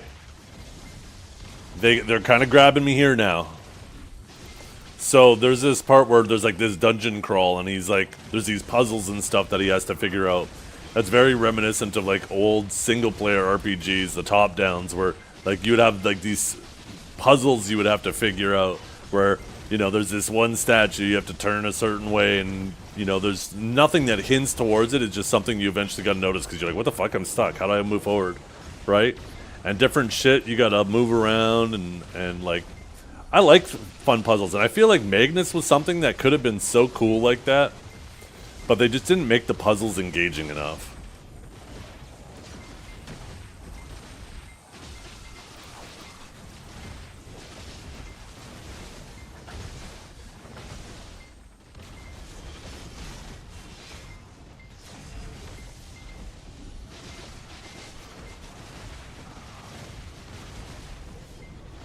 Labyrinths, I guess they're called.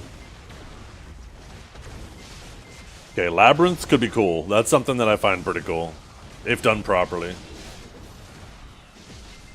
I hope there's a good level of randomness to it too, because if it just ends up like, once you know the dungeon and all of its puzzles, it's just, you run through it. It's like, it'd be like doing the Ataraxian puzzles every time, right? That shit would be super boring and just feel annoying.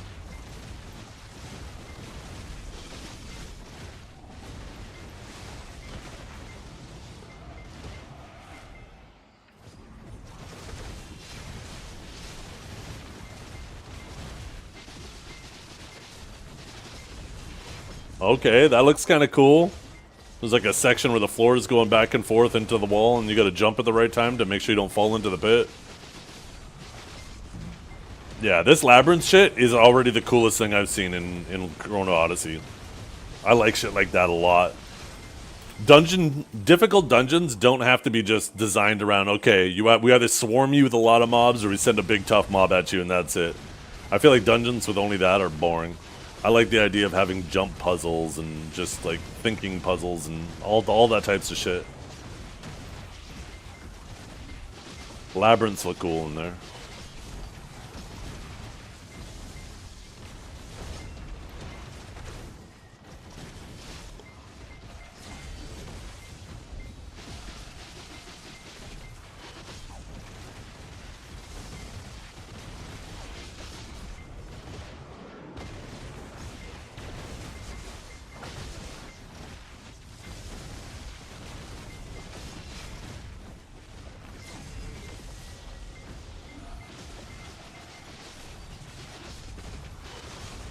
Well, the bounty hunting looks boring.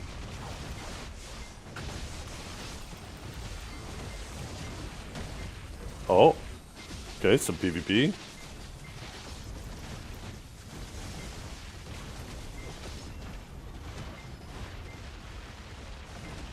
Why does the movement look so janky, though?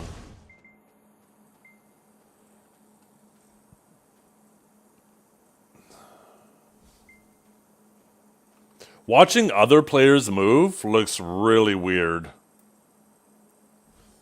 It's almost like they're stuttering, like it's missing half the frames.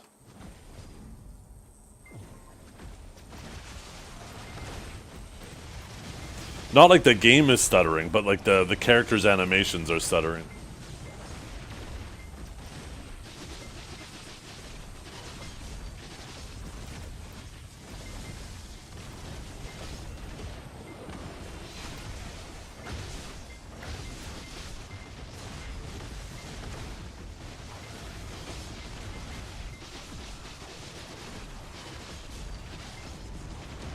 Yeah, more showing off of the environment. Giant statues walking around, that's cool.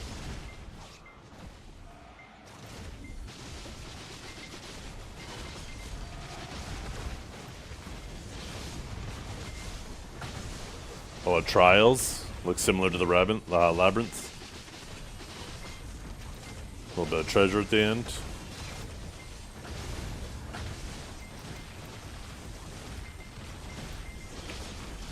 The trials look like they could be pretty cool too. I like the trials and the labyrinths.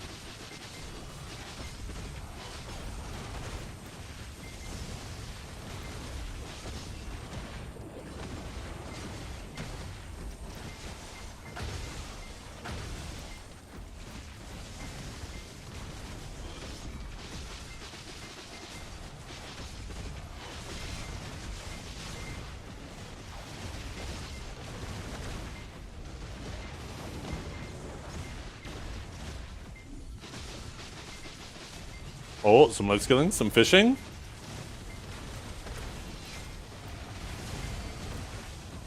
Fishing doesn't look very engaging. It looks like, so far the life skills look like video life skills. Go up to a rock, tap a button, go to the water, throw your rod.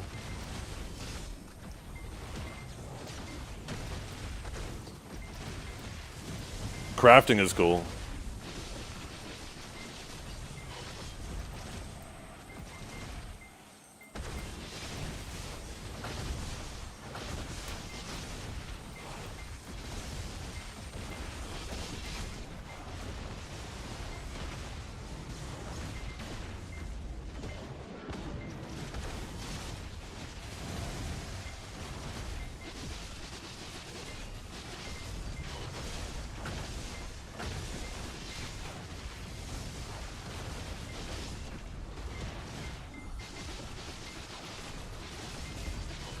Looks like there's like an enhancement system.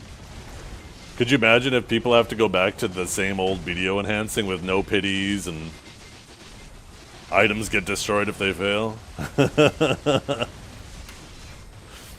don't know what gear progression looks like.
A chrono gate, what says?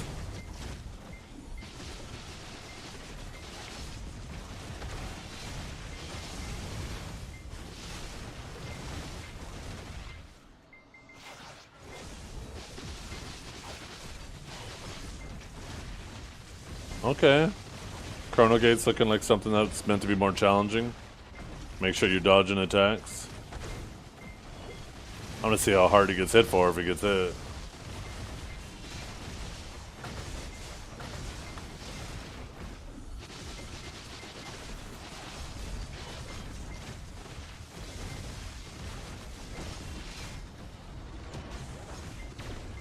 He just got hit like 7 times and it didn't even break his walk.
Okay, it's over. Yeah, there's some things that look interesting about it, but once again, it's just there's not enough for me to dive headfirst into it, especially with the looming red flag of Cacao publishing it. Oh, one last tip.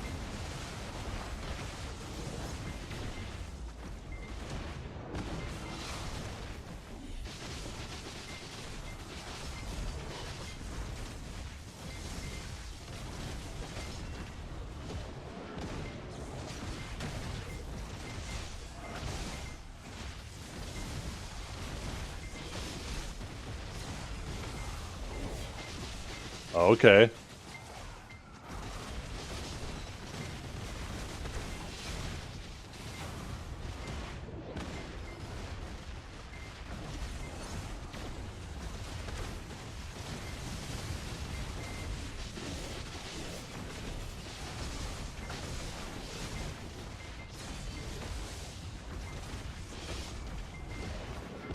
Oh,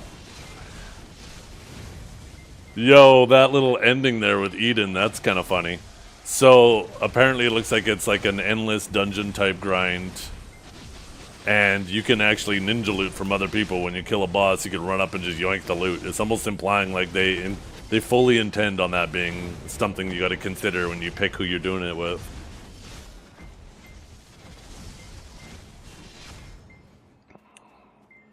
That shit is gonna wreck some friendships. Seems kind of weird though, like they're already advertising what feels like it is an expansion to the game before it's even released.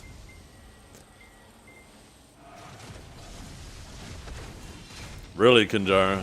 Yeah, I remember you telling me about that game.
Till August, damn.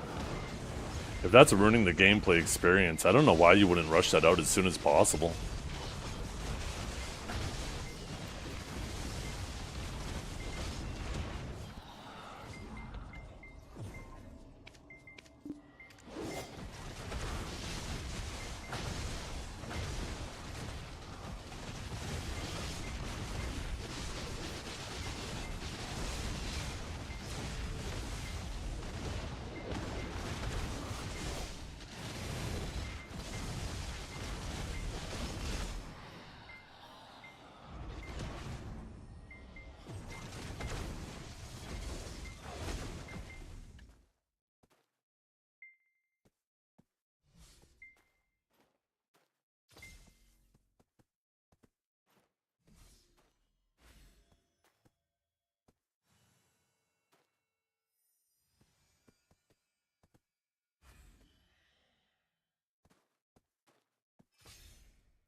Oh, is he?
Hey. We'll slowly try to chip away. Not getting many fragments right now. Kind of pissing me off. Yo, Ice! Got a telescope piece. Is that the one you needed?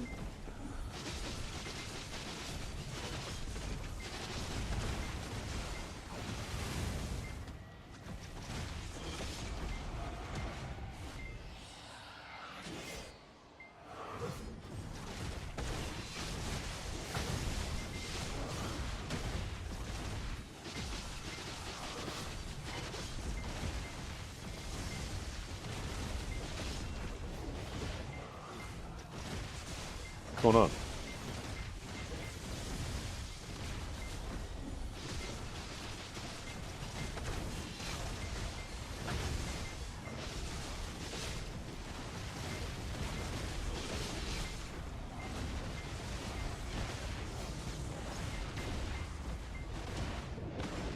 Wait, what?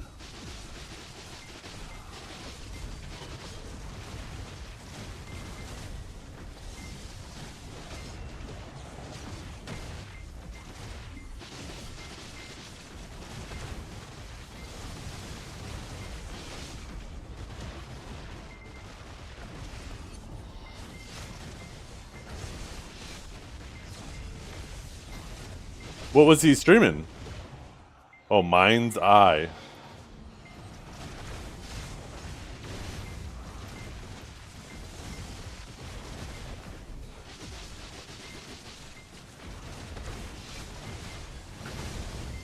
It looks like that clip was 6 hours ago. Did he give clarification on what happened?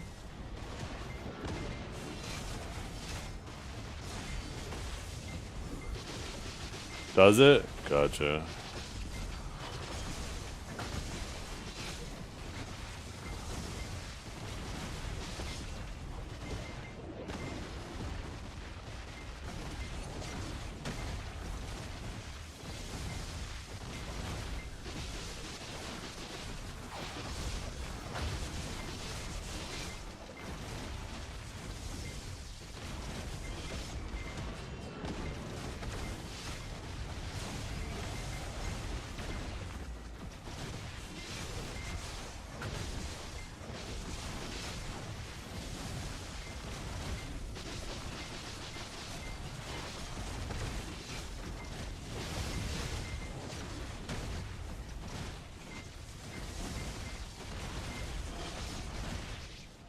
Let's do this.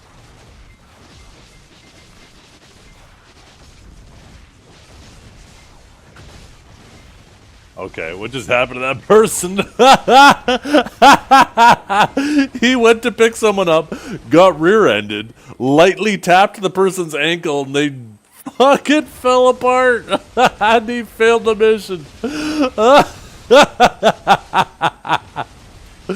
Oh, that's funny as hell.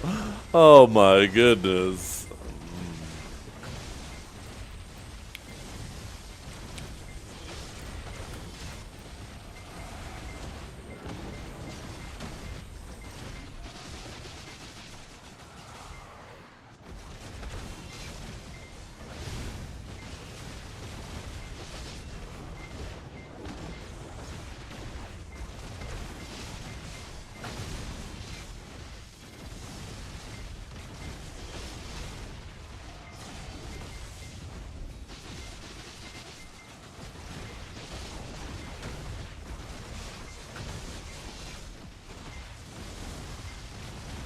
Yeah.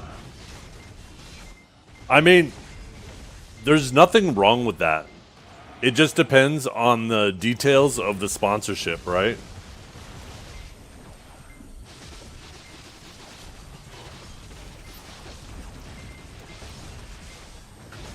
To me, like, it's important not to conflate a review with a sponsorship. To me, a review should be no holes barred. And you should be able to say exactly what you feel about the product, right? The product should speak for itself. But a sponsorship, on the other hand, usually involves them paying you. And that doesn't necessarily mean that you have to say specific things. But it usually does entail that you shouldn't be unnecessarily shit-talking a product either. So I think it's important to differentiate the two, right? And understand when you're taking a sponsorship.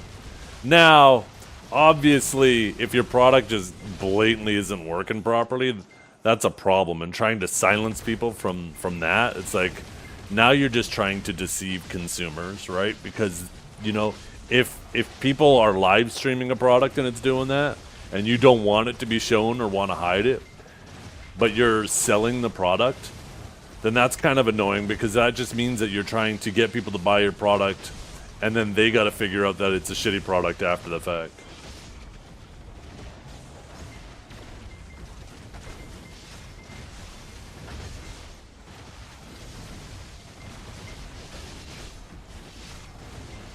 But yeah, typically with sponsorships, you're supposed to conduct yourself in a specific manner. The whole purpose of the sponsorship is them to pay you to try to drive traffic to the game, right? Not away from the game. I saw that, Ice. I congratulated you on that piece. But you weren't in here. You didn't even hear me congratulate you.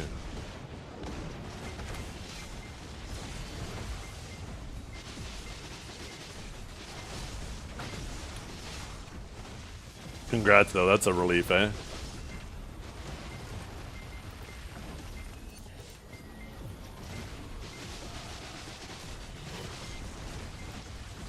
Oh, you did?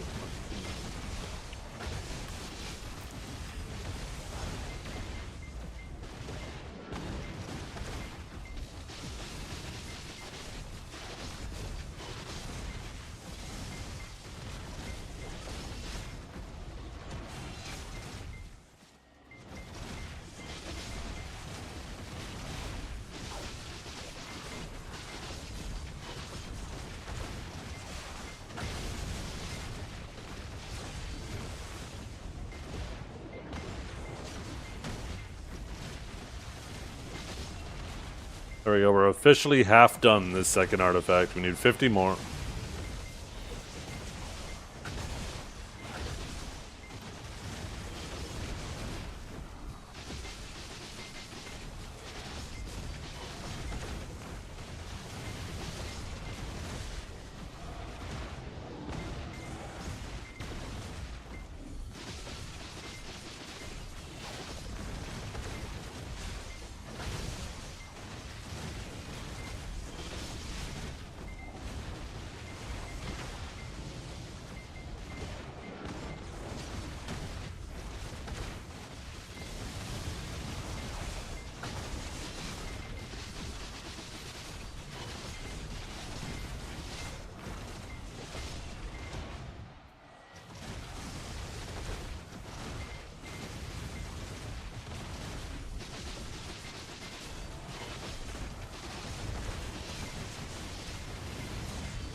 Nice, another one.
Oh.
I actually gotta leave in like 30 minutes to an hour, so I don't really have time to be hitting up some Olins anymore.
I should pop another one. Thank you.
I think you can. Anybody confirm that?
Watch this.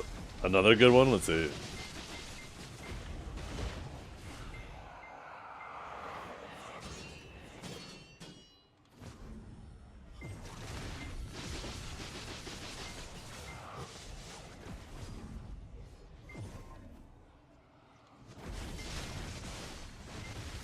Run, run, bitch.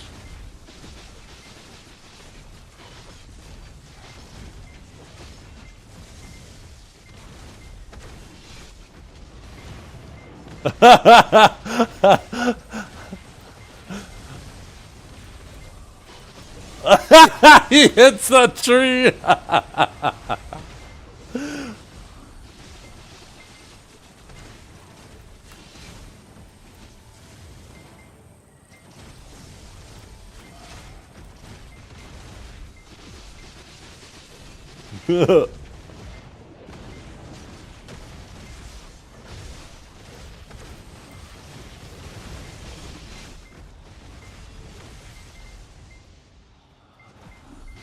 I just slapped Vader's ass.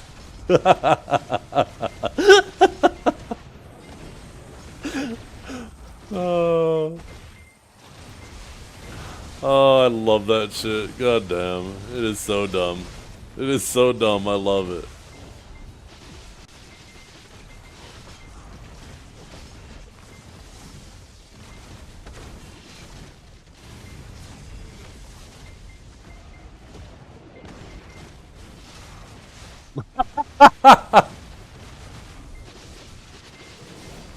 This next one's autoplaying. They're fucking at Disney World.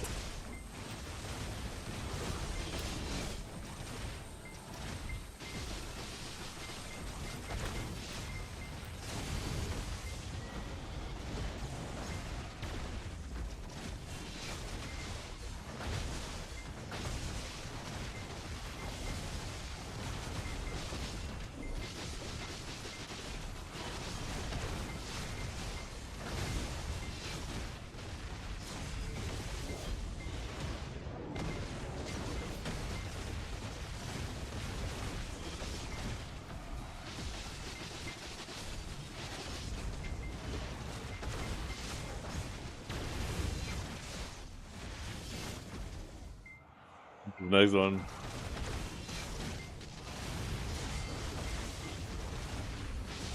Oh no, a new one. The Rebel Uprising in downtown LA. This must be hot off the press. You guys hit with a brick.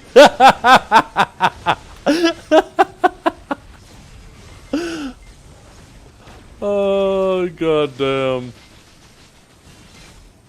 Jesus. I fucking love AI.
Hi man, I'm coming back to the game today and would like to update my add-ons. I play Sage Awakening. Do you have an updated add-on library for me to use? So these are the add-ons I'm currently using for... Oh, 1 second. Let me get the on-screen thing there. They're pretty solid add-ons for pretty much anywhere. There might be a little bit of nuance you can use, like maybe to optimize them a little bit more at specific spots, but I find these in general pretty good if you just want to copy these. I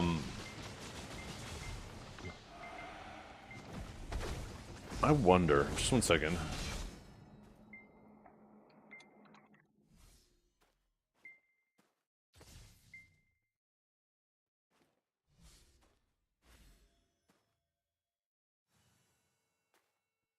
Let me go to my chat here.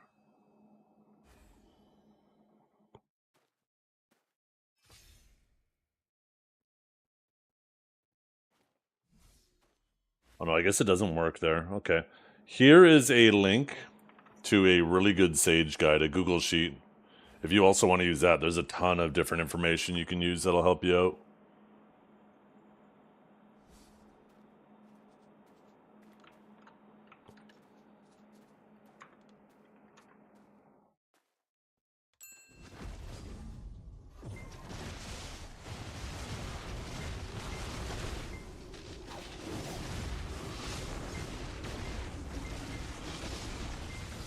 That's basically the Awakened Sage Holy Bible these days.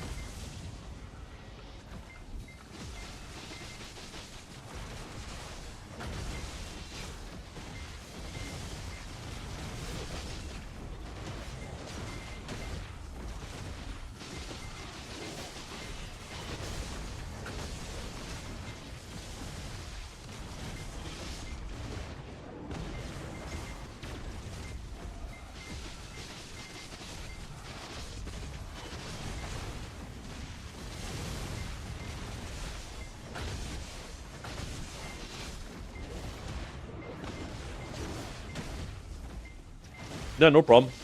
If you ever have any more questions, you can find me on Kick, Twitch. Obviously, you found me on YouTube.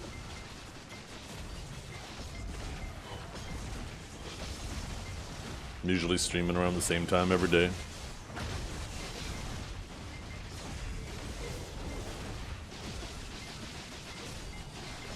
Same name across all platforms.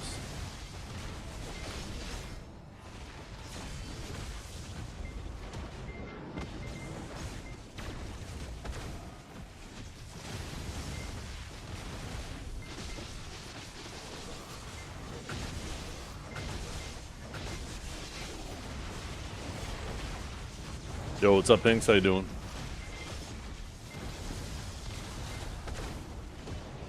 How's the DK journey coming along?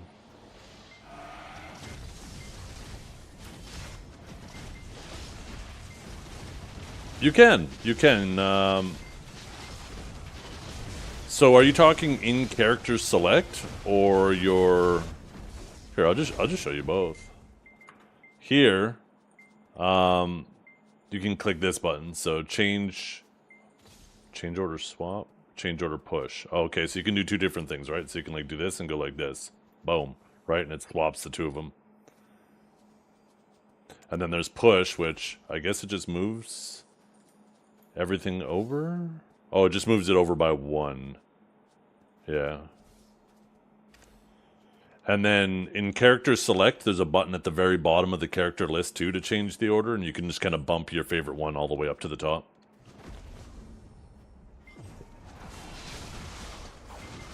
It's been good. Haven't been playing much, truthfully. Been feeling comfy on DK for the most part. Nice. Yeah, definitely come along with it, eh?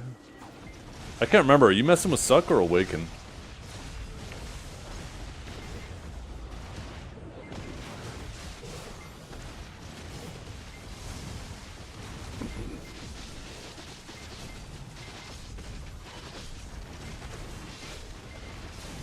I need to figure out why my bot commands aren't working in YouTube, though. It'd be really useful if I could just tell people to use the bot commands there. I wonder if they're working on Kick. Let's find out. Let's find out. No, they're not working there either. Okay, that's something else I'll have to work on later. Should set up a little notepad of things I need to do.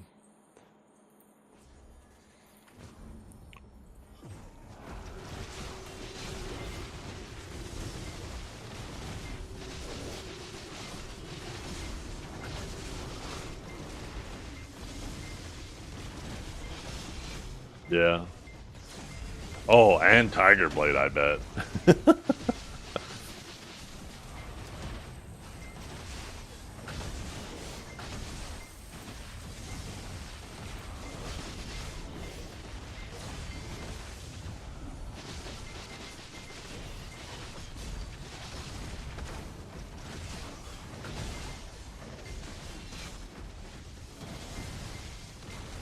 Yeah, well, my class is about to get gutted.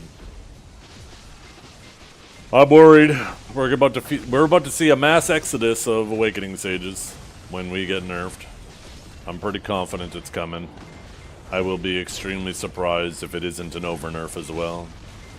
I think there's a serious possibility we end up worse than before the buffs.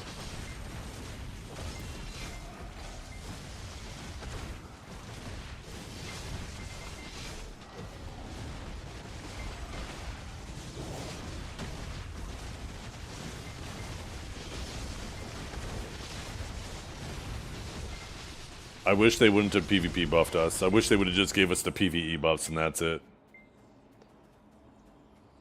So I'm going to be really sad if we end up worse than before the buffs.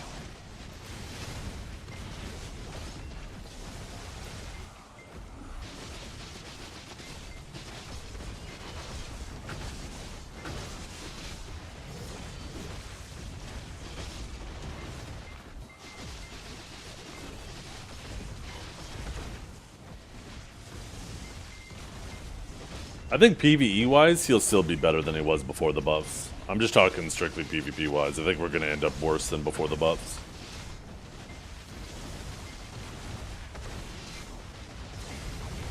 I hope they have at least, right? At least the common sense to say, hey, anything we buffed, let's not go worse than what we buffed. Because they clearly didn't think we were a problem prior. Like a problem in the sense, like, they didn't think we were overpowered before they buffed us, otherwise they would have never buffed us, right? So, at the very least, you would hope they would never go back further than where they started. But, unfortunately, I do not have confidence in that. Whatever happens, though, I'll adjust as I do.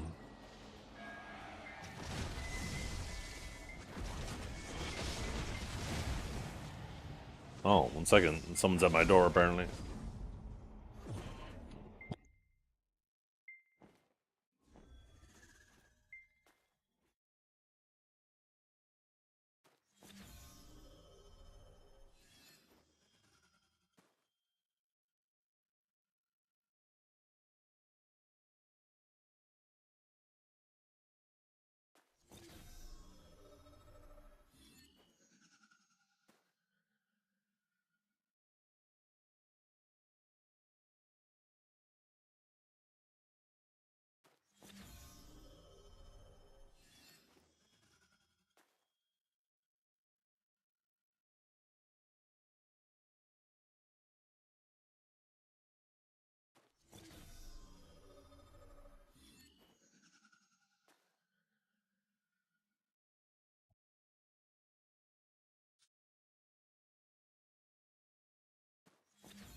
Well, a package for my daughter arrived from one of her aunties.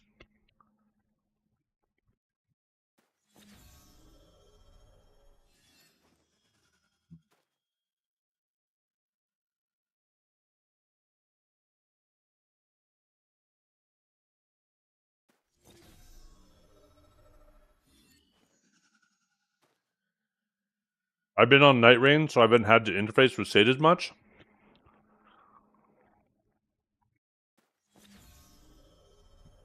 What does Night Rain mean? I don't understand.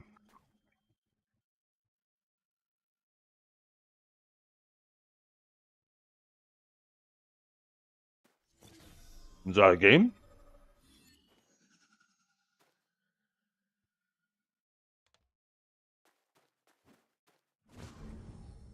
New Elden game? Oh, gotcha. Yeah, Awakening Sage, I wouldn't call it like overpowered for anything else other than Solaire. I think it's strong and everything else, but I wouldn't call it overpowered. It just happens to have a kit that, because AOS is such a squishy environment, it really just makes its kit go crazy. So it does have me worried. And that also means, like, I don't need my class to be, like, the top to consider it viable. As long as it's no lower than the middle, right? When they nerf a class and it drops below the average, I think that's just annoying. Unfortunately, the average is created because there are some classes that are below there. And you're never going to get it perfect, but man, it's I am worried that they are going to over-nerf us because of AOS, and it's going to make us really bad in a lot of other areas of the game. Maybe this is just my reboot PTSD.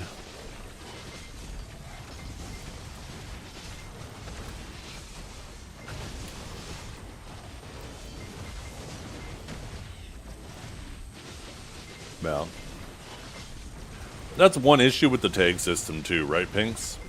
Is because it's so easy to be class fluid, right, and just re-roll to whatever meta is, then that makes it so if you are playing an average class, you have to also deal with a disproportionately larger amount of Flavor of the Month players, because they will just very quickly dive onto whatever the new strongest thing is. This is part of the reason why I would advocate to getting rid of the tag system, although I do agree that it's probably not best for the game, but it's just, it's a personal preference by me, right? But at least back in the day, you know, you would always have something that was stronger, but players wouldn't flock to it because it was a serious commitment. And most people didn't want to do that, because if you were going to potentially lose tens of billions of silver back then, and then by the time you did that and learned the class, it could be nerfed. So you didn't want to do that risk. It was kind of just one of those things where the people who were committed to the class got to enjoy it being strong for a while. But yeah, now, like, it can feel really rough when you're just like a bit below average class that, you know, should in general be okay. But because you got to deal with like 20%, 30% of the game playing this Flavor of the Month class, it just makes the class you're playing feel that much worse when you're dealing with the disproportionate of meta chasers. But I do acknowledge that locking people to class choices is definitely would definitely be a big strike against your casual player base.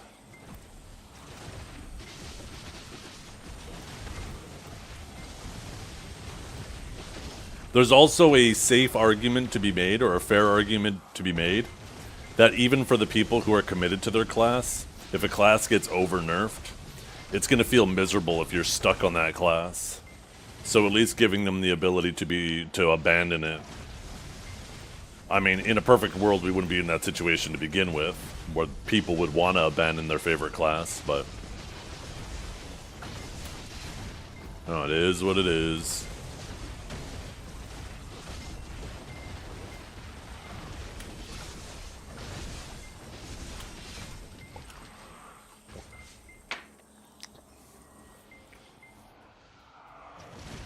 And to also be completely fair, it's not even like people didn't meta chase back then, right?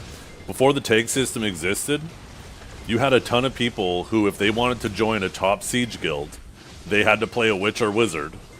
Because every guild needed to have like at least 50% witches or wizards, because then you could cycle PA, like it was obnoxious. PA1, PA2, PA3, PA4, and each PA had multiple wizards, right? Like it was... So, it's not like it didn't happen then either.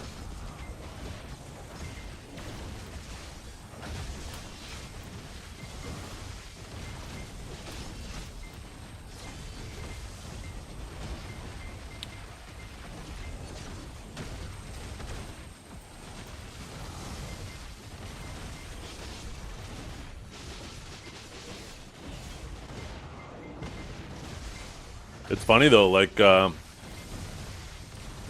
Digi, we've been fight 1v1ing Digi like every night all week, and they've been changing up their comp and shit, right? Trying to figure out what works the best, and they've been just stacking on more and more Rangers. And when you have lots of Rangers on the other team, it's kind of miserable as an Awakening Sage, because like when you have just a couple to deal with, you can kind of get the jump on them and pressure them. But when you got like 10 of them in the back line, even if you jump on one, the other ones just turn their attention to you. And we're so squishy. Like, sure, we can iframe a lot, but when you got 10 people shooting at you, they're going to be hitting those gaps. And it becomes significantly harder to do something. Almost need to coordinate with reptiles, and I don't know if we have any other Awakened Sages, but other classes that are good at dealing with Rangers, so we stop kind of going in there divided and go in together into the backline. You're an Awakened Sage, Bingy? All you are is just the cutest motherfucker in Pico, okay?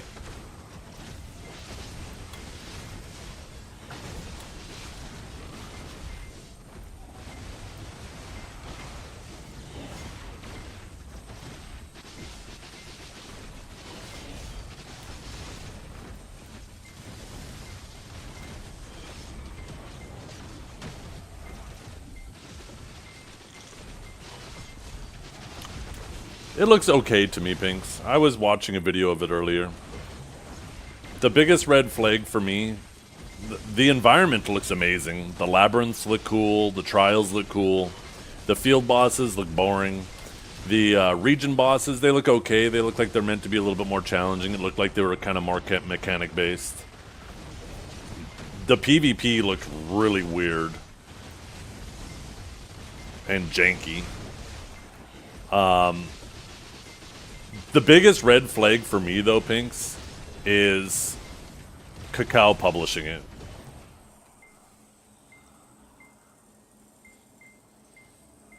Anybody who's been paying attention to Kakao and their track history with publishing games and the fate of those games should know that don't get your hopes up too high. Maybe this will be their redemption arc, though. I hope it is, because I want more competition in the MMO market.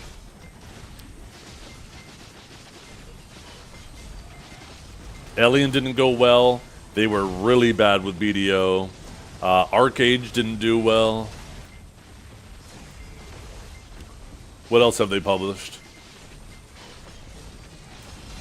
But yeah, Arcage Unchained, or whatever Arcage version it was.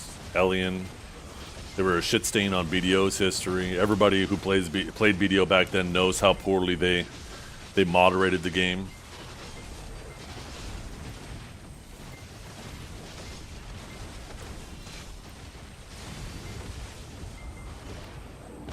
Yeah. The thing for me, Pinks, is you're 100% correct, right? It doesn't need to have PvP. But if it is going to be exclusively PvE content, how long is it going to take to reach the end game? What is the end game replay loop going to look like? If people just hit that shit in the first 100 hours and then they just start running circles there, and there's no PvP to really entertain yourself with while you're waiting for the next content to release, the game's already dead to me then. Also, like, is it going to be daily gated? I can't remember if they've been asked that or commented on that. If it ends up being like Lost Ark daily gating, like, no, sorry, not about that. So, I have a 1 month rule. Even with my qualms, it doesn't matter how good a game looks. I have a 1 month rule. Sit back, watch people enjoy the honeymoon phase. See how the game is once the honeymoon phase is worn off, which usually takes about a month. And then, by then, people are usually, like, the hardcore players that are going crazy with the new game, at that point are usually at the end game, like, replay loop. And then I kind of sit back and see, like, okay, what are they doing? Because anybody who plays MMOs knows that an MMO isn't about its first 100 hours. An MMO is about, like, what are you doing at 1,000 hours now? MMOs are about longevity, right?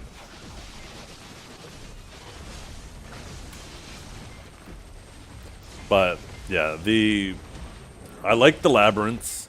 I liked the trials. Those look cool. And I liked the ambience, like the environment looks really good.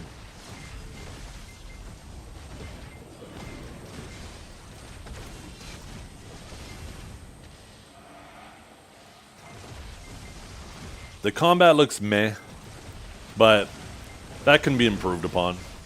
It's kind of hard to say with trailers. We all know how... I don't know. You typically don't see games showing combat in their best light. Like how it actually feels, right? It's kind of hard to get that through a video. So... And a game doesn't need to have BDO combat to be a good game. BDO players need to recognize that.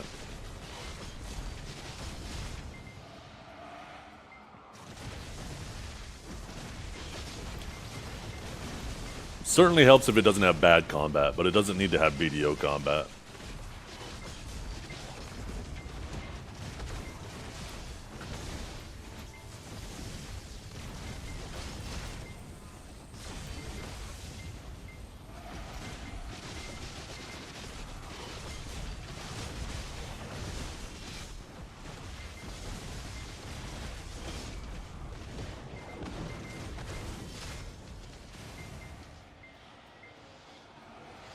How do you activate range Cs?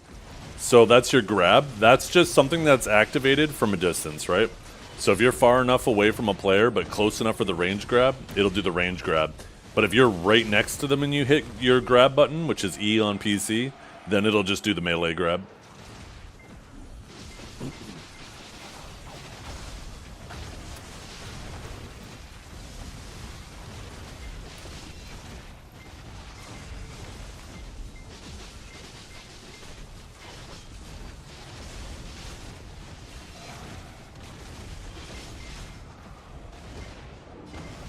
Yeah, no problem.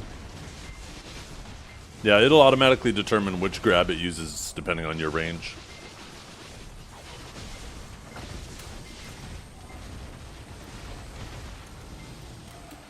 Oh. How many does that put me at now? I don't see them there. 53. Man, 4 in almost 2 hours. 3 hours. No, 2 hours, that's right. We did bosses for the stuff first.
Yeah, I'm getting for those sovereign armors. Can't wait to be full deck sovereign armors. Oh, heck yeah. I'm gonna be a unit.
Let's see.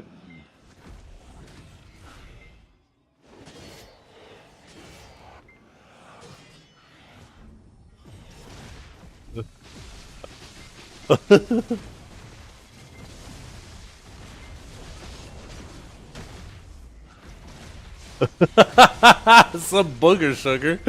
Oh my goodness.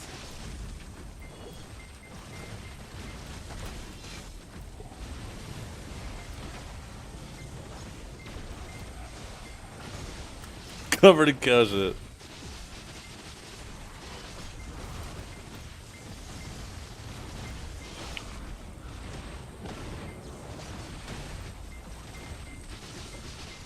Yeah.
Thanks, Blast Drop.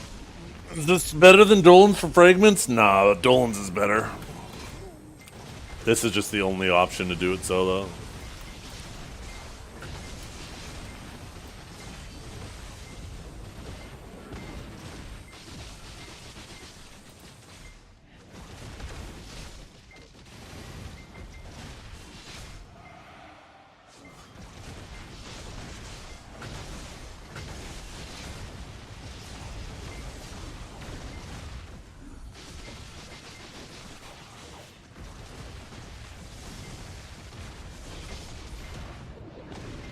There we go. Our buffs have worn off. The little red smoke effect is over. This is a good time to call it a day.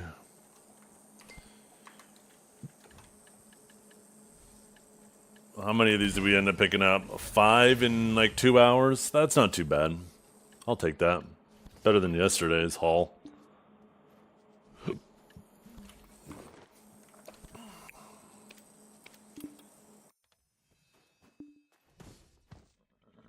GM buff BA10? Oh, too late for me now. I fish on this character too, so the GM buff will just wear off while I'm fishing. Thanks for the heads up, though. Oh, man.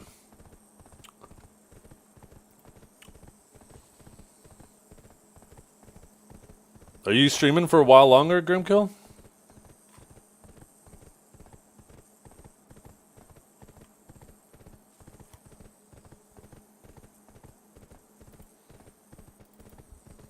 Yes, sir. Hey, I'm going to send you guys over to Mr. Grimkill. If you're interested in the other side of Sage, the Succession version, go check him out.